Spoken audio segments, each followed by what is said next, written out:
For 31 years and counting, Community State Bank has taken great pride in being your hometown bank. With branches located in Cashion, Dover, and Hennessy, CSB strives to reflect the small-town hospitality these communities are known for. Our friendly staff is here to serve you and provide one of the best banking experiences around, equipping our customers with the latest in banking technology combined with a personal, down-home relationship. Come into one of our local branches or visit us at www.mycsb.com. Community State Bank, small-town banking, the way it should be. Member FDIC.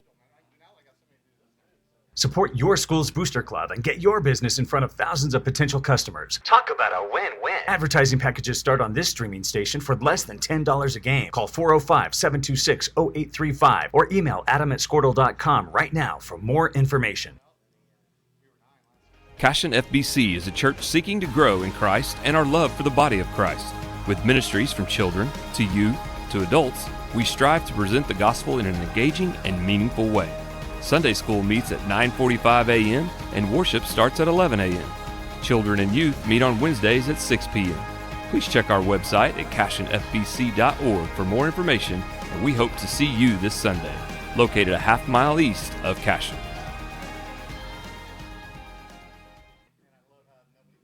Oklahoma Career Tech's been serving up skills to doers just like you for over 100 years. But this ain't your great Grammys and Pop Tech school. Oklahoma's favorite place to learn new skills keeps learning new tricks. Everyone knows the best way to learn is to do it yourself. Sir, you okay? Because you shouldn't have to wait to do what you love. Whatever you choose to do you. Oklahoma Career Tech. Absolute Pools, Lawns, and Landscape is not your ordinary pool builder. From traditional to exotic and anything in between, our staff offers paramount quality and service through the entire design and build process. We provide service to the entire OKC metro and surrounding towns. So relax, knowing our team is wholeheartedly committed to building a trusting and lasting relationship with you. Visit us on Facebook or give us a call today at 405-285-9729. Absolute Pools, Lawns, and Landscape. At Maples Nixon Diesel Horse, we've helped a lot of people, and our goal was to treat each and every person like a friend. And as a friend, we've got your back always. We understand what you're going through. Being lawyers is what we do, but it's not all that we are. We care. We'll stand beside you throughout the entire legal process, not just as lawyers, but as your friends. We are Maples Nixon Diesel Horse, and we are here to help.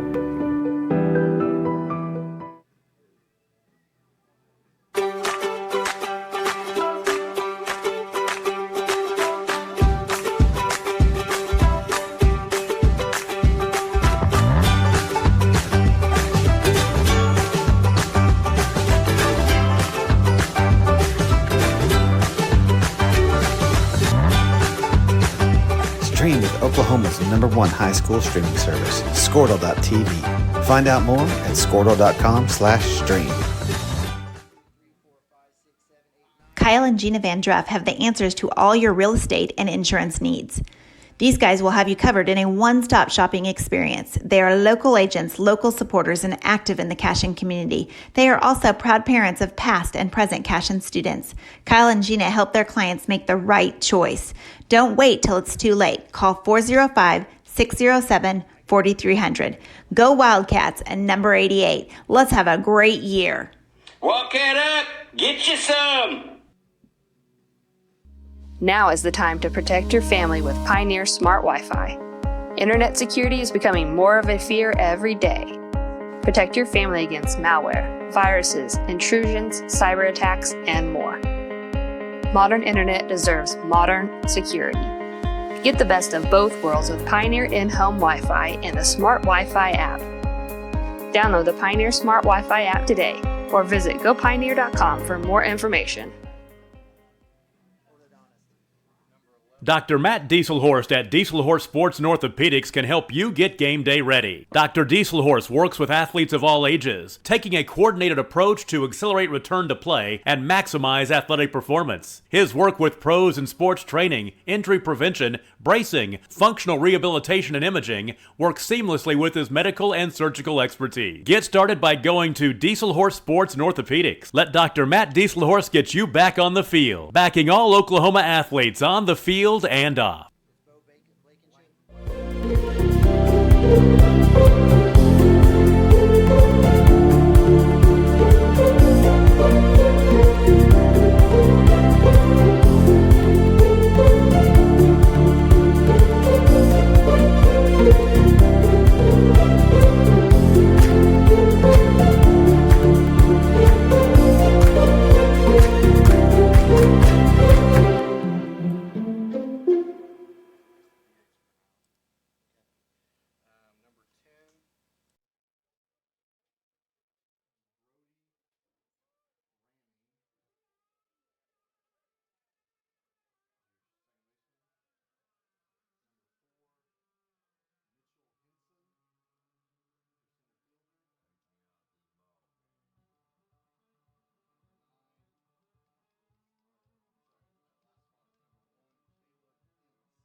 All right, welcome to Cashion Wildcats Television, live from Lance Beitler Field in beautiful Cashion, Oklahoma. It's where your Cashion Wildcats, ranked number 8th in Class 2A, at home, taking on the 3A Lindsay Leopards. I'm Neiman Abavi, joined up here in the palatial press box of Lance Beitler Field is my man Mike Shaline, along with a Terrell Frazee and Brooke Shaline sighting up here as we're going to have a great day of baseball as the Wildcats coming off of a huge Chisholm Trail Invitational victory over Pioneer 6-3, and Wildcats have another full slate this week, leading off here against the 3A Lindsay Leopards. Wildcats on a tear. They've won 9 in a row since that March 10th disaster in Calumet, which was all Mike Shaline's fault, but it's okay. The Wildcats back out in black and white, bringing you full color as the Wildcats look to move to, again, 11-1. Mike, welcome to the booth. You had a busy weekend in Pioneer, didn't you? We did.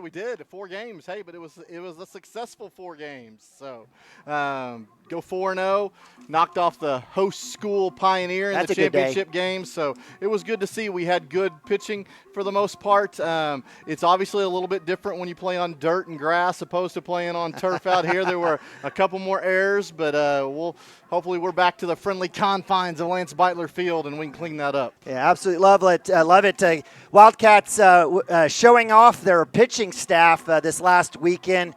Chance Acord gets the victory yesterday, and hitting-wise, the bats definitely got heated up. I know we had a grand slam, or did we not? We had a home run by Hunter Gibson. Hunter Gibson, he kept his streak going, and Wildcats were able to produce quite a bit of runs, and it was, again, defense name of the game. Lindsay Leopards, led by Coach Dan Edwards, 7-2 on the season. Again, Class 3A. They have some nice wins this season. Of note, Latta, they beat in the Broken Bow Shootout 3-0, and they just whooped up on Canute 11-8. Both Canute ranked number 2 in Class A. Mike, I don't know if you've had a chance to break down Coach Edwards and the Leopards, but I think the number one thing that was said when we came up here was size. Oh, my gosh. I went down there to get lineup, and those boys are big. So, hey, it don't matter. As long as you pitch well and play defense, you get your chance at the bats as well. So we're going to hopefully Brody Nichols is going to go out there and neutralize that from the pitcher's stripe today. So. All right. So speaking of the Wildcats on the defense here, home squad, mentioned the freshman Brody Nichols. Nichols is having what I would call, I don't call it a breakout year, but heck, man, if we can bring out a freshman, come out and throw what he's done. Brody on the year thus far, if I take a look, 2 games pitched, 11 innings. He's had a game save and a victory. He's only given up 6 hits. Only 2 runs, one of those, I guess, coming off of error, 3 walks, 8 strikeouts. So it's not going to be a guy who's going to, again, be your ace, but he's doing a lot of good work for the Wildcats and Coach Mounds. For sure. So I'm excited. I mean, he's done nothing but be electric so far, I think, as a freshman. So we'll see what he does with this 3A squad that looks like they got some power. They do. So leading off, right-hander Bentley Kessler, shortstop, number 16 here for the Lindsay Leopards. Black and orange, little OSU look. We got a lot of that going on here in Oklahoma. We do, it seems like. All right, top of 1, first pitch. That's going to be a little bit low for ball 1. And again, appreciate you. Mike will be running Game Changer for you guys. I'll try to get you a scoreboard on the video feed. It's going to be a chopper. Frazie's going to give up on that one. I thought he had a chance to get a little turf burn, but he wouldn't let that one go through. Probably wouldn't have made it. So give credit on the leadoff hit there by Bentley Kessler. And with a runner on with no outs, that brings up the 2-hole hitter, number 3, Ty Ferguson, a lefty here. So good start here for Coach Edwards and the Leopards. Yeah, that was just a ball straight up the middle. I think it was definitely going to be out of Cooper's range. So, unfortunately, a leadoff hit there. So it just wasn't well hit, and I thought Cooper would have a chance to get there. Derek Shaline at first base will be working his magic there on that corner. On the other corner will be Preston Cotter at third. Inside interior midfield, we'll have Gump at 2. And again, we mentioned junior Cooper Frazee at short. Nathan Nabavi behind the dish at catcher. Bobby with the block. That's going to be right around the 5-hole. That'll be a stolen base there as that one got lost. Wasn't sure what that pitch was. That was definitely down, yeah, for sure. I don't know. Maybe they got crossed up a bit.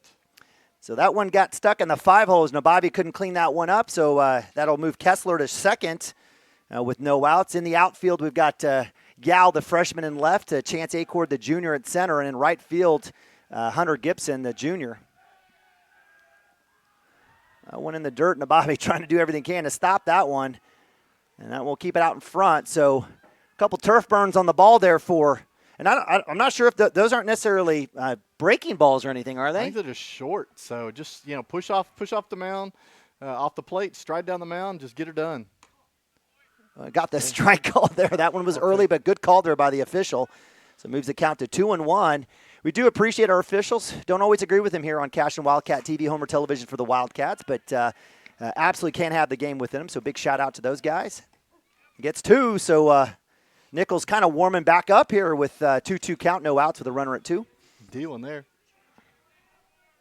Yeah, maybe that was. Yeah, I think Terrell's right. It might have been a changeup that was missing low. That's going to break off anyway. So. Yeah, I couldn't tell. I knew that wasn't as fast as Brody can throw. We saw him throwing in the mid-70s. Gets him to chase, so gets Ferguson to chase. That one will pop left side, so a foul count, or the count will stay 2-2 here for the Wildcats. Man, beautiful day at the ballpark. Oh, my goodness. Oh, I mean, rarely do you have this little of wind, and I'll have to look. It's got to be pushing 70 degrees, I would think. So. No flag in center field, but we're looking at the football field. Definitely coming in a little bit, but absolutely, you're right, absolutely gorgeous day. So if you have a chance to get on out here to Lance Beitler Field, grab the camping chair, bring a couple bucks, make sure you buy a couple hot dogs or whatever from the concession stand. But, again, a great day here. And I think we'll be having JV, is that correct? I believe that is right. They got a ton of kids over there, so I would assume there's definitely going to be a JV game. So. All right, nice comeback there for Nichols as he gets the K. That'll be out number 1. And that'll bring up 3-hole hitter, third baseman, right-hander Tucker Morris. Tucker, a big kid for sure.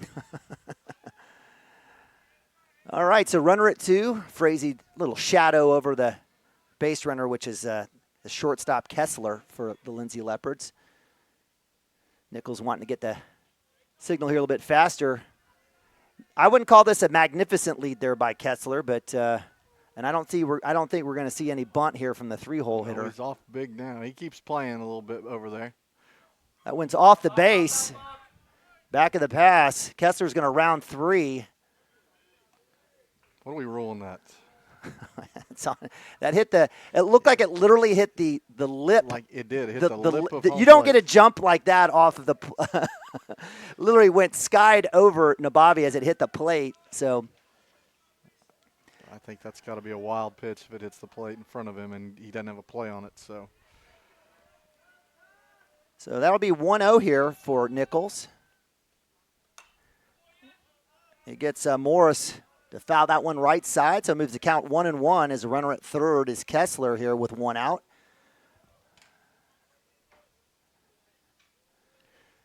Man, see if you can definitely get the batter here without putting the ball in play. You'd really like to hold that runner at third base. That one's right off the carpet again, so that moved the count 2-1. That was an excellent changeup. I mean, the batter wanted it. He held up his swing, but it's exactly located where you want to be. Oh, that one's just outside. I thought he had a chance. Probably a little low there. I think it was across the corner there. So 3-1 here. Danger spot here for the freshman, Nichols.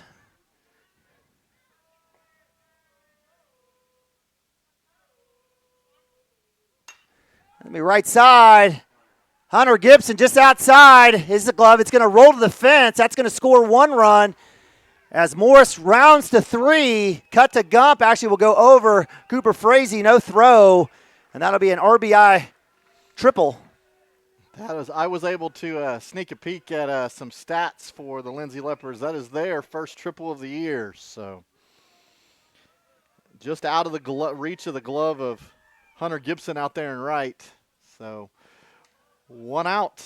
We'll do it all over again with a runner on third. So well struck ball there by Morris. It would have been a tough play even if Hunter Gibson's diving on that one. So that brings up the four-hole hitter, Bo Blankenship, first baseman. First pitch, strike. So good start there for Nichols getting ahead. Any chance we're going to see Lindsay's ace today? That's what I was told before the game started. That's been kind of par for the course, though. So, do they play Roth tomorrow? So who knows? If they get off to a hot start here, who knows? You may never know who they're going to throw on the hill. So.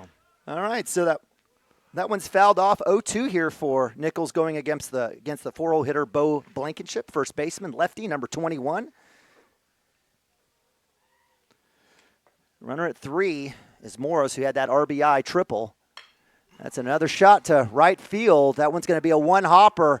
Hunter's chasing that. Will get the backhand. Has a chance if he gets the throw to two, and he will. He'll hold him off. Throw back down. He's got him. He does. Yeah, nice.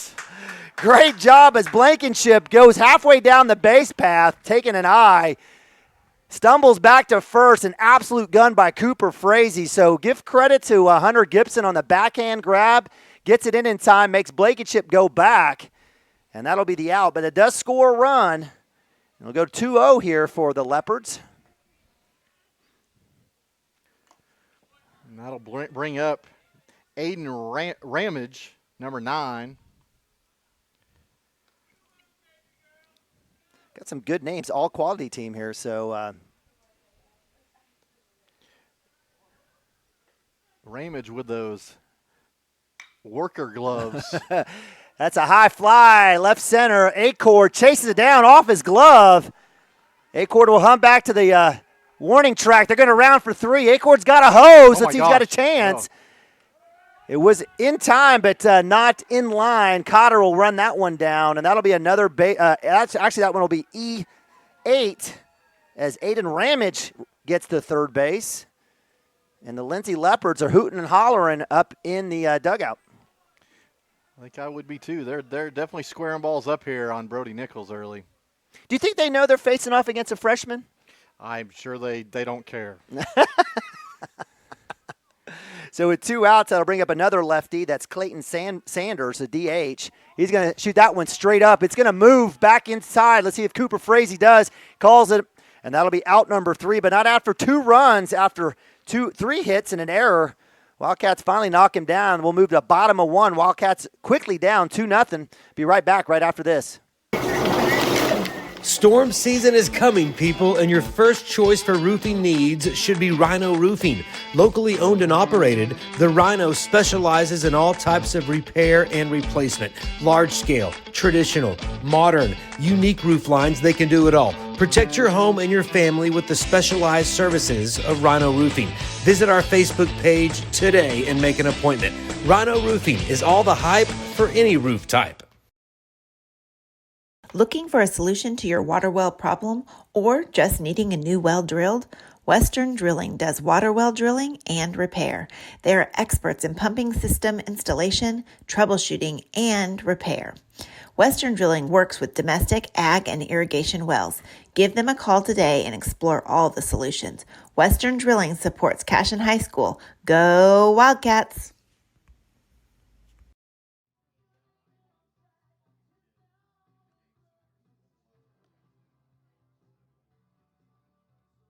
All right, welcome back to Lance Beitler Field. Monday night or Monday afternoon baseball here on CWTV. Neiman Abavi, Mike Schlein bringing you action here live as the Wildcats taking on the 3A Lindsay Leopards.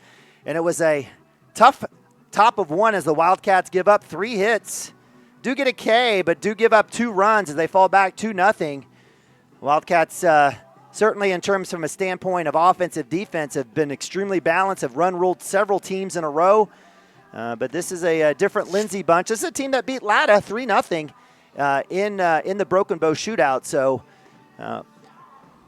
Wildcats will be facing off against number 1, Caleb Ince, the pitcher. Tall right-hander. Looks like he's about all a 6'3", 6'4" out there on the mound. What'd you get on the gun there? I got 63, but okay. Well, that was on the throwdown. Yeah. We'll see. You don't see many pitchers with a brace on their leg when they throw. Leading off the Wildcats, Cooper Frazee, the junior, number 13 right-hander. Well, we're going to start off with first pitch strike, inside corner. I got 71 on the gun. All right, so Frazee, again, one of the top hitters on the team, batting right around .314 on the season. He'll chop that one towards third. That'll just go foul. Cooper's can hit for power. Cooper obviously he's got some great legs as a leadoff, and so opportunity to get him on base will produce a lot of offense. 0-2, though, quickly here for the junior. And I'd say second time around for Cooper's been the situation for him all season long. For sure. That one low and away. Good eye there. So 1-2 here for Cooper Frazee. Again, Frazee would take a look at the season on-base percentage, .429. He does have 1 home run, 8 RBIs, third on the team in hits with 11. Way ahead. So nothing overpowering here with Ince. Not at all. I mean, I would expect to see a little more speed, but no. I mean, low 70s here. If you can just wait on it, we'll be able to square this thing up. Yeah, no different than Watonga or Chisholm JV that we saw in Pioneer. Check swing up top. Nice work there by Frazee staying off the high business. 2-2, no outs. Again, nice work. Frazee was down quickly. 0-2 is worked back. On deck, Chance Acord, another junior for the Wildcats who are deep. Big hit. That's going to be a base hit. That'll touch grass. Nice work there by the leadoff, Cooper Frazee with the single. Wildcats are working here down 2-0 with Chance Acord coming up to bat. I think Cooper just needed to see a few pitches and slow it down and wait on it, and then he put a couple foul on the left side, just waited a little longer and drove that thing into left field. Absolutely great. Again, Ince, no offense, but Wildcats have seen quite a bit of pitching this season, and definitely right in there, right around that mid-70 mark. So Wildcats, if they can get a hold of it, will. Right side, Acord, right idea.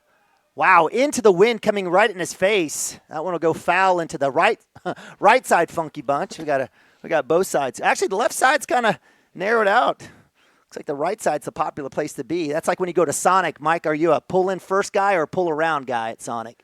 I am a pull-around guy. I'm a pull-around guy. I always got to take a look. That's right. You never know if there's a better spot. I always feel like the screens on the one side are a little more worn down. They're not always working, so I go to the other side. There you go. All right, so 0-1 here for Acord. Frazee, decent lead, nothing fancy. That's right off the handle. That one will go out of play. You could tell Acord really working to try to go right side. For sure.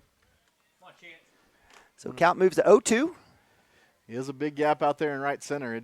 It's tempting. Acord hitting .290 on the team. For the team, .476 on-base percentage. He also has a home run and 5 RBIs. A better time here to get number 6. Ooh, stat back on that breaking ball. Yeah, he waited and decided to pull the trigger a little late. So good work here by Acord. He's fouled off. Is that 4 in a row? Let's see what we got. It's at least 3. So, yeah, that's it, 2. He fouled off the first one and then the last 2. So. Okay. 0-2 count here. Preston Cotter, 3-hole hitter on deck for the Wildcats. Outside, good job. Woo-hoo. Stays away from that. That was a tough one to stay off of. It was, and that one was slow. This is it's almost like they're playing against our strength a little bit. Hey, we'll throw somebody slow and see if you guys can adjust. Well, I promise you they will. 1-2 count here for Acord. That one's hung up, straight up. It's going to be danger. Frazee is halfway down, and the ball's out. There you go. And there's the error the Wildcats needed. So they even up on the error side, and that moves Acord. He says, whoosh. Hey, by the way, great base running job by Cooper Frazee. Yep. You're supposed to get off as far as you can, so if they make the catch, you can get back just in time. He was far enough over to second base when that dropped. He was easily in. So E7, error on the left fielder, in and out of his glove, and that brings up Preston Cotter. Talk about somebody who's hot. I'm going to double jinx him right here. It's going to be good times. Preston moving all the way up to number 2 on the team, 412 on the season thus far. He's got a couple home runs and 15 RBIs. Leads the team, takes first pitch ball. That might have been the latest I've ever seen a pitcher look to the plate when he was going to throw. He stared at Cooper at second, literally in mid-delivery, and then snapped his head around. 2-0 here, Wildcats down, bottom of 1 though. Wildcats have 2 on base. That's a big hack. Cotter chasing that outside pitch. That moves the count to 1-1. Yeah, I've been really impressed with Cotter. His patience here in the last couple of weeks has been fantastic. Had that 3-run home run, big home run against, was that Watonga? I can't remember. Yeah, it was a walk-off. It was kind of a double in the gap that scored 3 RBIs. But yes, he's just been squaring the ball up really well as of late.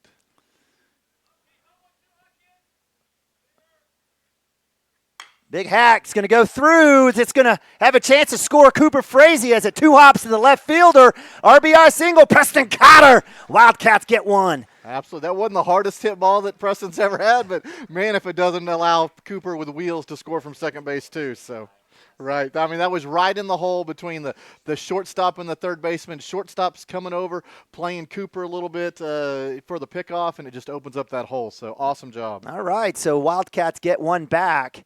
With runners at first and second, and no one better here than 4-hole hitter Derek Shaline. Derek, 486, leading the team on batting average, has a home run, 9 RBIs. Again, 17 hits, actually leads the team in hits. Shows bunt, Butte! That's going to move at least a runner as the Ince comes up, makes the out, but how'd he do, Mr. Shaline, showing off all sorts of skills. Count the sack bunt, and we've got Wildcats at second and third now here with 1 out. Derek's not afraid to bunt. We work on it a lot before we start hitting, and he can lay it down. That's the second one in at least the last 2 or 3 days. So, all right, so credit sack bunt for my man Derek Shaline. That brings up sophomore Carson Gump. First pitch outside, ball 1. Carson Gump, again, is playing second base for the Wildcats this season. Has played in multiple positions, kind of worked back in. Gump batting .211 on the season. He's got 5 RBIs. And I'm sure they saw the third baseman playing back that far. It might have been even trying to bunt it for a single. Just Derek doesn't have blazing speed. So, Chance Acord, nice lead there. Nice little jump there trying to get that one. Again, we don't have a hefty backstop here. But if it gets back, Wildcats do have enough speed, 1 through 9, to get the score. So that one will go down 2-0.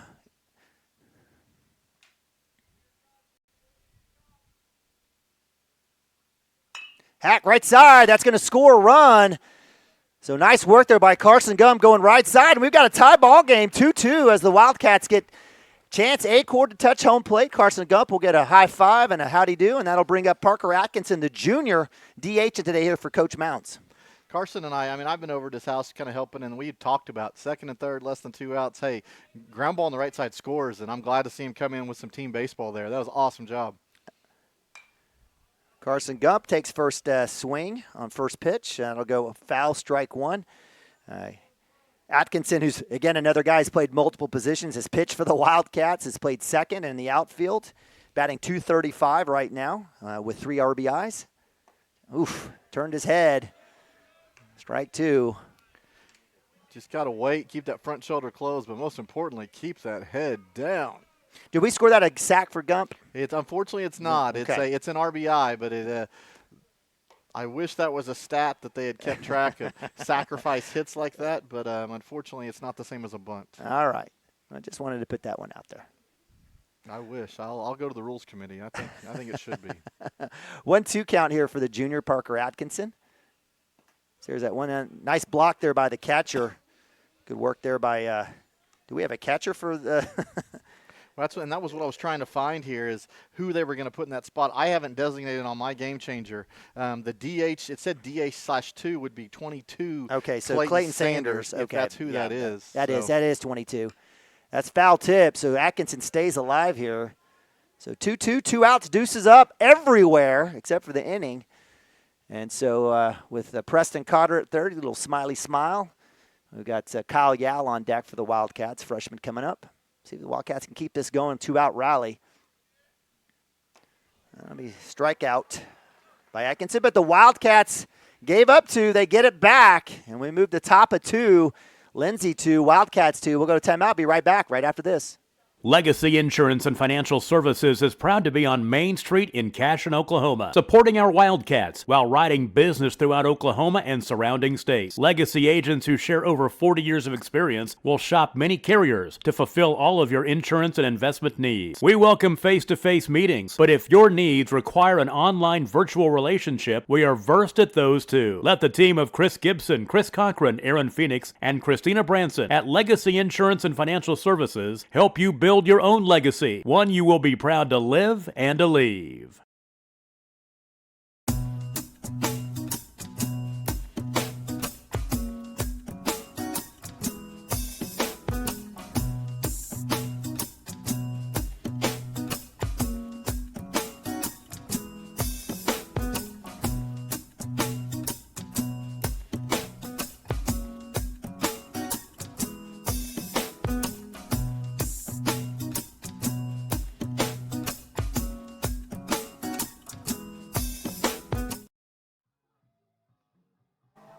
All right, welcome back to the jungle. We got little Guns N' Roses GNR on the loudspeaker here. Lance Beitler Field. Maybe we should just go with that, the jungle. The jungle for here, the Wildcats. Beautiful Cashion, Oklahoma. Wildcats taking on 3A Lindsay, 7-2 on the season. Wildcats 10-1, coming off a huge Chisholm Trail Invitational win over hometown Pioneer, 6-3 in the championship. Wildcats fell down 2-0, but knotted it back up thanks to my man Cooper Frazee and Preston Cotter coming around as Acord and Frazee were able to score for the Wildcats. So we'll go to top of 2. Up deck or on in the box for the Lindsay Leopards. That'll be the 7-0 hitter number 10. And that's Brody Ramming, second baseman. Second baseman for Coach Edwards. Nichols, a freshman, on the mound. That's in the dirt for ball 1. Nichols in the first inning gave up 3 hits, had an error, but did get a K. See if you can get things kind of squared away here in the second inning. There's a strike. Man, I wouldn't guess that number 10 would bat a 7-hole on many teams. That's I wished I'd hit the gym like that when I was in high school. Hey, sometimes that's nature versus nurture. Oh, gets it. Nice job. Breaking ball. Nice work there by Nichols. Drops it right in for strike 2. 1-2 count here for the freshman going up against the Hercules, number 10, Brody Ramming. Gets him swinging. And Nichols, a freshman, knock him down. Man. So that's a little David versus Goliath right there, and get the swing and the miss for the K. So you asked maybe why he's 7. Maybe that's what it is. But nonetheless, give Nichols credit for his second K on the day. That'll bring up 8th hole hitter number 4, right-hander Mitchell Henson, the center fielder here for the Leopards. So good start here by the freshman. Gets that outside corner, almost gets it. Be ball 1. You know, I wonder if Nichols is starting to warm up here a little bit. Maybe in a situation. It'll be outside. It'll chased out. So 2-0. Well, I think this is this Nichols' first time to pitch at home. It is. On this season. Yep. So it's a little bit different mound than pitching off dirt. This one's a little bit of turf. Got to get used to it. So. Yep. Nichols coming in relief at Calumet and then pitching in Pioneer. Gets the swing and miss. So strike 1 there. 2-1 count. Nichols had was that a complete game for him? I guess against was that against Watonga? It was. It was a complete game. Yep. So. Yep. It was. Or was it? It was a 6-inning complete game. Yeah, yes. 6 inning. Okay. Gets the check swing. Strike. So good speed here, good tempo. Moves the count to 2-2 here, 1 out. 60. Yeah. That was a breaking ball. Breaking ball. Hit to Cooper Frazee, backhand, glove, throw, in timeout two. Cooper Frazee flashing the arm, and Wildcats get out number 2 here, top of 2. I don't know what's more impressive, that he went deep in the hole to get that, but then he comes up throwing a strike that Derek could have caught with his eyes closed. It was right on the money. So. All right, so Cooper Frazee, I'm just telling you, making the very difficult look super easy, and that's what the good ones do, right? I'm not just saying that because Papa Terrell's up here in the press box. But just a great, even tempo play. Pop straight up. That's 9-hole hitter Caleb Ince, the pitcher. Derek Shaline with the grab. 1, 2, 3. Wildcats knock him down. No runs for the Leopards. And we move to bottom of 2 as the Wildcats looking to take the lead. Hang tight. We'll be right back right after this.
All right, welcome back. Cashion Wildcat TV production of Wildcat Baseball 2023 live from Lance Beitler Field. Neiman Bobby, Mike Shaline, bringing you Monday afternoon action as the 2A Wildcats host in the 3A Lindsay Leopards, 7-2 on the season.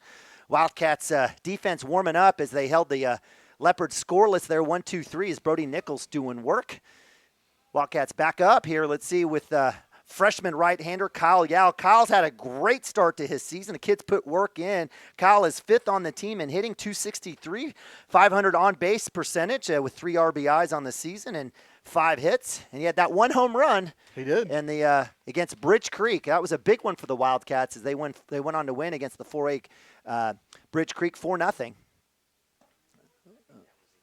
So that one is inside for ball 2. Was it against Hartshorn? Was it? Go. It was not. We did not have a no. No. It was against Bridge Creek. I know. He knows. I know. We didn't even hit the ball against Hartshorn. They had 27 errors. All right, having a combo here with my man Terrell. 3-0 count for Yao. Oh my goodness. Yeah. And Yao has been so good, and I think Coach Mounts is going to lose it on a 3-0 count there on this. That was 3-1. I apologize. So that moves the count to full here for Yao. Big hack left side. That's going to hit the funky bunch. It will. So good deep ball there. Again, wind blowing in across the field a little bit out towards left. A little.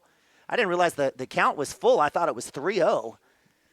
But now it definitely is full now. 3-2. Hunter Gibson on deck. Good work there by Yao. Staying alive. Staying alive. Staying alive. Again, Yao, 3 RBIs, 5 hits on the season. Again, that 1 home run against Bridge Creek. He yacked that one left side. It was deep. Big hit, left center. Left fielder will get under that one as it hangs up in the wind. No error there for him that time. So give credit to Ty Ferguson for the Leopards getting out 1 against the Wildcats here. So fly out to 7, and that'll bring up Hunter Gibson, the right fielder. What are we going to say about Hunter? What all can we talk about in terms of Hunter? We don't have enough time as Hunter in the box has been fantastic. He's really found the stick late. He was one of the last of this crew to hit a home run, but since then he's hit 2. So that's going to be a chopper to 3. It's gloved. Give credit to Morris in time. So first pitch, 1 swing. That's out number 2 for the Wildcats. And I'll bring up 9-hole hitter Nathan Nabavi. No bunt on for my man number 2 here today. Usually Nathan will have to square up, and nothing he hadn't seen here. So with 2 outs, the Wildcats trying to get a base runner on as Cooper Frazee leadoff is on deck for the Wildcats.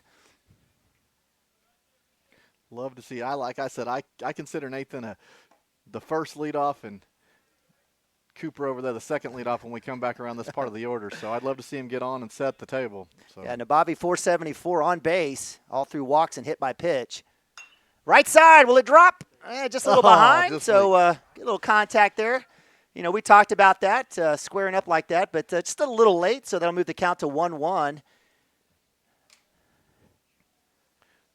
Love to see him find some grass out there. That was the right pitch to swing at. So 1-1, 2 outs. Wildcats need a base runner here to add to their 2-run count.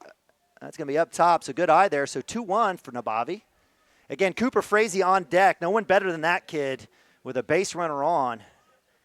He's got he's got 8 RBIs on the season. Nabavi swings. Good hack there, 2-2. A little out of his shoes there. Probably should have just stayed in, balanced up on that one. So 2-2 here for Nabavi, 2 outs. 2 on the boards in the second inning. If you like the number 2 and you got number 2 up to bat, outside, stays off of that one, moves it to full.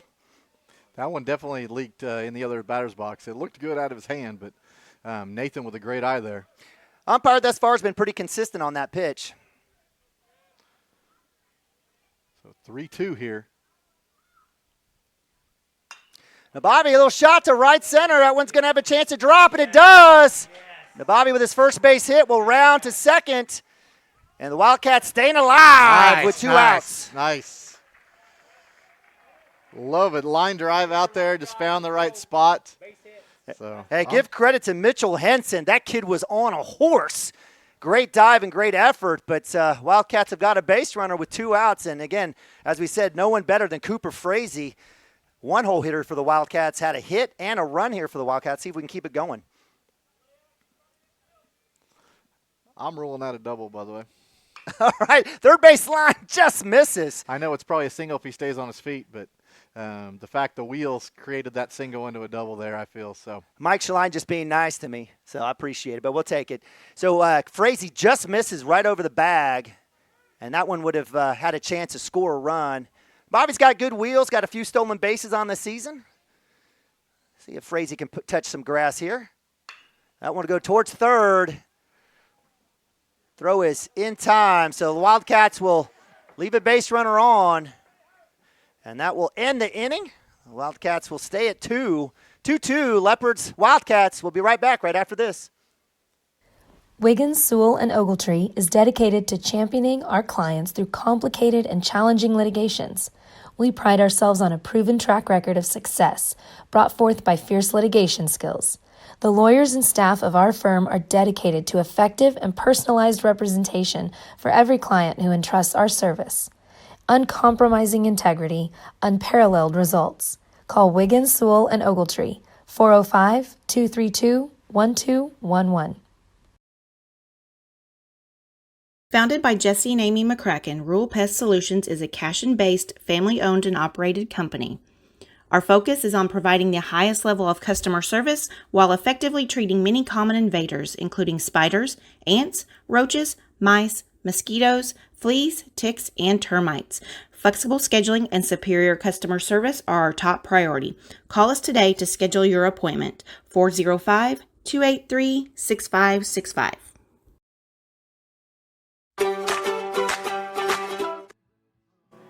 All right, welcome back. Cashion Wildcat Baseball live on CWTV. Neiman Bobby, Mike Shaline.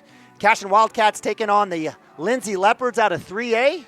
Appreciate you guys joining us here on a beautiful day. If you have not come out, get in your car, bring some money, figure it out, get out here. It's a beautiful night, or beautiful afternoon to really root on the 8th-ranked Cashion Wildcats, 10-1 on the season. Wildcats moved to top of 3 here. Brody Nichols, the freshman. So far about Brody, he did good work there at the bottom of the lineup there in the second inning. For sure. So far through 2 innings, give you some stats on Brody's 2 innings, 28 pitches, 19 of those strikes. So only 9 balls, 19 strikes to 9 balls. 3 hits so far, 2 runs. So 2 strikeouts, no walks. All right, so here we go. Top of the lineup, Bentley Kessler, the shortstop. Big number 16. He started off with a hit and did get one of those runs, one of those 2 runs here for Coach Edwards and the Leopards. So we'll see if we can calm it down this second time around. That one's a big hack left side, deep. That may have a chance to hit the wall. One hopper. Acord will get it at the warning track. And I'll tell you what, first pitch, first swing, Kessler has been absolutely hot here for the Leopards. Man, and that was as pure a sound as you'll get with a metal bat. That was just dead on. So, yeah, wind blowing across the field a little bit in. It's coming out of the south, so I'm going to say that was a little wind aided. Right. But give credit to Kessler. Absolutely mashed that one as Yal and Acord were funneling. And that's all of, 350 right there? That's probably about right. Yeah. All right, so that'll bring up Ty Ferguson, 2-hole hitter here, left fielder with a runner at 2. No outs for the Leopards. Starting off just like they did in the first inning here at the top of 3. Left-hander Cade in the first inning. Let's see if we can get another one here.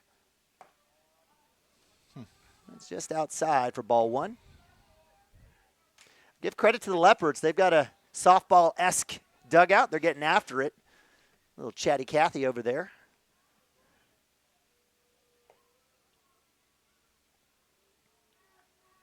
Swung and miss. Great work there by Nichols to get him to chase that junk. Moves the count to 1-1. 66 on that breaking ball right there.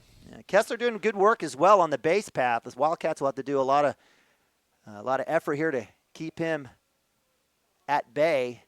Frazee with a minimal hold here. Let's see what happens.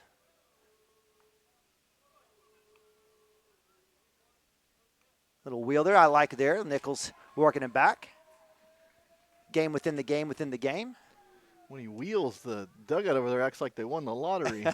Hey, man, it's the little things in life. I guess. 1-1. Shows bunt. That one is too late on the turn as Ty Ferguson was running before he hit it. And that'll move to count 1-2. So bunt off unless you're from Watonga. So you got Nichols so far pitching about fastball 71-72, breaking ball sits about 66, 65-66. So I can tell he's not throwing as hard as he was at Watonga or at in Pioneer. He was hitting mid-70s. That one's dropped. Nabavi will have to go 1. He'll have to come back to see. We'll get the strikeout. Advanced there on the drop third strike. Was that a breaking ball? It was. Yep. Yeah, the bottom dropped out of that. So it bounced before it ever got to Nathan. So I guess good block there by Nabavi. Gets the out. So we'll get K for out number 1. That's the third K for Brody Nichols. As Kessler advances the third. I'll bring up Tucker Morris, 3-hole hitter number 11. That went straight up left side. And that's going to be, watch out, baby, Mounces. All right, just missing Brittany and the Walker over there. Get out of the playpen. So that one, as the looks like the entire team did a foul pulp. Not sure if somebody said something, but I think they did multiple, and now coach is bringing them in saying, hey. Okay, enough of that one. So 0-1 here. You guys can't see it on the screen, but we watched it. It was pure fun. That one is outside. Nabavi blocks that one. That keeps Kessler at third base. 1-1, 1 out. Runner in scoring position here for the Leopards. Tucker Morris with a hit and a run in the first inning as well. So that's going to be a big hack deep. And that's gone. Well. So 2-run home run by Tucker Morris, and I'm just going to tell you maybe Nichols just needs to pitch away from batter number 1 and batter number 3. That's a big kid, and he got all that. He sure did. So give credit to the Leopards as they put 2 more on the board, so 4-2 as they take the lead here with 1 out. And so that brings up Bo Blankenship. Bo, number 21, first baseman here, lefty, did reach on a hit. And was thrown out at first base, I believe. Was that? Yes, it was. With the great throw, great cut by, actually, great effort there by Hunter Gibson in right field, getting into Cooper Frazee on the cut. Frazee with the absolute laser to first, getting Blankenship out.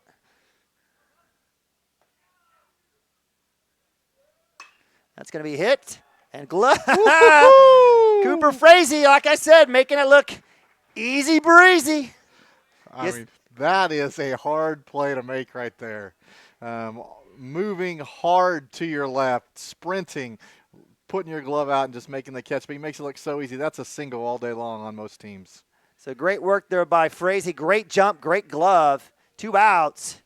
And I'll bring up 5-0 hitter number 9, Aiden Ramage, who reached on error. He hit deep as well. He hit that one over to left center as well. That one went off of Chance's glove. And so Wildcats will have to stay alive here. Top of the order. That's a big hit to Cooper. 1 hop. Plenty of time. Throw in time for out 3. But not after a 2-run home run. Puts another 2 spot up for the Lindsay Leopards. So we'll go move to timeouts as we move to a bottom of 3. Wildcats 2, Leopards 4. Be right back right after this.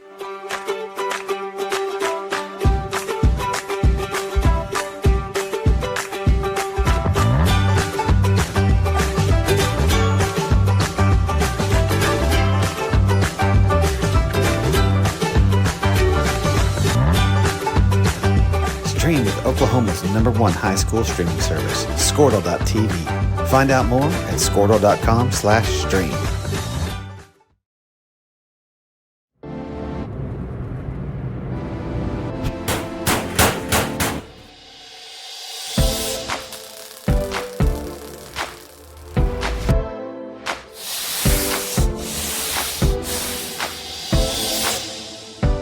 I'm Todd Miller, and this is Grain and Grange. Still the coolest furniture store you've never heard of. Come see us.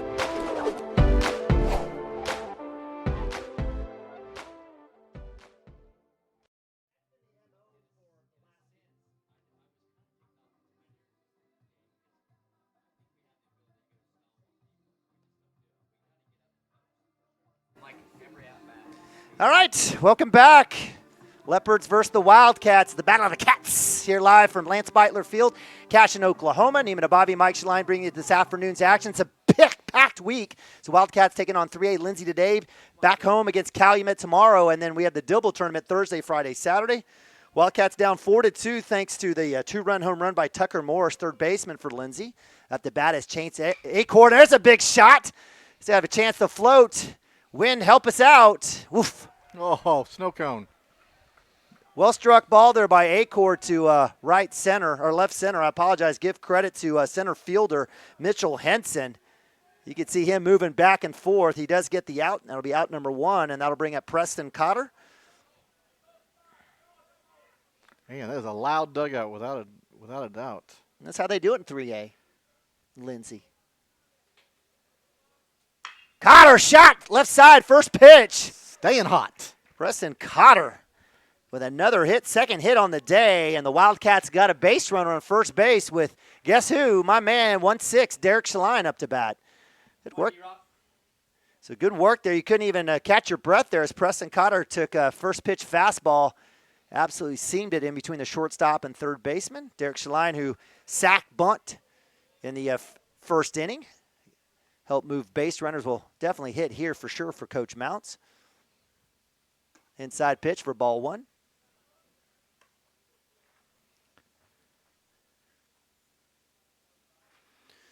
Derek Shaline, again, just absolutely a do-all here for the Wildcats. The guy to count on. Takes inside pitch. And I'm just going to say thus far, been very happy with the umpire. Oh, yeah. He's definitely staying true to the zone. No complaints. We have the best spot. In fact, we have a better view than the umpire here, the plate ump. Fastball shot. That's going to be past the shortstop. And that'll move Preston Cotter to 2. And Derek Shaline leads this team in hits and shows you why with an absolute missile right past the diving shortstop for his first hit of the game. Let's see if we can drive these 2 runs in, get them back. So Carson Gump, sophomore, Gump with the sacrifice, or actually had the hit to right field, who moved the Wildcats over in scoring position. We'll have a chance to come up. Again, Carson Gump has been in and out. Derek Shaline getting a little reprieve with Creed Kastner, the junior, coming out to do a little base running for the Wildcats. Creed Kastner wearing number 4 today. Yeah. Again, it's kind of a guess who here with the Wildcats when they change tops. I do like this look. Not my favorite look, but I do like the look. In the dirt. Nice work there by the catcher, Clayton Sanders. Keep that one out in front as Preston Cotter has enough wheels. Big kid. You've seen him pulling in football. So that'll be ball one. One out. Runners at first and second for the Wildcats. Looking to tie this up. And move, nothing. Good work. Good job by the dugout doing their work. On deck for the Wildcats, Parker Atkinson, the junior. Up top. So good work there. No chasey, the high stuff. No hacks there for my man Carson Gump. Count moves to 20. Again, appreciate you guys joining us here. Cashion Wildcats TV from Lance Beitler Field. That's how we got it, yeah. Runners at first and second. Right-hander Gump up to bat against Ince. That's going to be hit by pitch. Carson was like, got no other choice on this one as he trots down to third base, and bases loaded for the Wildcats with one out with the junior Parker Atkinson up to bat. Let's see if we can square a ball up and get some runners running. Yeah, anything in play has a chance here out in the outfield for sure as Preston Cotter's at third base. Carson Gump will work out his shoulder a little bit. That didn't sound too bad.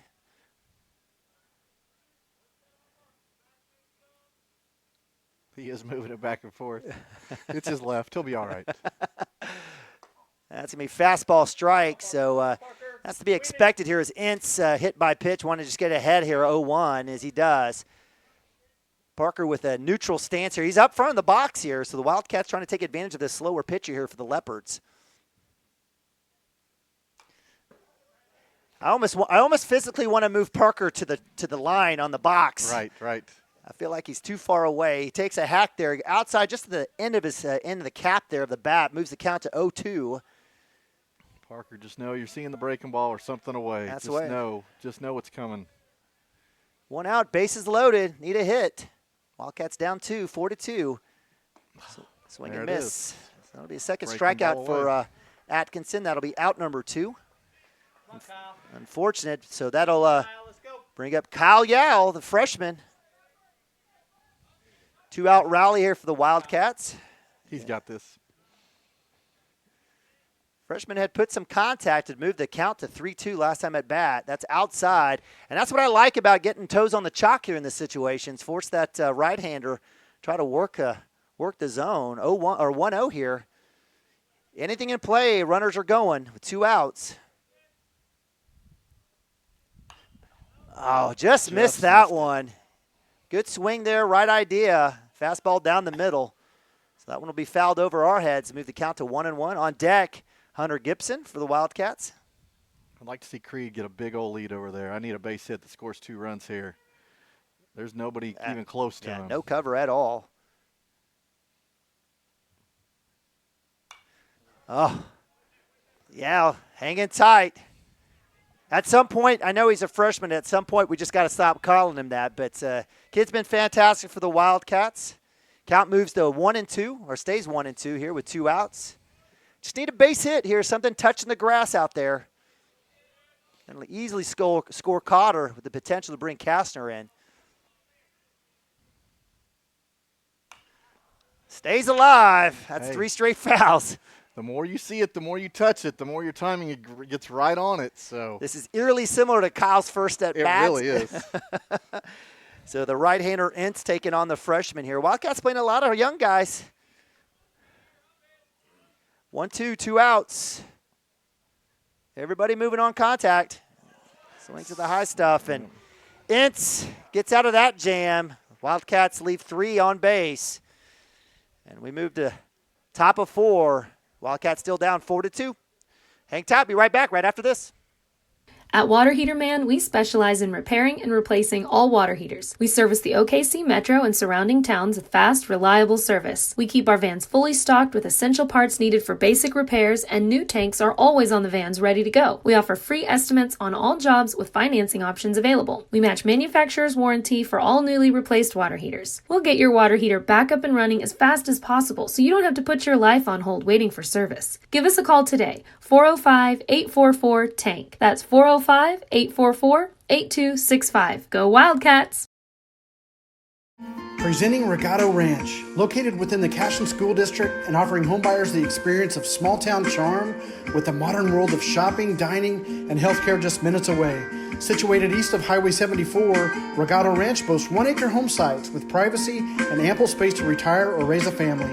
To build your next home from the ground up or to inquire about new properties currently for sale, contact Brandon or Shannon Cotter with Iron Creek Homes and C7 Realty. Come find your forever home at Regato Ranch. And go Wildcats! For 31 years. Okay, welcome back. Wildcats down 2 runs, 4-2. Hosting the Lindsay Leopards 3A. They're 7-2. There's no rankings above 2A because everyone else plays football. So they just play out of districts, unlike Class 2A, A, and B baseball. So Lindsay Leopards, though, if there was a ranking, I'd put them up there. They've got some good wins this season. And they've got the lead here against the 8th-ranked Cashion Wildcats in Monday night afternoon baseball. Appreciate you guys joining us. Nichols, the freshman, on the mound for the Wildcats as we move to top of 4.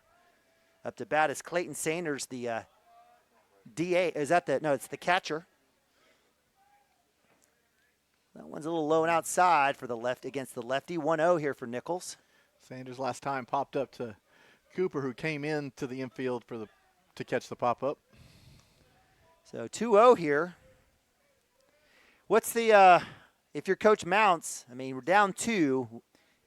How long are you going to go with Brody here in this situation?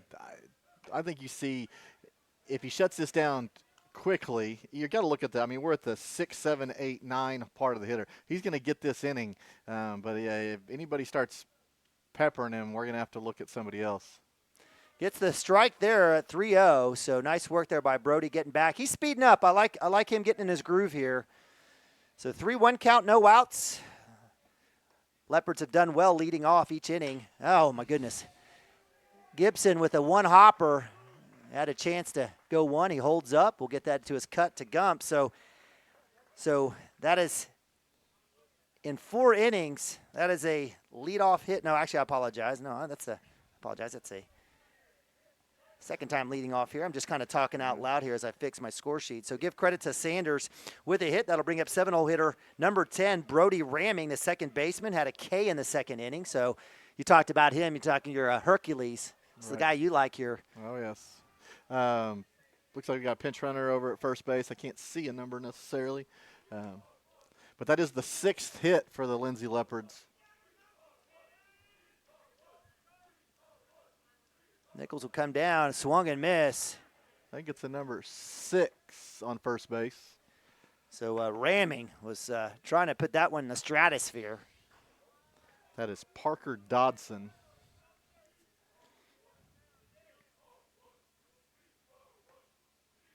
Oh, 1, no outs here. Runner at first for Lindsay. Nichols on the mound with the delivery. Blocked by Nabavi. Another one kind of scampers through. So, but nobody hurt. Dodson stays put at first base. 1-1 here. I like Nichols trying to stay away from the zone with this behemoth here on the right-hand side of the box. All right, little throwback. I like the look there to Derek Shaline at first base, keeping the base runner honest. Wildcats have not found themselves down quite a bit. I'm trying to think the only time they've trailed in a game was against McAllister. If you guys can, or Calumet, my apologies. My bad, of course, since that's our only loss in the season. So a little time there as Nichols will reset here as a right-hander. Freshman. Absolutely love what Brody's been doing this year as just a 9th grader. Oof, that was close. Good speed on that one. Thank you, Whit. Let's ask. He says he did not. All right, so that'll move to count to 2-1. That's probably the hardest fastball that Brody's thrown today. Pop the leather on that one. 2-1, no outs, runner at 1 for the Leopards. Wildcats already down 2 runs, 4-2 in the top of 4.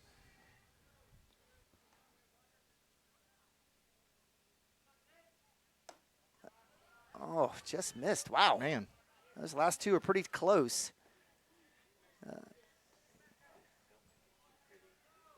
So 3-1 now. I figured between one of those 2 they would be a strike, but No go for the freshman, Nichols. 3-1. They have a chance for a double play here. Tag him. Oh. So Carson Gump, kind of a tweener ball there.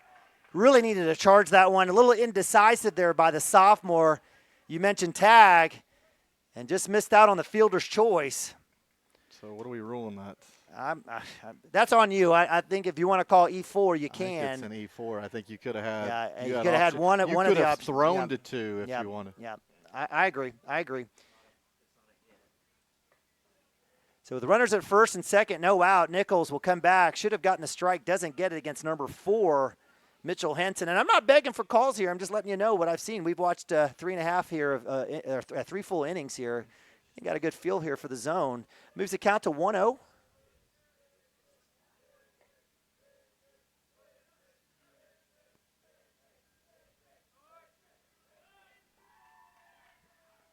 Nichols with a little half-hearted wheel there just to hold the pinch runner at 2.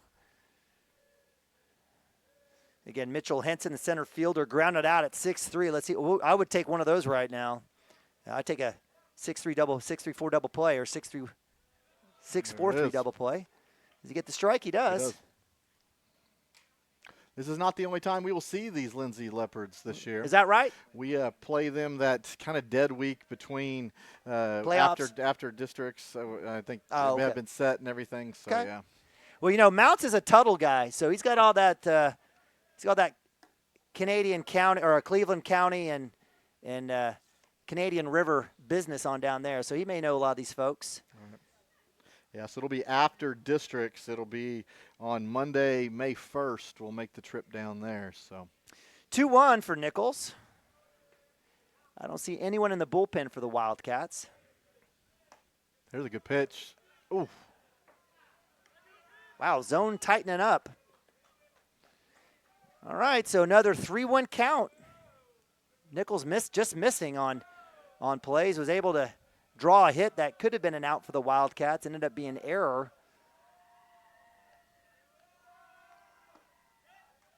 That'll be ball 4 walk. So Nichols so far through 3 innings plus these 3 batters, you're looking at 54 pitches. Still 33 strikes, 21 balls, but unfortunately it's turned into about 6 hits and 1 walk. So Coach Jay will make that trip.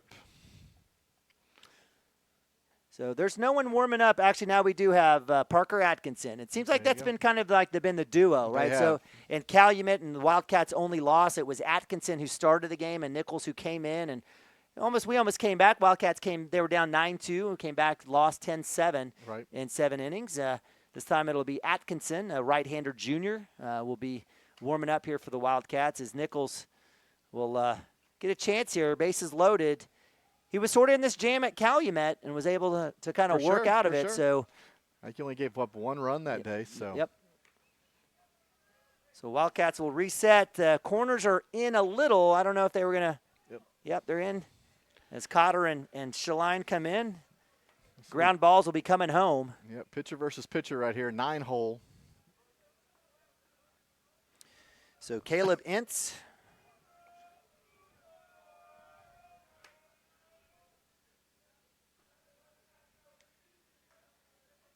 Delivery, straight up. Acord center field, catch. Throw is way off. The Bobby's going to have to get that one off the fence, holds the runner at third. So give credit to 1 out. Sac fly for Ince, first pitch. That'll bring in Clayton Sanders for the run. Wildcats do hold them to 1. Runners at second and third here with 1 out. So give credit Chance coming over. He just let that one in. You know what? Chance, if there was anyone that had a chance here on this team, it would be Chance Acord. Absolute hose out there at center field. Had a great play for the Wildcats, get a plate at home against Bridge Creek. This one's going to go out to Gibson. Gibson will go straight up with the catch. Run coming home. Not in time. Get the ball. Hey, cover. Throw to flip. And it'll be out. So great job by Brody Nichols on the Throw into home on the backstop, flipping it back to Nabavi in time. That'll be out number 3, but not after another run scores. That was he did have one run score on that play as well. So on the sack there by leadoff Bentley Kessler, the Leopards add another run. They go up 6-2 as we move to bottom of 4. Again, Wildcats, give credit to the Leopards. They did exactly what they were supposed to do in those situations.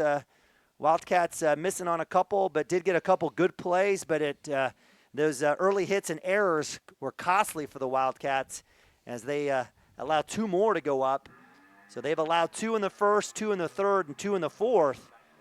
And they got to come back and at least get something going. Wildcats here will move to bottom of 4. It'll be Gibson, Nabavi, Frazee, so 8, 9, and 1. And do you throw Nichols back out there for another inning? I don't. They're hitting it pretty good. Say there's some teams that just time you up, and it's nothing about you. It's just that's the speed they like. So I think you get with something, just some sort of different look. You got to change it up. Yeah. All right, so 6-2. Wildcats down 4 runs. Can't do it all at once. They just need base runners here and get things going. And they've put the ball in play as well, right? There's been a lot of deep hits. Acord, Frazee, a lot of deep shots. And so the Wildcats just need to put it in play. Wildcats thus far in this game have tallied 1, 2, 3, 4, 5 hits. They put up 2 runs. They did strand 3 in the last inning. They stranded 1 in the second.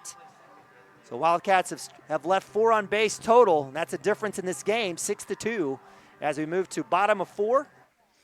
Up to bat, Hunter Gibson, the junior. Hunter to look getting on. Did Hunter strike out in the second inning? He did. All right, let's see if we can get that squared away for my man, Gibby. Wildcats dugout doing their part now. That one's going to be a slow roller off the cap to second base. Easy out there to lead off 4-3. Got to wait on the ball. He was so early that he in-capped that thing to the second baseman. So 4-3 for out 1. That'll bring up Nathan Nabavi. Nabavi, who had a hit, his first hit of the season in the second inning. It was a nice little shot there to right center. I don't suspect a bunt in this situation here for the junior. He'll have to screw this one up. 1 out. Wildcats need a base runner. That one's, well, again, consistent call. So, right. We're going to give it up to our ump. That was really close. So it'll move to 1-0 here for Nabavi. That one's going to be a strike. He needs to swing at those. That one I bet he wishes he had back. We talked about that. You don't pass up opportunities on fastballs over the plate. 1-1, 1 out. Oh, it's going to be hit by pitch. So Wildcats draw base runner. I think it's the third hit by pitch for Nabavi. That was the first thing I was looking for, but yes, his third time hit by pitch. So Nabavi again working his on-base percentage here today, and I'll bring up no one better again, Cooper Frazee. Cooper Frazee with a hit and a run scored in the first inning. Grounded out 5-3 style in the second to end it. Nabavi's got his Santa Claus mitten on. Wildcats need to get some runs, down 4. Stares at first pitch. That was a little outside, Dad. I don't think he wanted that one. We only swing at what we like. 0-1 here. Cooper Frazee, shortstop for the Wildcats, doing it on both ends. And again, consistent call here by the plate ump. 1-1. We haven't got a chance to see Sanders' arm yet here. I'm kind of keeping an eye on Nathan over there, see if he takes off.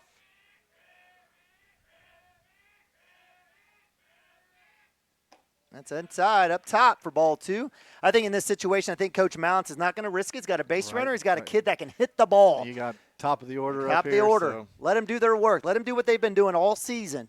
2-1, 1 out. Bottom of 4. Big hit. That's going to go off the glove of the pitcher. And no forces there. Nice. And Wildcats got runners at first and second. That's a nice. I mean, that just was deflected enough just off the pitcher's glove, slowed it down. It was going to go up the middle if he didn't touch it. Yeah, so. That's exactly right. So how are you going to score that one? That's a single because that was going to go to center. Yep. He still made something happen. So. All right, so Wildcats with runners at first and second with just 1 out. Bringing up my man, Chance Acord. Come on, Chance, line drive Wildcats stranded 3 in the last inning. Don't want to do that now as they're down 4 runs. We'll have time. Good work there by Chance Acord. Owning the box. You get a couple swings. Chance quarterback for the Wildcats. Little 3-4 for the basketball team.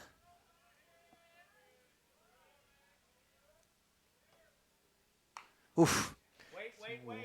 Yeah, way ahead. We're way early. Way ahead. Acord will move the count. He'll have the count moved to 0-1.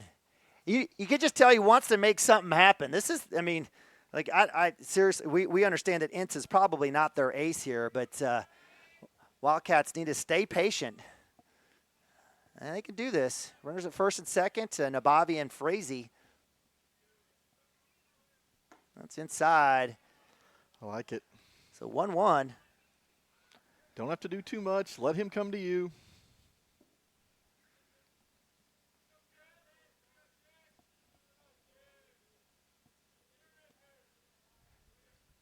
That's down low, ball 3. So Acord doing great work, patient, not chasing anything. I mean, I don't think you have to. I mean, that's the 68th pitch from Ince, so let him wear down. Let him bring it to you. 3-1. Runners at first and second. Green light. Breaking ball up top. Ball 4. Is that not ball 4? That's ball 3. Oh, ball 3. My apologies. Way ahead. Way ahead. Hey, you're Way just ahead. fortune teller? Come on. I want a base hit. I know walks. I know walks. Come on. All right, so 3-1 count here for Acord. I should be able to read the scoreboard. Oh, fouls that one off. Swinging hard. Come on, Chance. Line drive. Let's go. So full count. 3-2. Acord battling the junior. Again, fantastic baseball player. Does it all. Pitches a little bit for the Wildcats. Has a huge hole. Strong right arm. Big hit. Deep. Deep. To the wall. See ya later. 3-run jack, my man, Chance Acord, and the Wildcats get it close.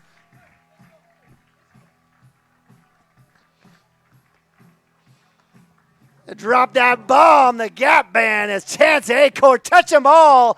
The junior with an absolute smoke show right over the left center wall. And absolutely murdered that as the Wildcats get a 3-run shot there, brings in Frazee and Nabavi. And the Wildcats doing damage here. Bottom of 4, getting within 1, 6-5 with 1 out. And no one better here than the senior Preston Cotter up to bat. That was awesome. Cotter with first pitch swing. That's going to be danger. It's going to work right side. No conversation. Oh. And they'll touch it. And that'll be a fair. Had a chance to go foul, I guess. And so Preston Cotter better lucky than good. I'm going to put that on the first base. I absolutely would. Right at where the first baseman was. They both just looked at each other, not sure, but that definitely was the first baseman's ball there as Bo Blankenship just let that one drop. And so Wildcats working down 1 with a tying run at first base. Preston Cotter with junior Derek Schlein up to bat. Derek stares at first pitch up top, ball 1-1-0. Derek on the day, if you take a look, had a sack in the first and a hit in the third. Let this kid swing. Looking to go right side. Killed somebody's car over there. And that'll go off foul 1-1.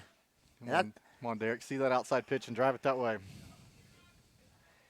Give Ince working here, bottom of 4, giving up that 3-run shot to Acord.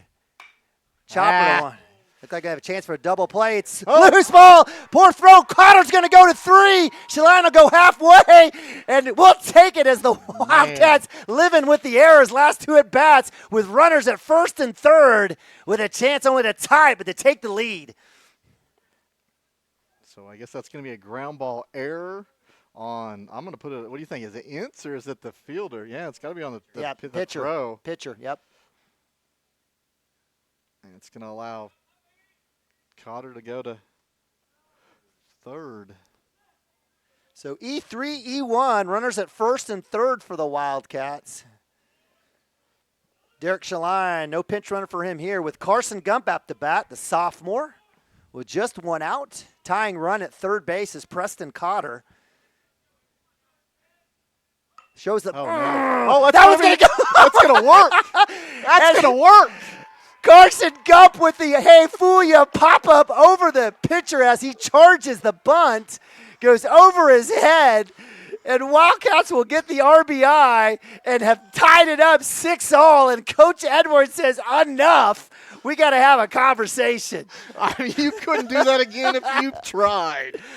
Wow. Speechless. Doesn't happen for me, but I saw that one go up. We all held our breath as we thought that was going to be out number 2. But the pitcher absolutely chasing that one goes over. That's what outfielders, that's what we talk about in Little League. First step back. Yep. And Ince, he had the right idea. He saw bunt, came up, made contact. Right. And talking about a mishit of good fortune. Wow. I mean, let's look at this. Cotter pops up to first, it goes down. Derek grounds back to the pitcher, gets an error. That's a bunt that just finds a hole. So sometimes better to be lucky than good, for sure. So 3 straight errors for the Lindsay Leopards. I gave a single. You give that a single? Okay. He all went right. to no man's land. That's true. All right, so hit for Gump. Bases loaded, 1 out. Parker Atkinson, the junior, up to bat, stares at first pitch, up top, outside for ball 1. Wowza. On deck for the Wildcats, Kyle Yao. The Wildcats have stranded 4 batters thus far. Let's keep this one going here with 1 out, tied up 6-all. That one's outside. Good job there by the catcher chasing that one. That'll be ball 2. 2-0 here for the junior, Parker Atkinson. Right. So the Wildcats started the inning down 4 runs after a 2-run inning in the 4th inning for the Leopards, but have knotted it up. Swing and a miss. Parker swinging for the fences on that one. Just keep your eyeball on my man, chin down. I feel like he was front of the box, but he was actually late on the swing. So 2-1. This all started with the Nabavi hit by pitch. Cooper Frazee with a hit, Acord with a home run, and then 2 errors and a hit. That one's outside as Shaline works his way back to second base. I think all this action has been with 1 out. Yes. So 4 runs with the 1 out. Exactly Still right. holding here at 1 out. So 3-1 count. Runners at first and second for the Wildcats. The junior Parker Atkinson in the box. Stares at ball 4. And hey, kudos to the umpire. That would have been hard for me. Right. But he's been consistent all day, and that's all we ever want. So with the walk, Atkinson finds his way to third base. Bases loaded. And that brings up the freshman, Kyle Yao. Looks like Coach Mounts is going to make some sort of change. We are. Yeah, a little pinch runner there for my man Parker. As Parker comes in at pitcher, most likely for the Wildcats. That'll bring in freshman Braden Stimke, number 8. One of 2 Stimke brothers. We got a couple brother sets here on the Wildcats, including the Nabavis. Am I missing anybody else? Nope. And this will have to be a pinch runner because Parker is not the pitcher of record, at least yet. So. Okay. All right. So 1 out, bases loaded.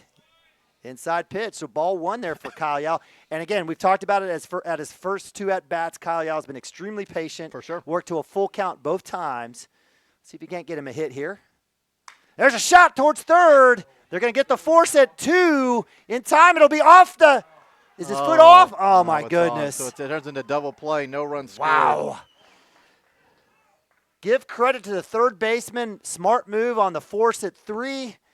And give credit to Bo Blankenship, the first baseman, not only gloving that one, but keeping the foot on the base, gets the double play.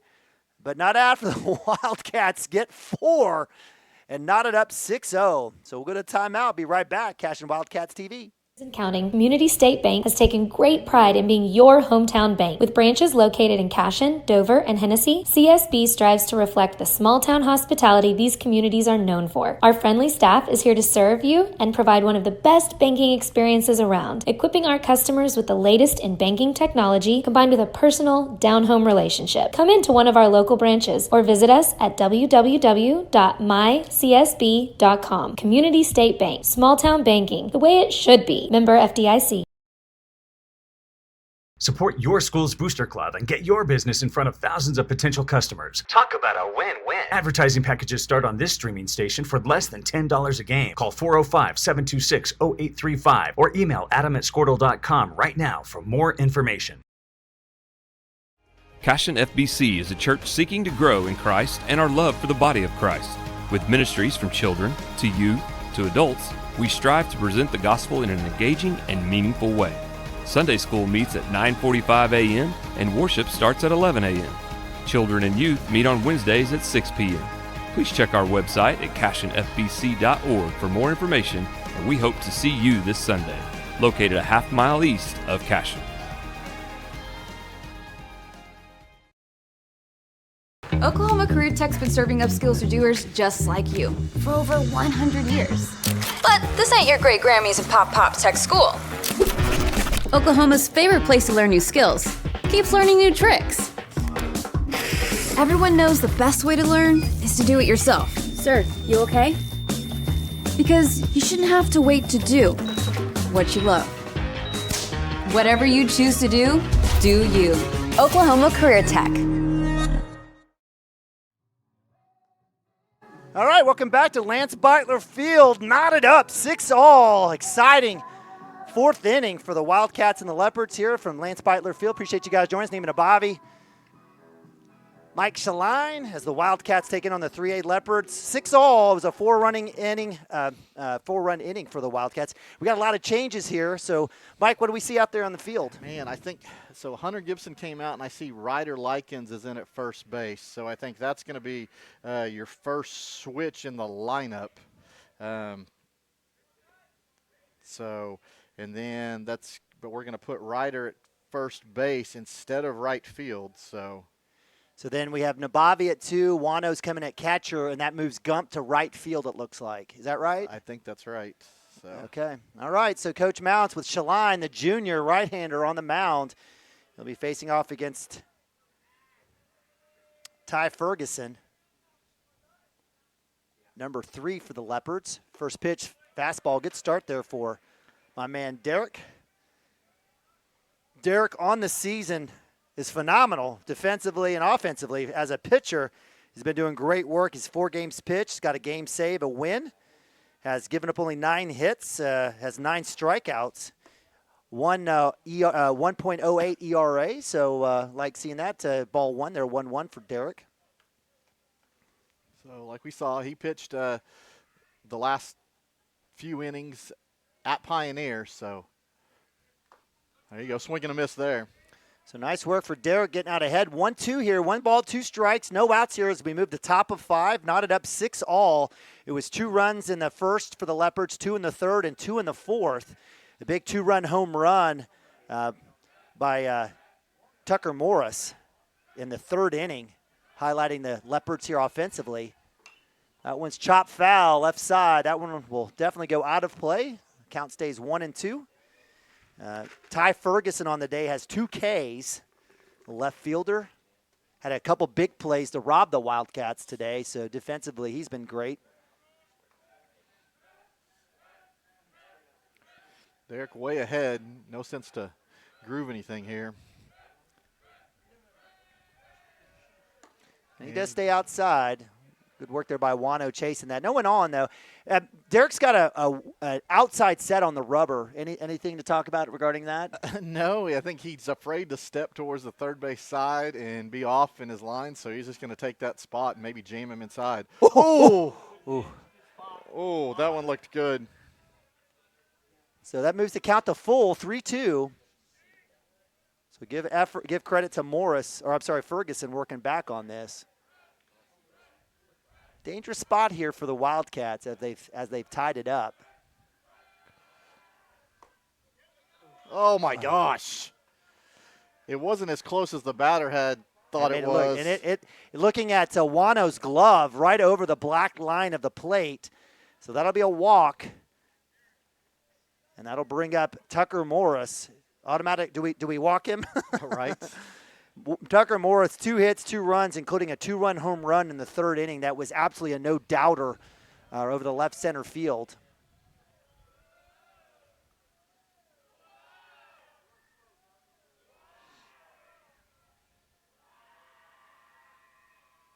Delivery.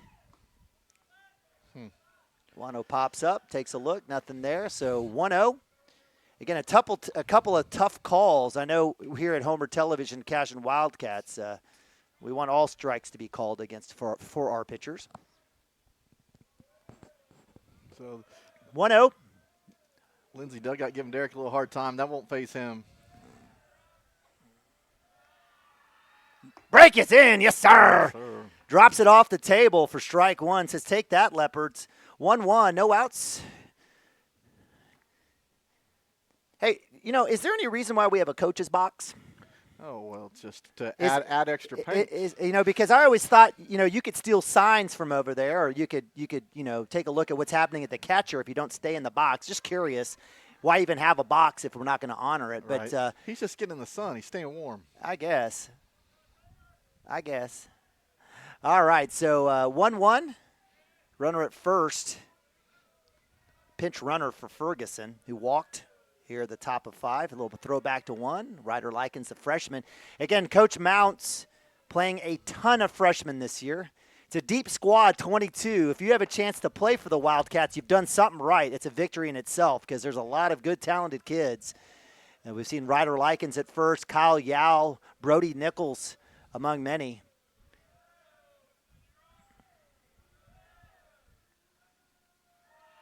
Fastball, that's left field. Kyle Yao at the wall, and that's going to hit the wall. That's going to score 1 run as Yao will get this cut. He'll come in. He has a chance. Wow. Great job, Kyle Yao, showing that arm strength. Wowzers.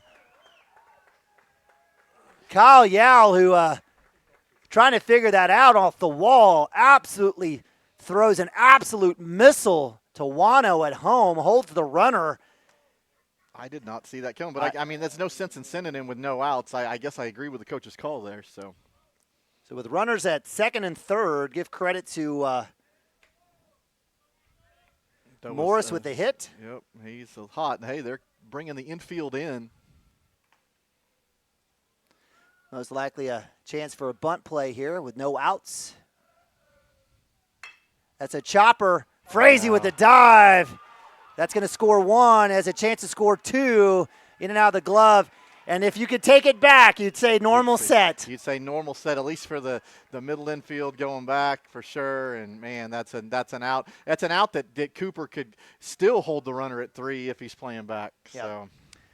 So defensive double jinx for the Wildcats as the shift inside gets Cooper Frazee diving on a ground ball, which would have been an easy out if he would have been, I say easy, it would have, knowing Cooper would have been an out. So that puts another 2 up for the Leopards. They love 2s. 8-6 here, no outs with Bo Blankenship at first. Give him credit for the hit. Shaline will come back. He's facing Aiden Ramage, the right fielder, who reached on an error in center field in the first inning, grounded out 6-3 to end the third inning. That gives 8 hits apiece. Wow. For both teams. Not pretty. Nope. And so 0-1 here, no outs. Blankenship with a hesitant lead. You going to check that one? That was late on the pullback. Bunt shows there by number 9, Aiden Ramage, the right fielder. He does get the strike, so I apologize. Yep. I think the first one was a foul, and that's that's right. My apologies. Yeah, my bad. I was just trying to get my Snicker bar opened up. 1-1.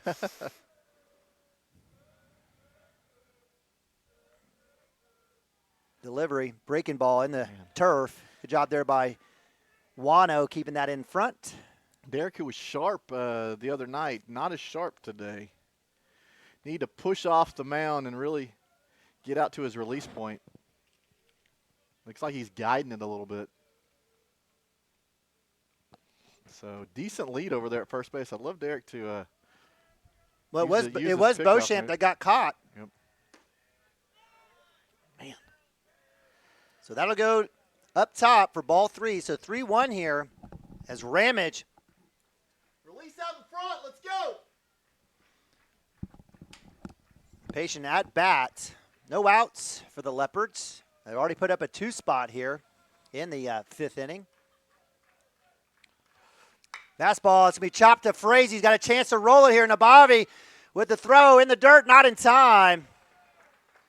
So good work by Frazee on the glove and the flip. Nabavi needed to push himself off second, come off hard. So that'll be we count that as a fielder's choice? Fielder's choice, out at 2. You can't assume the double play, so. So that'll be 1 out here. Bobby overthrowing that one into the dirt or into the turf. So that'll leave the runner now at 1 is Ramage. I'll bring up Clayton Sanders, the catcher, another lefty here for Coach Edwards.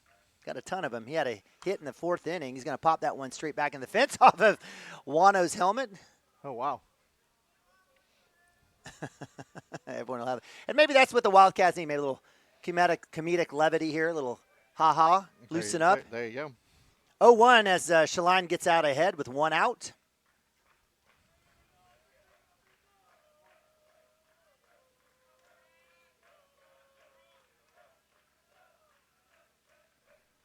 Now, Bobby has plenty of arm strength as a catcher. That was, just, I think, just a poor throw. He kind of tried to make it too perfect or something. 0-1 here. Ramage goes. That's going to be a hit and run. Nabavi with the stop and the throw to 1. So good track down by Nabavi as he works across the middle or the outside of the infield there. Gets out number 2. No damage here as Ramage goes to 2 on the 4-3 ground out for out number 2. And that'll bring up Brody Ramey, second baseman. Brody on the day had a K in the 2nd, but reached on error in the 4th and did score a run.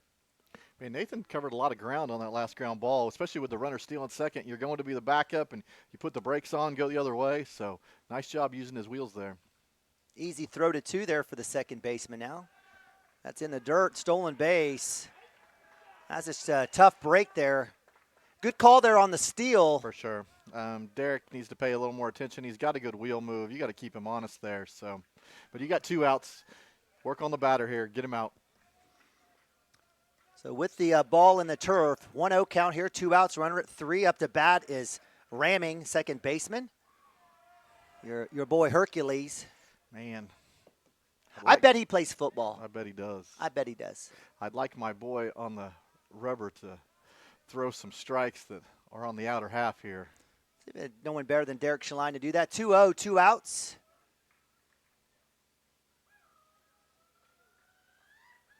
Fastball.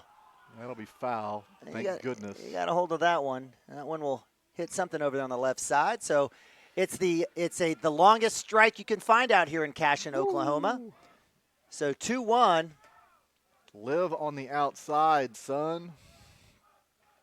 You can't mess him up. I bet he throws some junk at him right here. This guy's looking for a home run. Little change up, little curveball, little something. 2-1, runner at 3. Wildcats down 2 here, 8-6. Top of 5, throw back at 1. Preston Cotter coming up to get that one, keeping the Ramage honest. I don't know if they knew that play. Coach went right in that runner's ear just before we picked off. So I don't know if they picked something up or. Well, I'm not sure. I don't think that's something you'd want to do here anyway. Just probably just get after it. But 2-1. Ramming up to bat here for the Leopards. Breaking ball. Just misses. Goodness. Man. So 3-1 here. Another 3-1 situation for my man, the junior Derek Shaline. On deck. 7-hole hitter Mitchell Henson, 8-hole hitter.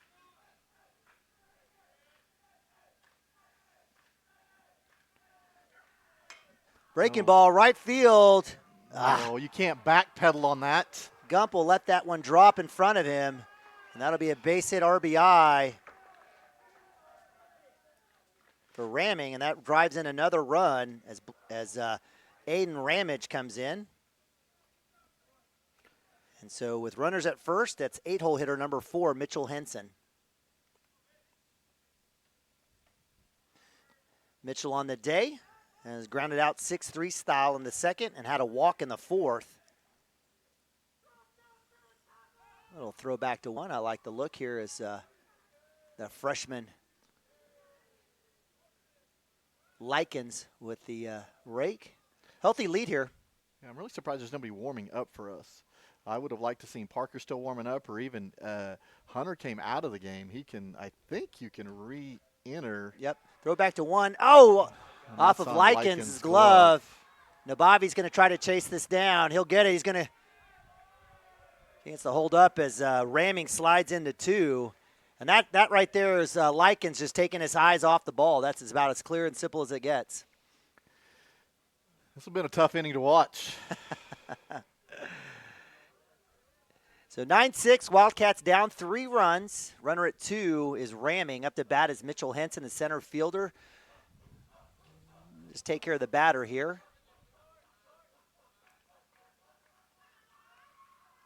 Little wheel there, kind of hold the runner. They stole from that spot last time pretty early in the count. So. I'll tell you what, this is a good offensive team here. I mean, I know we threw our probably, a freshman in Nichols, but he's done well. Nichols has done well. Runner goes in the dirt. That'll be another stolen base for ramming. So runner at third now. That kid's got wheels, so.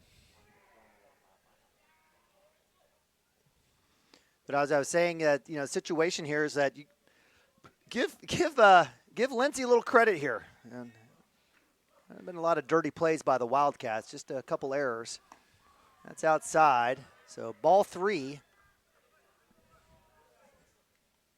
You got 3 or 2? 2, I'm sorry. You're all right. I just looked at sure. the. I looked at the scoreboard. Sure I was pretty sure it was 2, and I looked up. I said, "Well, I'm going to go with this Cashion scoreboard on this one," and it had 3 up. They just changed it back to 2. So 2-0, runner at 3, top of 5. Wildcats down 3 runs. Gets a strike, back pick to 3. Oh. Preston Cotter gets knocked down, trying to come back to that. Cooper Frazee with a little psych out, trying to get ramming to maybe run hard. So. What? He didn't go. He didn't try to go. They're going to call interference on Preston Cotter. That's a terrible call. He had gone back. Preston Cotter came up. What's Preston supposed to do in that situation? Nothing. You got to stop the ball. What, your momentum carries you forward? He didn't make an attempt to go. But we're going to.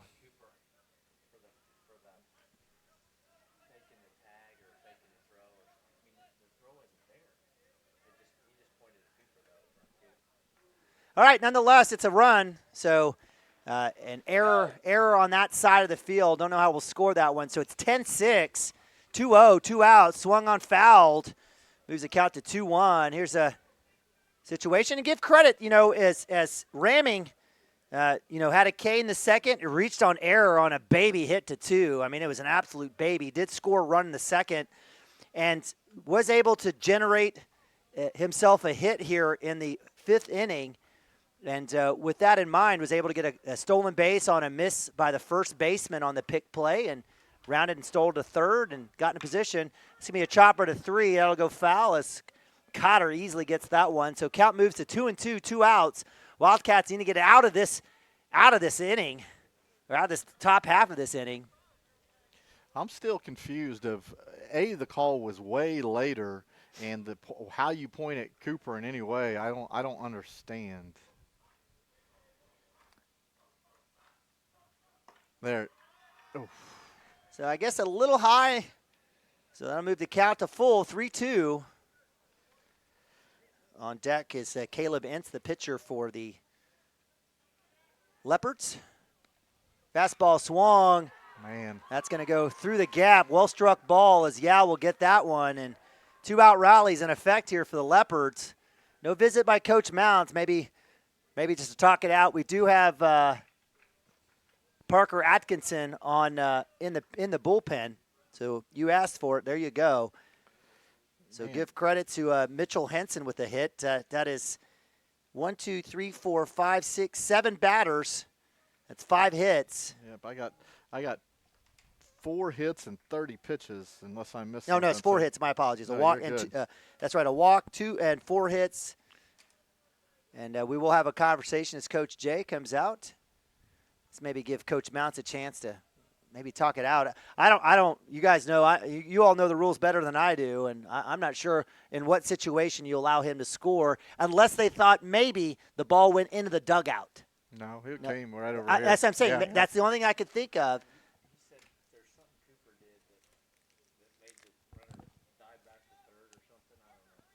So there will be a pitching change, it looks like. This is going to make Derek's ERA go up. His ERA for the inning, 42. So that'll definitely make that thing skyrocket. We'll forget this game. So we won't score it. We'll just hit delete. So it looks like, let's see, we'll figure out who's going where. We know Parker's going to the hill. We know Derek's going to go to first.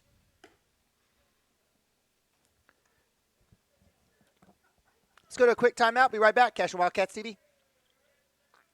Absolute Pools, Lawns, and Landscape is not your ordinary pool builder. From traditional to exotic and anything in between, our staff offers paramount quality and service through the entire design and build process. We provide service to the entire OKC metro and surrounding towns. So relax, knowing our team is wholeheartedly committed to building a trusting and lasting relationship with you. Visit us on Facebook or give us a call today at 405-285-9729. Absolute Pools, Lawns, and Landscape.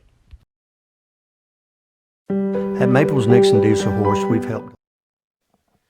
All right, welcome back. Cashion Wildcats TV. Wildcats taking on the 3A Lindsay Leopards. It's been a weird game, wild game. Lots of runs, lots of errors, lots of just strange calls. Well, maybe just a couple strange calls. Wildcats find themselves down 4, 10-6. Give credit to the Leopards here jumping out. They've put on 4 runs here in the 5th inning, a lot of those with 2 outs. We'll have a pitching change as junior Parker Atkinson will find the mound. Derek Shaline will go back to first. It looks like somebody had to. Okay, Nathan's coming back to catcher. So who's going to 2? And we've got, who's 18? Is that? No, it looks like Nathan's coming out. Well, I don't know. He just got mad and threw something down, so. Okay, so Likens is going to the outfield? You can do that as long as it's, well, it has to be under 14 inches. Right. All right, so we've got a big mess. I do believe we have Acord, and it looked like Gump came in. Acord and, is that Yao in the outfield with Likens? So we know Atkinson will be pitching. It looks like Nabavi's coming back out to catch. Is that what it is? Okay. He had to put his cut back in. Oh, is that what it was? Okay. So Cooper Fraser will stay at short, Cotter at 3, and I guess the ruling on the field was obstruction. So Mike, I mean, you're an umpire. I mean, it was a delayed call. He pointed to Cooper. Did Cooper say, "Hey, don't get up, don't get up"? I'm just trying to understand why you come in late with that call. The runner never even made a strong attempt to go to the plate. He just laid on the ground. You can't assume he's going to score. I think it's over officiating is what I consider it. Okay, so I am confused. All right, so Gump has gone to 2. Hunter Gibson will go back into right field. Ryder Likens will check out. He was at first base, then in right field. Coach Mounts with a lot of movement here. Wildcats down 4. They got to get out of this inning, though. Parker Atkinson on the mound. Parker on the year as a pitcher has gotten, he has 3 and, what do we want to say that? I guess 3 1/3 innings pitched. Right. 2 games total. 1 game save. He has a win and a loss. He's given up 8 hits, given up 9 runs, 5 errors in that outing at Calumet. I told you it was just a bad day. So what this comes down to, I think, Hunter Gibson is coming back in for Ryder Likens. So he'll be the first batter up. This will burn the DH off of Parker Atkinson, and now he'll be a pitcher. So there will be no flex. You're not hitting for anybody. Okay, so everyone, if you're in, you're hitting. All right, so Parker gets out ahead 0-1. They're going to get the balk call. So delayed steal out there, a little fakey by number 4, Mitchell Henson, and the Wildcats. If we had any wheels, they're officially off. So advance the runner to second on the balk. Wildcats just need a deal here. Right. Caleb Entz, the pitcher, 9-hole hitter, Get the strike call there. So 0-2. Atkinson throwing some business now. That had good speed to it right there. Real good speed. Showing bunt, pulling back. There's a runner going. It's going to be a chopper foul. Way out ahead of that one on the breaking ball. Or the changeup, I apologize. I think the runner had that base stolen pretty easy did. on the jump. He did. You got to give credit to Coach Edwards, 3A Leopards, jumping out. This is a salty squad. It is. I mean, I'm impressed. Fastball swung. Cotter with the glove. Holds the runner. Goes one. Schlein with the glove. And Wildcats finally get out of that inning. Now they've given up 4. And we head to bottom of 5. Wildcats down 10-6. Be right back right after this. A lot of people, and our goal was to treat each and every person like a friend. And as a friend, we've got your back always. We understand what you're going through. Being lawyers is what we do, but it's not all that we are. We care. We'll stand beside you throughout the entire legal process, not just as lawyers, but as your friends. We are Maples, Nix, and Dieselhorst, and we are here to help.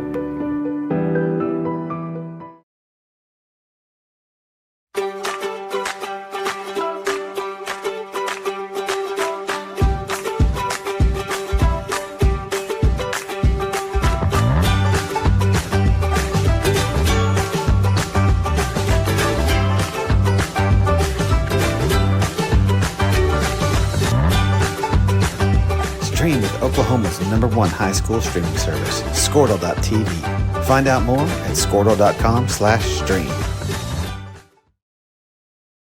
Kyle and Gina Van Druff have the answers to all your real estate and insurance needs.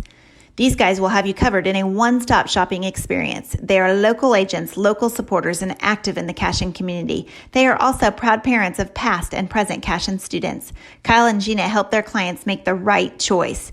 Don't wait till it's too late. Call 405-607-4300. All right, welcome back. Lance Beitler Field. Wildcats taking on the 3A Lindsay Leopards. Wildcats down 10-6. It was knotted up 2-2.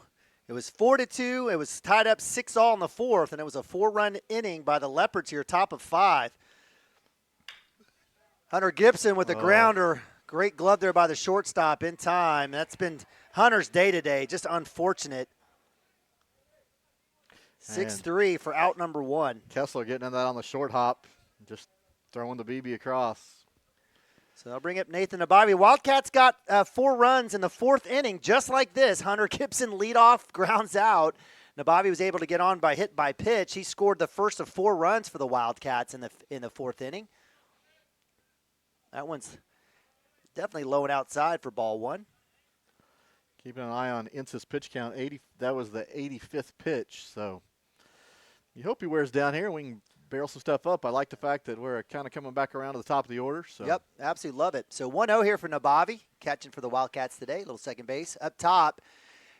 Umpire's been consistent. It is he doesn't call it high, so he doesn't. And that's kind of where Derek lived a little bit. I think he got us some trouble, kind of leaving some stuff up. So 2-0 for the junior. Gets the inner 8th of the plate there, so strike 1, and that's probably a good one for Nathan to stay off of. Yeah, if you're not a fan of the inside pitch, I definitely wouldn't be hacking at that. Now he wants to go opposite field. Oh, wow. So, okay. So we'll work back 2-2. So choke up, go put it in play. So Nabavi will have to look for something low and away. I really haven't seen anything crazy out of Ince. That'll come in 3-2. Full count for Nabavi. Expect a fastball down the middle here. Go win the battle, too. Here we go. That's in the dirt. So Nabavi gets on base for the 3rd time today with a walk. He's done it with a hit by pitch, and now a walk. And that brings up top of the lineup my man, number 13, junior Cooper Frazee. And with that, Coach Edwards is going to have a little time. So, Wildcats have been able to produce a lot of runs this year. They figured out, saw that. I mean, literally, the 4th inning was an epitome of the Wildcats this whole season. So this is a never say die group. Wildcats, looks like we'll have to face a pitching change as Hercules comes out. Looks like that's who it's going to be. So we might be seeing a little bit different speed here as Brody Ramming, the second baseman, will be coming out. Looks like Ince is going to go to left field, and that's going to bring Ferguson into second base.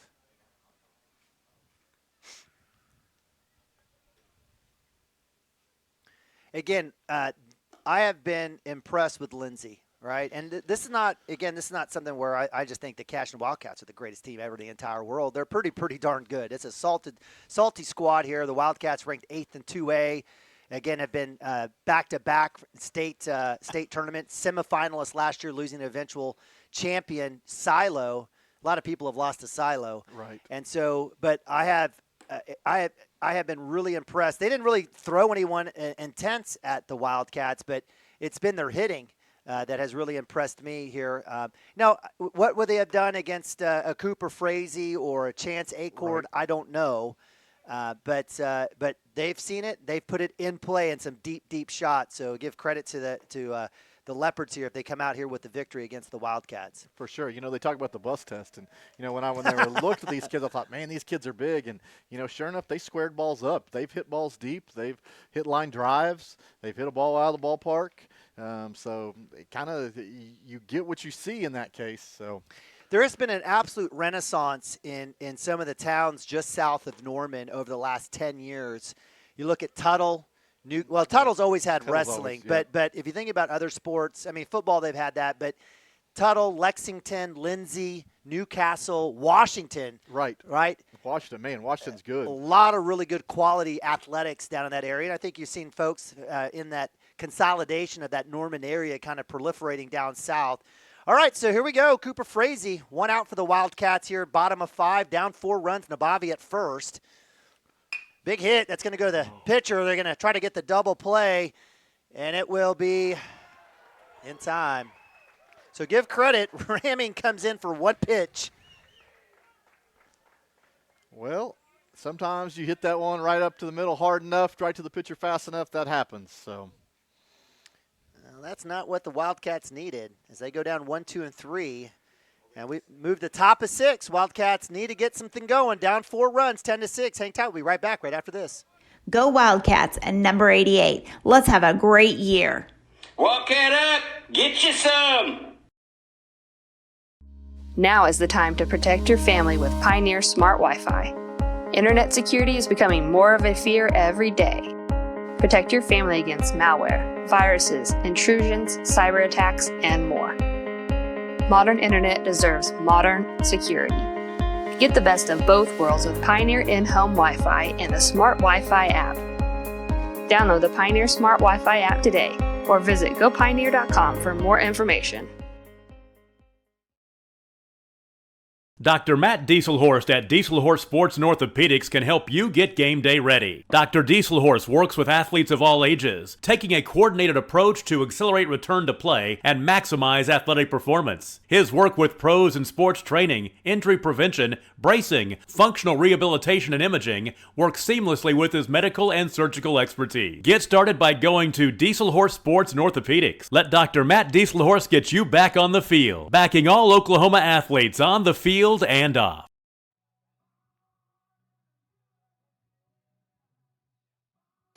All right, welcome back. CWTV production of Cashion Wildcat Baseball 2023. Wildcats taking on the 3A Lindsay Leopards, led by Coach Dan Edwards, 7-2 on this season.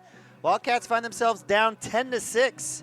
Wildcats gave up 2 in the first. They gave up 2 in the third, 2 in the fourth, but it was that 4th inning that was tough for the Wildcats as it was tied up 6-all. Those 4 runs are the difference in the game right now, and we're down to the Wildcats' last 6 outs. Top of 6 here will be the Leopards coming up with, is that leadoff? It is. Leadoff Bentley Kessler. Tough situation here for the Wildcats as Bentley Kessler has a hit and a run in the first. He's gotten a hit and scored a run in the third and threw a sack up in the fourth for an RBI. And it'll be Parker Atkinson, the junior, for the Wildcats on the mound. That one was up top for ball 1. I was going to let you know we don't know a whole lot about Lindsay. Last year they were 23-11 lost out in regionals to Purcell. So quality ball club. Yeah, we were just talking about, again, just the fact that a lot of towns right next to Pauls Valley's right next to Lindsay as well, right? So a lot of it reminds me a lot of down in the Colgate County area near Ada, where there's just so many schools within like 5 miles of each other. Off the handle, Cotter glove in time for out one. Great start there for the Wildcat defense. We'll take it 5-3 on the ground out number one, and that'll bring up the two-hole hitter, number 3, Ty Ferguson. That's what you needed. Little ground balls. Love to see Preston Cotter come charging hard on that, make that play a whole lot easier than waiting back on your heels for sure. Yeah, absolutely, come get it here. So the lefty here, Ty Ferguson, has a K in the first, K in the third, and a walk, and scored a run in the fifth. I guess start off. Nice job there by Parker getting the strike. Right side of the infield and right field are really having to shade their eyes right now. And that's Carson Gump at 2. That's going to be a chopper. Parker with a glove. Throw in time for out 2. Nice work there by Parker. And great dig by great catch there by Shaline. You're talking about that sun. So with that, that'll be out 2. Man, give credit to Ferguson getting down the line, too. Yeah, he was moving, and that play was close. 1-3 on the ground out. A little chippy swing and bunt. So that's out 2. That'll bring up three-hole hitter number 11, Tucker Morris, the third baseman. I don't know if you guys have been following this game, but Tucker has 3 hits, including a 2-run home run. So fourth at bat, maybe just outside set and live there. Ooh, gets the strike. Love it. Great spot there for Parker. So, yeah, on the day, what a triple to right field, a home run, and a double. So he's a single shy of the cycle today.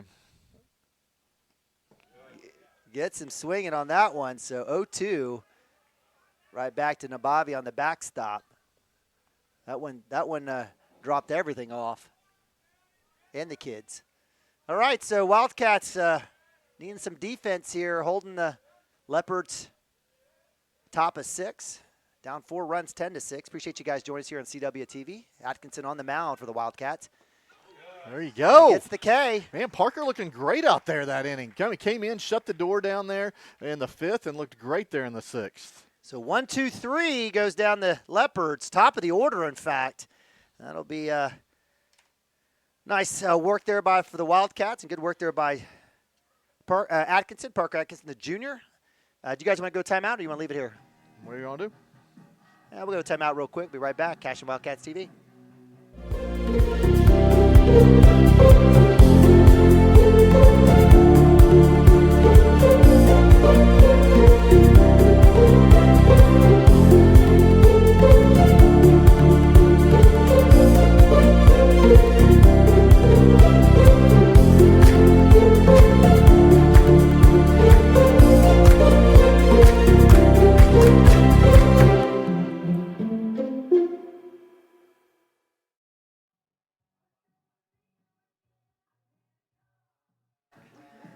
Monday Night Baseball, Cashion, Oklahoma. Wildcats taking on the 3A Lindsay Leopards. The Wildcats find themselves in unfamiliar territory, down 4 runs, 10-6. Again, the Wildcats 10-1 on the year. Wildcats have left numerous base runners on the path. Lindsay has not, and they've made the Wildcats pay as they got a 4-run inning. But here we are at the bottom 6 with the Wildcats going 2-3-4, Acord, Cotter, and Shaline.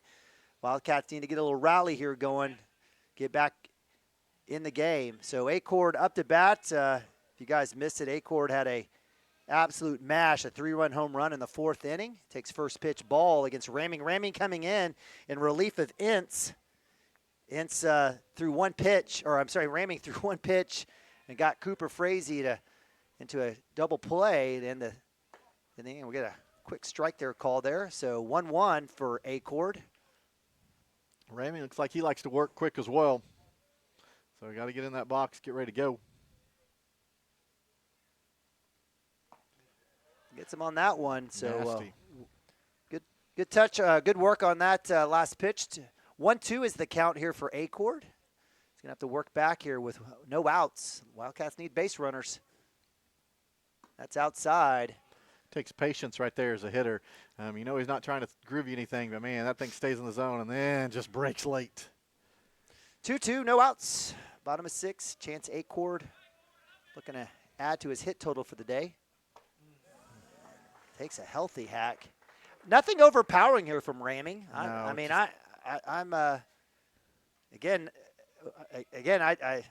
not trying to be critical of the kid, but the Wildcats way ahead. Way ahead. He's just hitting his spots with a fastball, and then he's setting everything else up. So got to get probably ahead of him early here.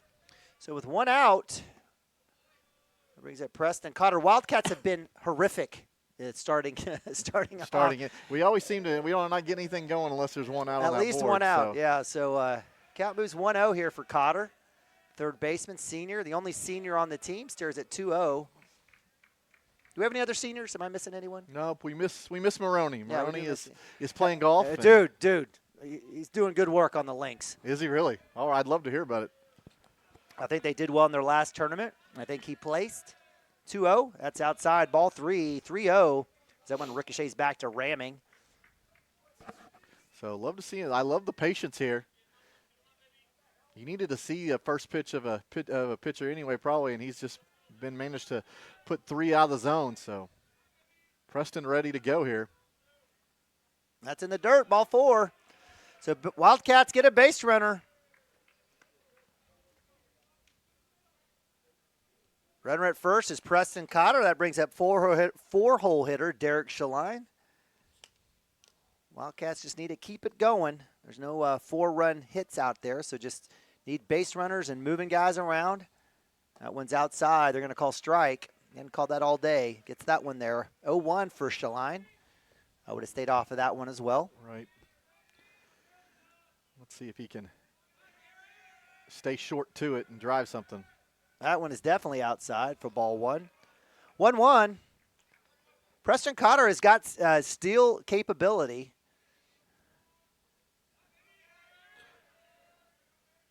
Let's see what Mounts does here. That one's definitely outside for ball 2. What did I do? Start running out of stuff. I'm good, sweetie. You're fine. Brooke Shaline. If you guys don't know about the future of Cashion softball, Brooke Shaline is going to be a name that you want to remember. She's got a great big brother that does great work on the baseball diamond. Brooke, a 7th grader, is a fantastic pitcher. Pitches on her club team, the Bombers. In the summer, is going to be counted on to do great work for the junior high team next year as an 8th grader. Up top. 3-1. Being patient. That's all we got to do. I think the junior high is going to need a catcher next year, so if there's any girls out there that want to catch, figure it out. 3-1, 1 out. Cotter up top, ball 4, so 2 straight walks. That's the way we want to do it here, and I figured if Coach Edwards was going to have a conversation, and he will, he's going to hopping out there as Carson Gump will be up to bat. Is this just to kind of get him to figure it out? Oh, surely, because they just ran a guy down to the bullpen, so there's no one that has been warming up. He's literally throwing his just standing still warm-up pitches. He hadn't even got on the mound over there yet. So, yeah, this is just, hey, let's let him talk through this. And they're taking a look at the mound over there. It's something he doesn't like. Hey, it's turf. It's there's no holes. You're good.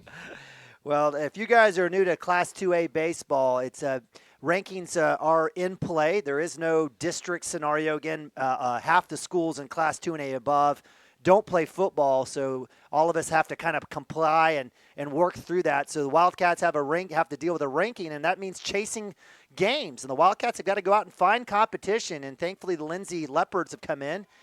They knew they were going to have their hands full with us, and the Wildcats have had their hands full with them today as they have a 10-6 lead here.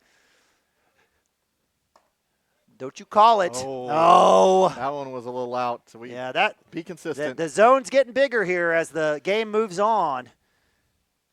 So 0-1, our umpire's done a great job staying consistent through 5.5. Runners at first and second. And that's going to be inside for balls for strike 2. So Carson Gump quickly dropping down. 0-2 Gump on the day. He's had a couple of opportunities. Had a sack, a hit by pitch in the first and third. Had a hit in the fourth. Did I have that right? I think so. Yes. All right. That was the bunt that went over that's the right. pitcher's head. That is definitely outside. No No confusion on that one. So count moves to 1-2. Isn't that right? Every time a coach comes out on the mound, that next pitch is always a strike. Yeah, it's funny how that works. 1-2, 1 out. Bottom of 6. Wildcats need something going. There's a chopper just a little behind. Right idea there for Carson Gump. He's choked up great. He wants to put this ball in play. On deck for the Wildcats is Hunter Gibson.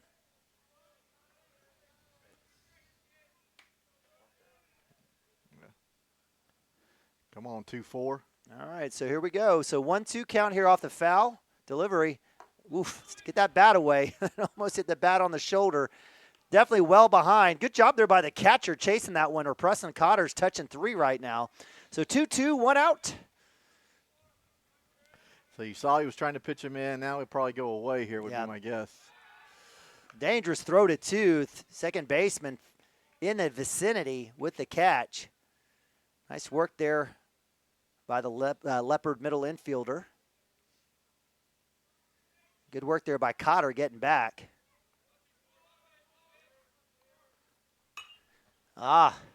Just missed a little bit better there. You can see him catching up just a little, timing that out. So Gump sends that one well-struck ball, foul right side.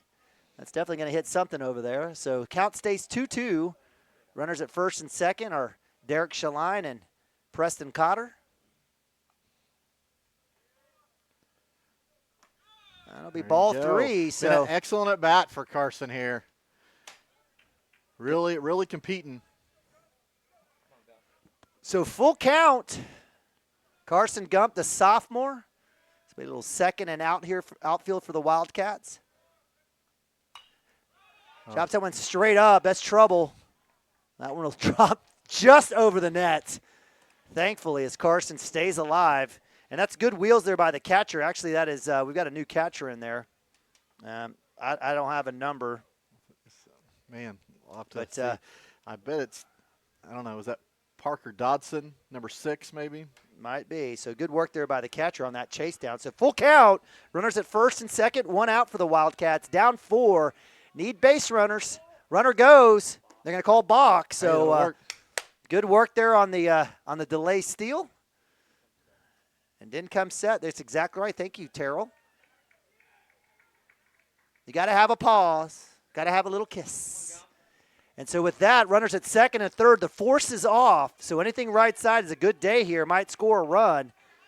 Carson Gump, full count, 1 out. That's up top, ball 4. Way to win that at bat. Come on, Parker. Slide up the plate, Parker. So Wildcats with bases loaded for the 3rd time today. Right.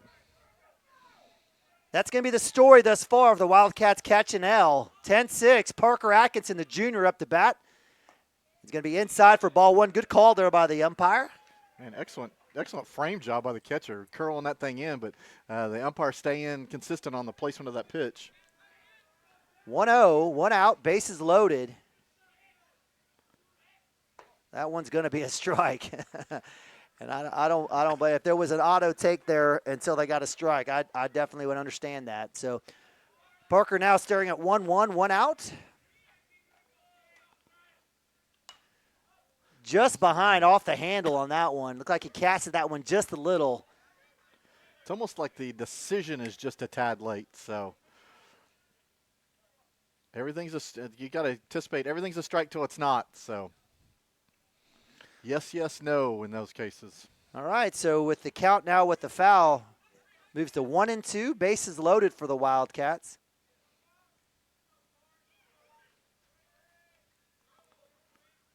That's outside. Very close. 2-2, but he's been consistent. He just got that one against Derek, I think. Parker with the excellent eye, better than me, I can tell you that. Yeah, I'd be swinging on that one. 2-2. Oh, that'll work. Hit by pitch. We heard that one up here. That's right. He'll give him an RBI in the book, and he'll pay for it a little bit. But if you're going to hit a pitcher, you'd rather hit him on that left shoulder than the right. So with 1 out, the Wildcats have gotten another run. So that'll move the count to 10-7. Bases stay loaded. And that's going to be walk, walk, walk, hit by pitch for ramming. Kyle Yao, the freshman up to bat, number 6, left fielder for the Wildcats.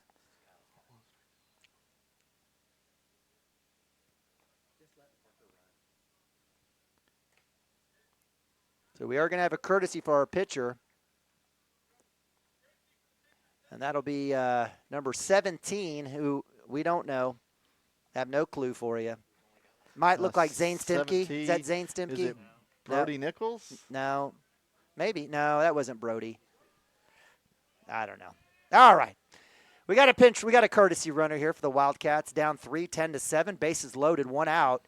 Yao will stare at first pitch fastball. Right idea. Going to play the percentages here. Kyle Yao hitting that double play to end the inning for the Wildcats. Big hit, straight up. Cotter will tag at 3, or actually Derek Schlein will tag at 3. Throw is going to be not in time. Great job there on the sac fly by Kyle Yao. Wildcats get another one. It's 10-8 with runners at first and second. On him. Could we not? Whew. All right, so we'll take it as Wildcats get a couple here in the 6th inning. And with 2 outs, got to keep that rally going as Hunter Gibson, big junior, up to bat with runners at first and second.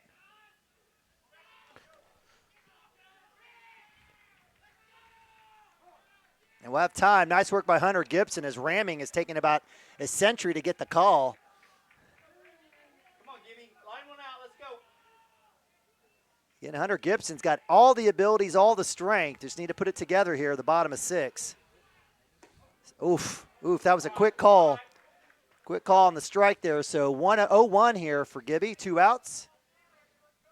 Wouldn't want any part of that anyway. Runners at first and second for the Wildcats. Outside in the dirt, no runner. So good job there by the pitcher, or the catcher, I apologize. 1-1. Again, appreciate you guys joining us. Always exciting day here on Cashion Wildcats TV. Whew, got my heart pounding.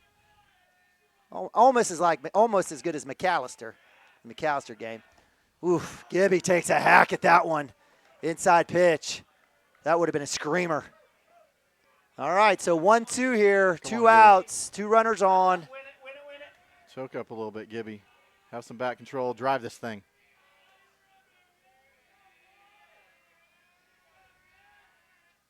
Up top, ball 2. There you go. All right, so 22, 2 balls, 2 strikes, 2 outs. Runners at first and second here for the Wildcats. Gump is the next running opportunity here for the Wildcats. Oof, way ahead, but fouls that one off. Liked it. So that one will go left side. Aggressive hitting. I mean, that's what you want to see here. So count will stay here 2-2 with the foul ball. On deck is Nathan Nabavi.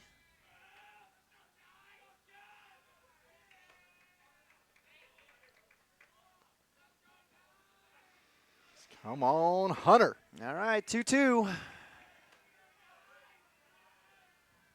Outside, ball 3, full count. There you go. Hunter Gibson. I love this. Runner's going to be going on it, so if Hunter can even find something in the gap, it should allow a runner from first to score as he takes off on the pitch. So see what ramming does here. Full count. Not much of a lead for Gump. I think that's just to see if the runners are going on the pitch, see if he caught him, somebody not paying attention. Right.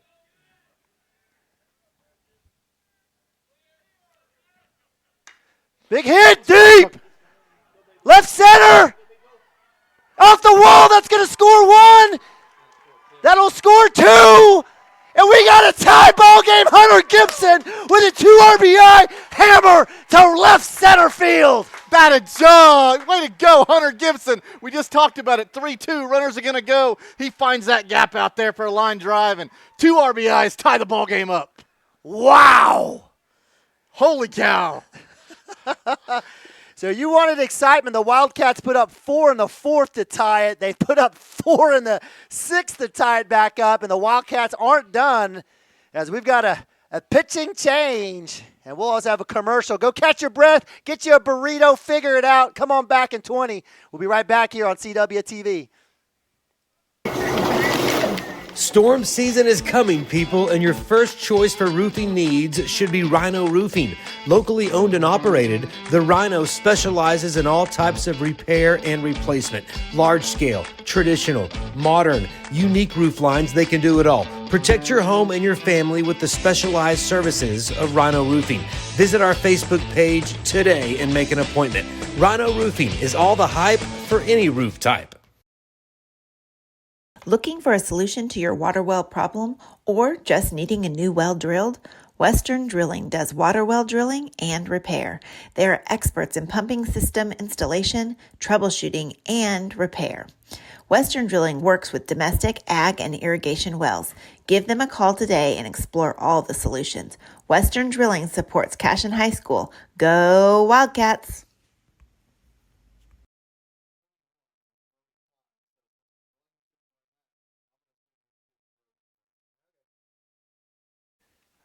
Goodness, welcome back to Lance Beitler Field Monday afternoon baseball, and we got a good one, the No Quit Cats.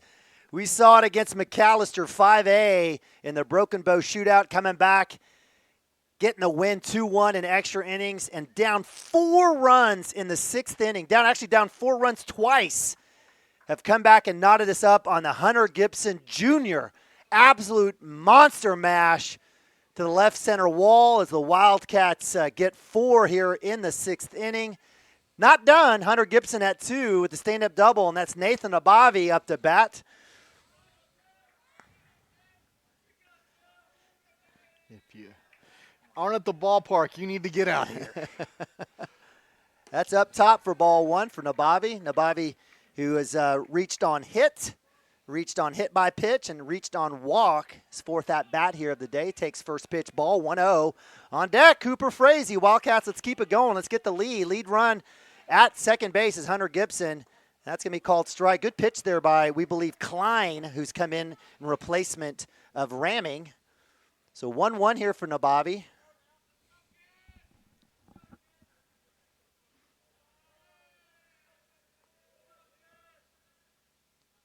Well, keep your head in. Don't step in the bucket, and that's a line drive. Nathan trying to swing out of his shoes. He's going to have to figure it out now. Down 1-2 now. Just going to have to get contact, figure it out. Runner at 2 is Hunter Gibson. That 2 RBI shot up top for ball 2. 22 here against Klein. He's got a little pace to himself. Nabavi taking his time to get back in the box. And 2 outs. Wildcats already putting up 4 here, looking to add more to take the lead. Up top. There you go. Full count. Competitive at bat right here. Bob's got to be looking for his best pitch here. Fastball, something down the middle. Let's see what happens here.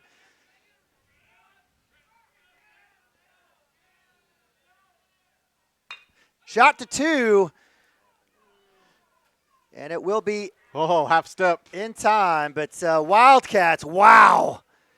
Thanks to Hunter Gibson's absolute mash.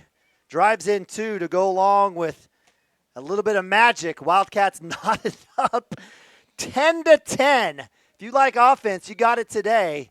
As we move to top of 7, we'll go to commercial. Be right back. Legacy Insurance and Financial Services is proud to be on Main Street in Cashion, Oklahoma, supporting our Wildcats while riding business throughout Oklahoma and surrounding states. Legacy agents who share over 40 years of experience will shop many carriers to fulfill all of your insurance and investment needs. We welcome face-to-face meetings, but if your needs require an online virtual relationship, we are versed at those too. Let the team of Chris Gibson, Chris Cochran, Aaron Phoenix, and Christina Branson at Legacy Insurance and Financial Services help you build your own legacy, one you will be proud to live and to leave. All right, welcome back. Lance Beitler Field, and we've got a good one. Man. Monday night baseball, Wildcats, Leopards. Neiman Abavi, Mike Shaline bringing you tonight's action as the Wildcats first of 5 games this week, taking on the 3A Leopards, and the Wildcats putting up 2 in the first, 4 in the 4th, and 4 in the 6th to tie this thing up 10-all as we move to top of 7. We got some changes on the hill. Cooper Frazee has joined the bump. So let's see, that's going to move Chance to shortstop. So let's get that one first. And Yao to center field. Hit Hunter Gibson in right, and it looks like Carson Gump in left. Okay. And so that'll move up Atkinson to 2. And got Nabavi coming back out to catch. Well, we appreciate you guys joining us. It's a good one. It's always a good day when you're watching the Cashion Wildcats compete. And we got a good one here. Again, a big credit to Coach Edwards and the Leopards. They've really impressed me offensively. Wildcats starting the day off with Brody Nichols. Derek Shaline with a little bit of taste. Atkinson comes in to knock him down, and now it'll be Cooper Frazee.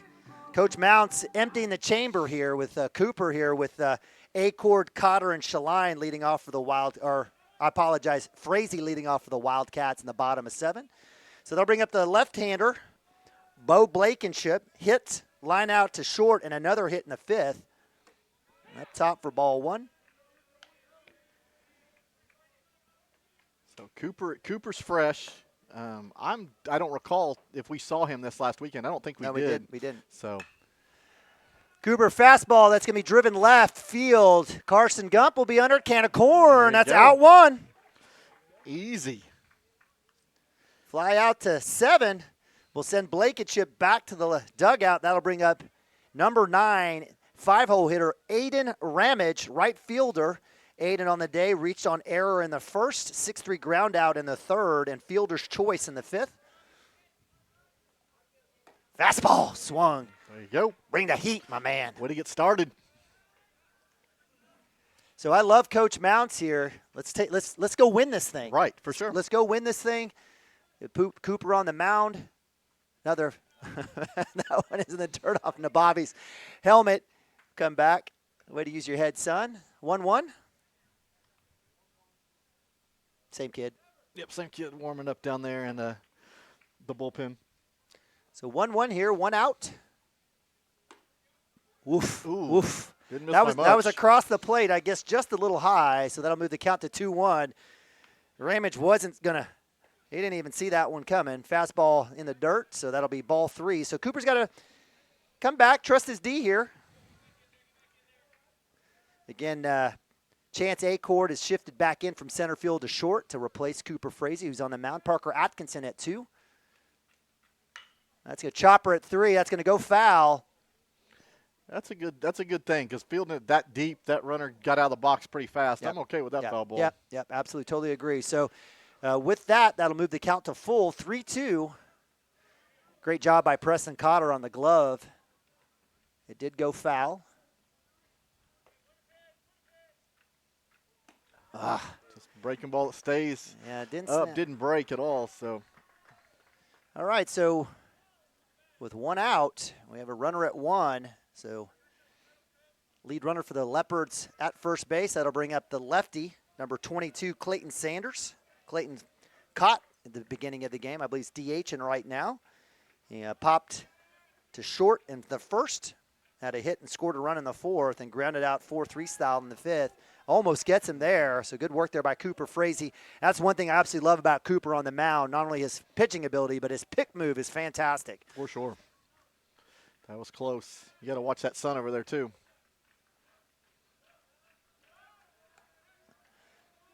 Derek Shaline on the glove there, working Ramage. And I know Derek's probably thinking, hey, first and foremost, make this catch. If I can get him leaning, I'll tag him.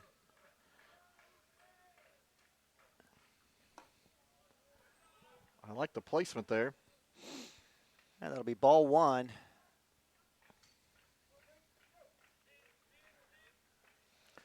I think I'd like to see Cooper living with that fastball here. Throw it to Got 1. it! Oh! Right on the armpit there as Derek on the rake almost had him. It was really close. So good work there by Cooper. 1-0, 1 out. Tie ball game, 10-all. Top of 7. Throwback. Ramage just ain't going to go anywhere now. This kid's getting worked. So Ramage is a kid. When I was able to look at Lindsay's stats, he had 7 stolen bases already on the year. Okay. So he is a threat, I guess, to go. So Coach Mounts did his scout work too. Oh. Inches, millimeters, 2-0.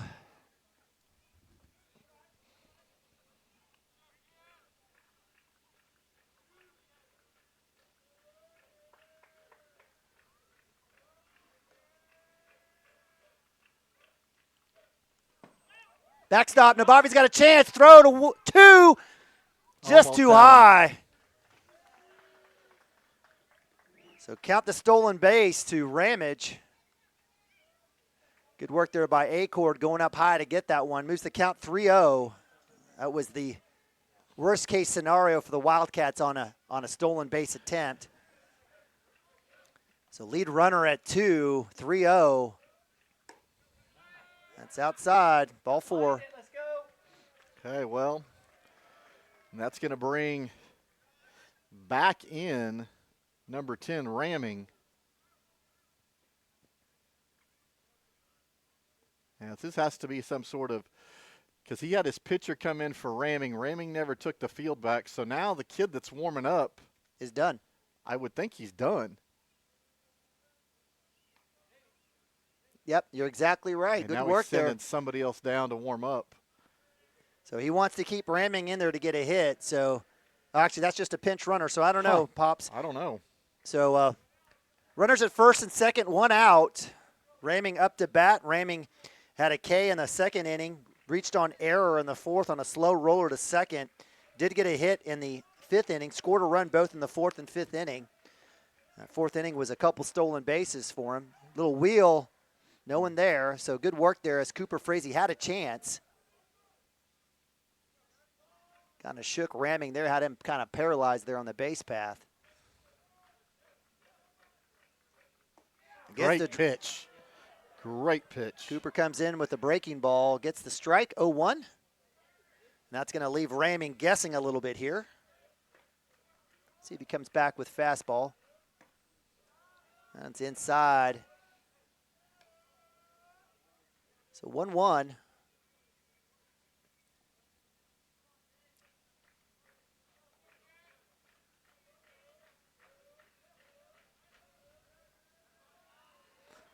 Nobody there on the wheel. I got people asking me, is there going to be a JV game or not? My guess is yes. We didn't have that exact conversation. Yeah, there's a ton of kids over Yeah. there. 1-1, 1 out. Breaking ball, snap it in. Yes, sir. So well ahead is Cooper Frazee, 1-2 against Ramming. Outside fastball, something. Nathan's going to have to get that set.